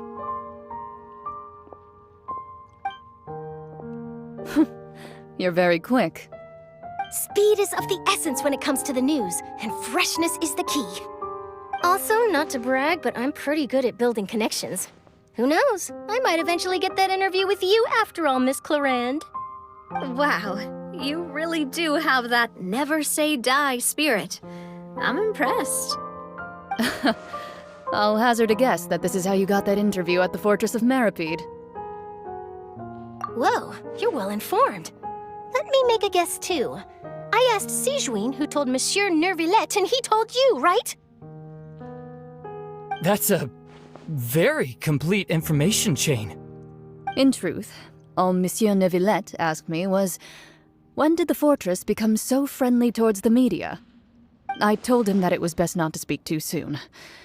There's no guarantee that Wriothesley will make a personal appearance. You're right. I've got to treasure every moment I have with them. In which case, I'll be making a move first. Stay safe now. And tell me if you hear anything interesting. I'll treat you to afternoon tea in exchange.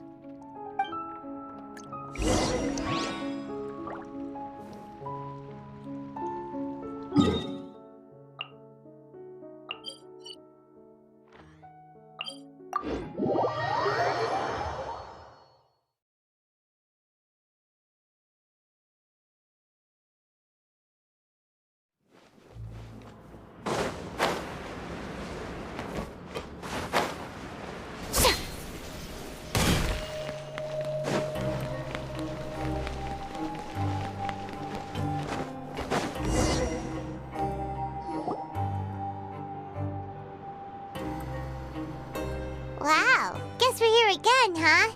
There's a real nostalgic feeling to this place. Looks like you've been missing us. Duke! Did you come all the way to the entrance to greet us? Of course. I'm here to welcome you and our dear Miss Charlotte, whom our good head nurse recommended to me. It's an honor to finally meet the much-rumored Duke. Thank you for consenting to my visit to the fortress, sir. No need to thank me. But that said, I shouldn't be the focus of your interview. I trust you recall our agreement? Of course, of course. All right then, this way.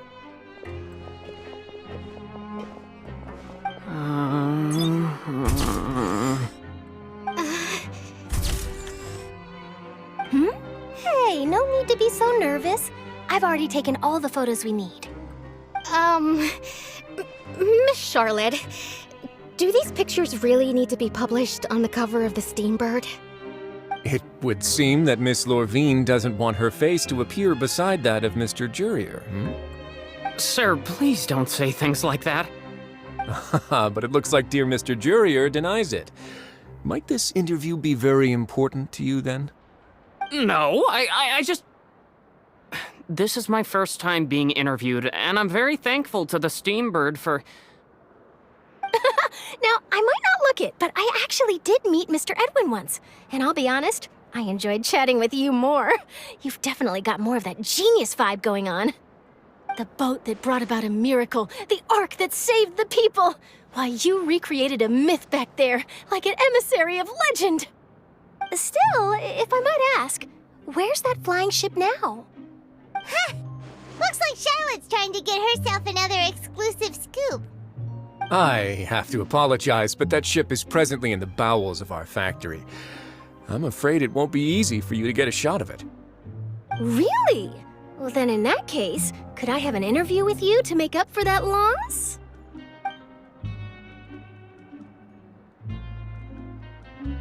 You already know my answer, I'm afraid. Best you interview our head nurse instead. Or perhaps you'd like to take another photo of this couple of researchers? Did you really have to use the word couple? Well, then, 2 solo photos will do. Is my hair messed up? Please, someone help me have a look. Things sure are getting pretty lively here. We've seen this kind of thing before.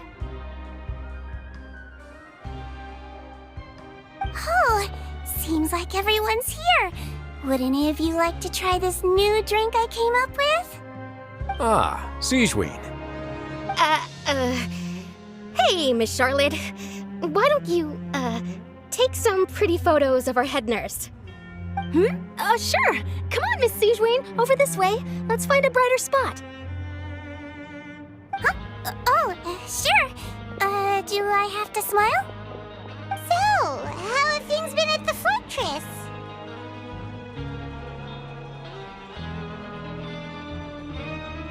Same old, as you can see. Fontaine's undergone some changes, but this place is still more or less the same. Other than that flying ship, it got a tad too much attention, I think. That's why I decided to let the interview go through. We should direct more public opinions toward the behind-the-scenes heroes.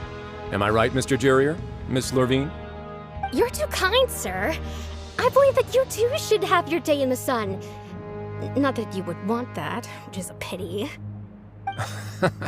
I'll just leave the spotlight to you two.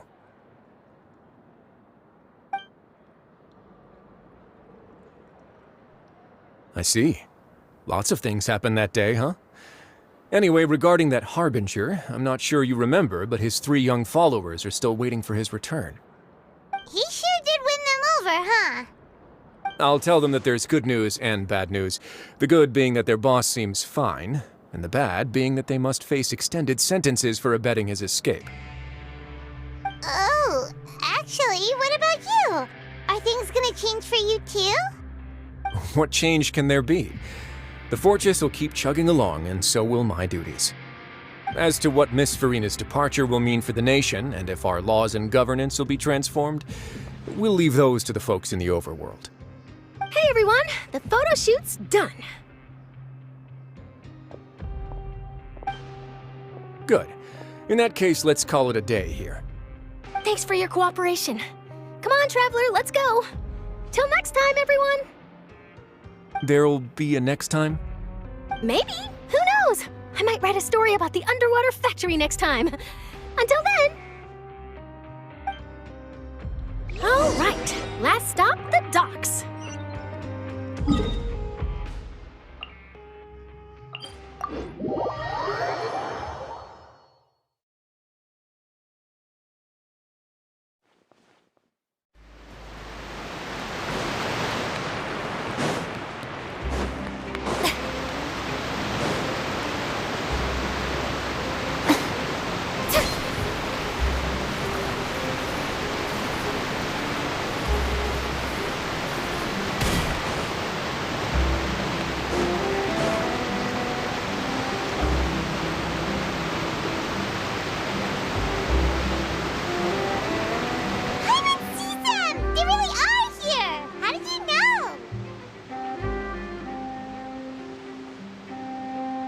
Navia mentioned that she stayed in touch with Linny and the others after working together.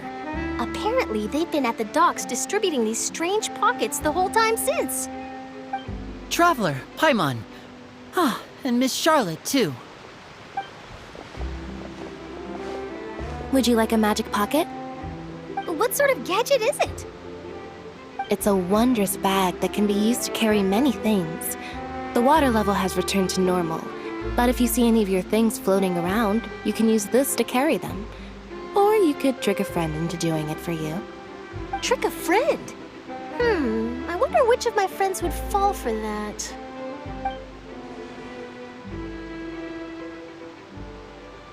You could just make a friend like Fremine here. Isn't that right, Fremine? Is this what you meant by, I'll help you make some more friends? To be honest, that sounds pretty sweet. Could I have your contact, please? Sure. Please, write down my address. You sure are working hard to help Fremine socialize. He was the one who proposed doing this. He even wants to assist in our magic shows. Yes, I was planning to first introduce Pear as an assistant, and later Fremine himself. In the future, I think we can leave underwater escape magic to him too. That said, would anyone want to see a diver escape underwater? Oh, it'll work out. Every journey begins with the first step. He'll become a part of our show eventually. Lynette, could you come over? Miss Charlotte says she wants to take a picture of us. Got it. My, that Charlotte is rather perceptive. She got rid of everyone the moment she realized I had something to say to you. So, how have things been, Traveler? Father says that you did a great deal during the latest events. She's very grateful for your contributions to Fontaine. That's all right. We were more than happy to help. So, what's she doing now? Oh, I guess you haven't heard. Well, after Lady Furina left, Father and Monsieur Neuvillette opened negotiations, during which he gave Fontaine's gnosis to her as a diplomatic gift. A diplomatic gift? A gnosis? Yes, I was quite surprised at first myself. But when I thought it over, there were actually a number of things going for it. It could have been done as an apology for the incident with Lord Child, or as thanks for his help in tying the all-devouring narwhal down. Furthermore, Father did also lend significant aid to Fontaine and Poisson. Well, that's true, but this is a gnosis we're talking about. Doesn't this seem a bit irresponsible? I would agree, but I've also heard that it seems that Monsieur Neuvillette has had a significant change of heart regarding the matter. So there's some reason for this that only Neuvillette knows about? I suspect you'll have to ask him about that yourself. Yes, speaking of which, I did see him strolling around the entrance to the Fortress of Merimpi a while back. Isn't he real busy and stuff? Paimon didn't think he'd have the time for that. But back to the topic. The gnosis was given to the knave, right? What about Child? They say that he's returned to Snezhnaya to recover from his wounds. I hear that the recent disaster really did a number on his health. That's true. When you think about it, we've had loads of run-ins with the Fatui. To think we'd be allied with them this time. So shocked by such a simple switching of sides?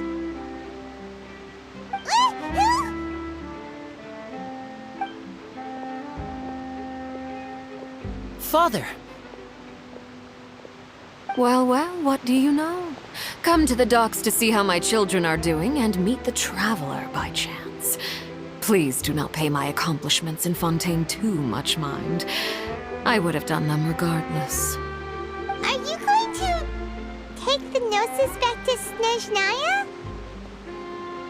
That is our duty as harbingers, yes. Don't be too preoccupied with sides. The goal of the Fatui concerns not a single place or person, but the entire world. With such a grand goal in mind, it is inevitable that we must wear many masks. Switching my masks is something I've always done. Well, that depends on many things. No one truly knows what the future holds. What good is honesty if you can't rely on it forever? As for you, I very much look forward to our next collaboration. Good things cannot be achieved alone, and you've proved yourselves to be great partners. A vision? All right. I'll remember to return it. Thank you for keeping it safe for him this entire time. And that's a wrap for me. Huh? You're... Greetings, Miss Journalist. Hello. If I'm not mistaken, there are diplomatic channels I'll need to report to take a photo of you. That is correct. So forgive me, but I will not be able to serve as a subject in your article. However, feel free to write as much as you'd like about our dear magicians and our upcoming rookie talent. I will. The sea breeze is quite pleasant. I shall continue my walk while the weather remains so agreeable. Farewell. Farewell, Father. Oh, she has such an intimidating presence. I didn't even dare to take a picture. Thankfully, I've already wrapped up all my pre-scheduled interviews. Thank you all. This'll be more than enough for me to write about, I'm sure. Don't be too nervous. Why don't you take a magic pocket before you go? Here, Traveler, Paimon, you take one too. To move things about? That's right. Funny. I was giving out magic pockets when we first met too. And what do you know? I'm doing the exact same thing right now. So many things have happened, but the pockets are still the pockets. I guess this must be life. We will all follow our own paths, and serendipity will lead you to your fated friends. All right then. We'll be handing out pockets in some other districts later, so we'll get going now. Have a good day, you two. Well, guess we sent Charlotte off. Shall we go see her Nibbler?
Really?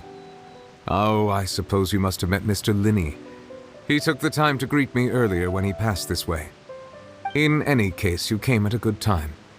I was just considering reaching out to you to set up a meeting, so I may explain some things that I haven't had the time to before.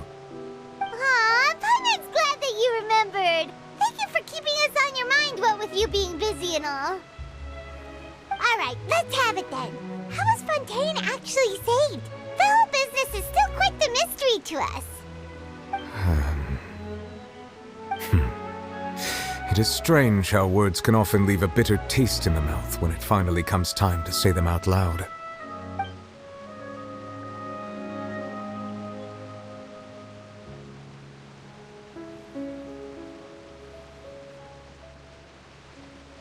Whoa.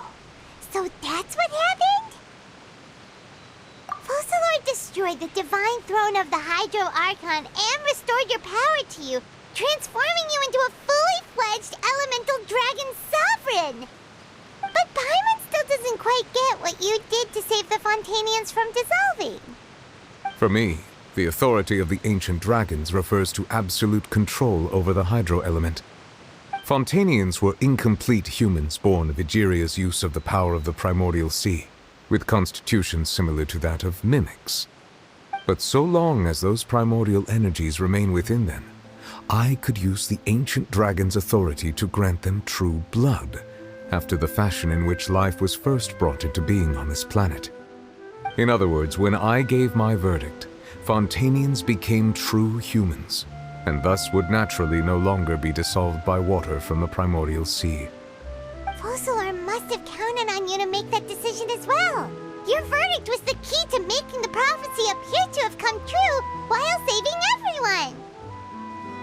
Yeah, and in a manner of speaking, Focalor finally managed to fulfill the original Hydro Archon's wish to turn Oceanids into real people too! It seems from your expressions that you still have more things you wish to ask. Ask away.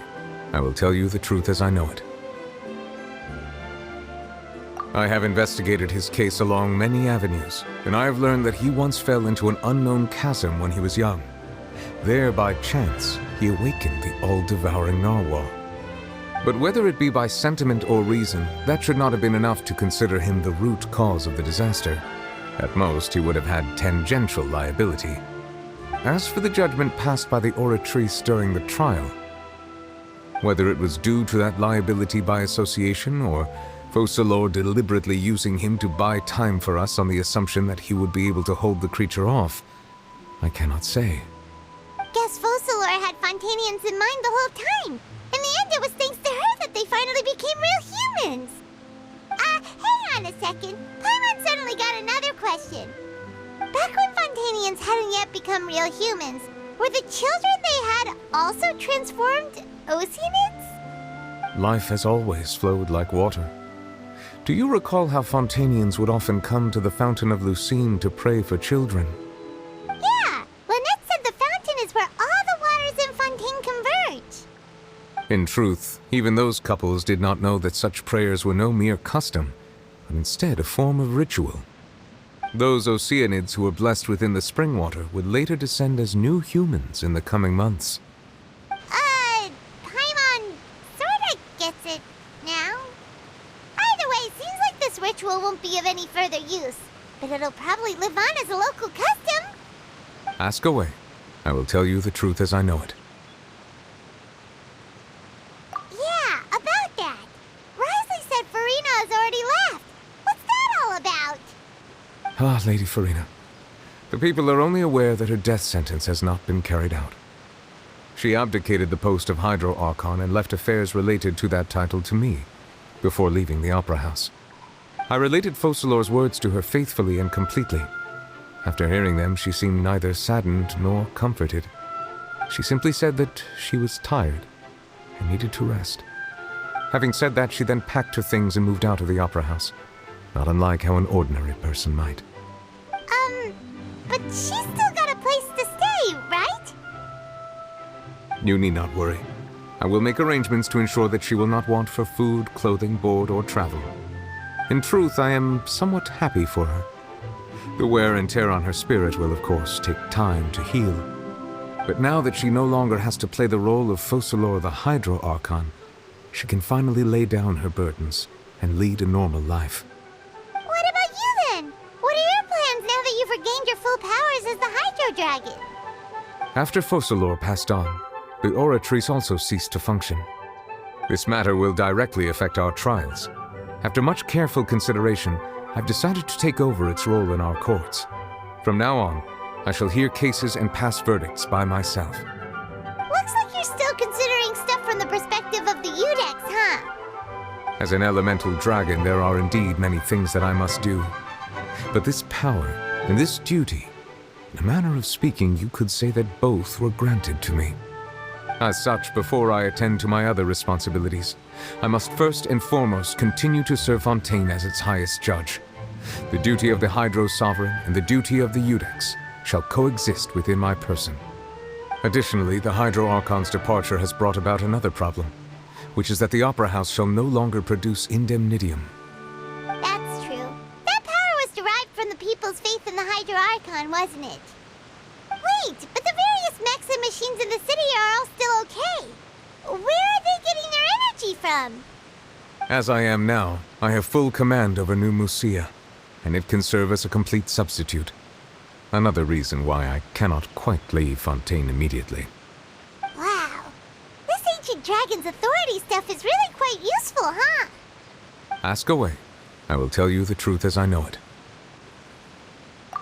Oh, that's right! They say you've given it to the knave as a diplomatic gift or something! Leaving aside their intentionality, the two Fatui Harbingers have indeed done much for us during this crisis. Their sole remaining goal in Fontaine, at least at this point, would seem to be the Gnosis. The Oratrice has ceased to function. The Hydro Archon's divine throne is now no more, and I do not need the Gnosis's power. As such, it has lost all meaning for Fontaine. If the Fatui have impure designs, then we might as well accede to their request now, and avoid unnecessary conflict. What complicated considerations! Paimon thought you were just giving it to them out of gratitude to the knave and as an apology to Child. Ask away. I will tell you the truth as I know it. You will soon be heading to Natlan, I presume. I'm afraid that I have little talent as a travel guide, so all I can do is tell you what I know about that land. As far as I'm aware, Natlan can be said to be a nation of dragons. A nation of dragons? You mean like you? No, I suspect that I would not find myself welcome there. Unlike ancient dragons such as myself, the dragons of Natlan have undergone long years of development and evolution. Large numbers of them have entered a form of coexistence with humanity. Natlan is also the nation of war. War ravages those lands like an undying flame. There is one other piece of information I got incidentally from my negotiations with the knave that I believe may be useful to you. The harbinger known as the Captain has thrown his hat into the endless ring of war. The Captain. Sounds like a real tough customer. Seriously, everywhere you look, there's a Fatui Harbinger doing their thing. I suggest that you fully prepare yourself before going to Natlan. In the meantime, Fontaine's doors will always be open to you. Ask away. I will tell you the truth as I know it. Hang on a sec. Paimon's still got a question about the Gnosis. When we spoke to Linny earlier, he mentioned that your attitude towards giving away the Gnosis had clearly changed. We guessed that there might be some reason for it that only you were aware of. No wonder the House of the Hearth is the Fatui's intelligence division. They are certainly sharp. So regarding this specific issue, I was just getting ready to share something with you. What is it? In truth, I exchanged some further words with that lady named Skirk after sending you two back to the surface. It went something like this.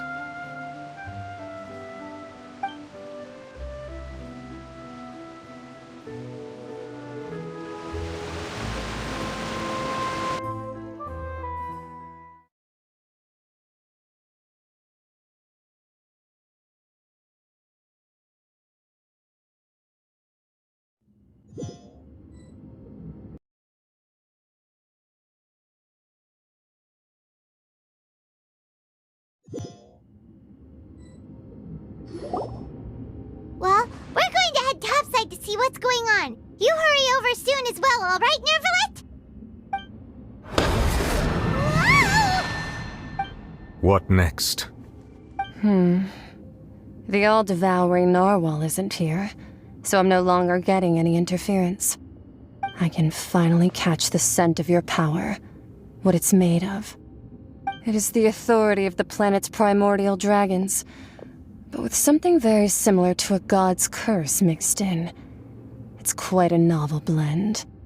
I'm sure I've encountered something like this before. What was it again? I do not know what you speak of. Of course. How could I forget? You should have the remains of the third descender on your person, yes? Remains? I've never heard of any such thing. Huh. According to your parlance, I believe it may be called a gnosis. Well, that much is true. After Focalor's divinity faded, she handed her gnosis to me. But I fear I have never heard of it described in the manner that you just did. I've been training with my master, the Foul, ever since I was young, and I have never returned to the surface since. So most of the information I possess, I got from him. It is only natural for those who are greater than humanity to possess a different sort of common sense, which is why there are so many problems in our attempts to communicate with humans. Regardless, you should probably get rid of objects of misfortune to prevent any disasters from befalling you. To live in itself is a blessing, but once a person dies, the bonds he once had with this world shall all turn to curses. What do you mean by that? No need to fret. These are just my personal thoughts, and my reason for no longer wishing to return to the surface. This third descender you refer to, who are they? And when did they die? Master never mentioned them to me. Perhaps it just wasn't that important for me to know. If you're interested, though, I could ask him. I'll be sure to pass the answer on to you next time. Next time? You believe we will meet again? I do. Wait. I have a disciple of my own, don't I? He can be the messenger then.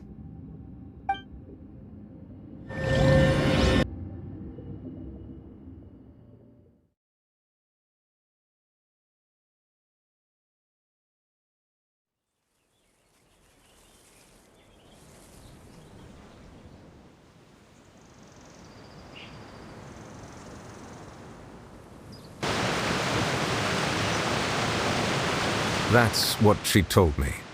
Whether it would prove useful or not, I wanted to pass that information on to you. The remains of the third descender? So that's what the Gnosis actually are. Paimon just thought they looked like chess pieces. How could they be a person's remains? All the same, assuming that there was no misunderstanding or special metaphor at play, that is what she meant to say. And she said that it would bring misfortune and that you should check it, which is why you gave it to the Fatui. If she speaks the truth, then I would simply be putting Fontaine at unnecessary risk by keeping it here.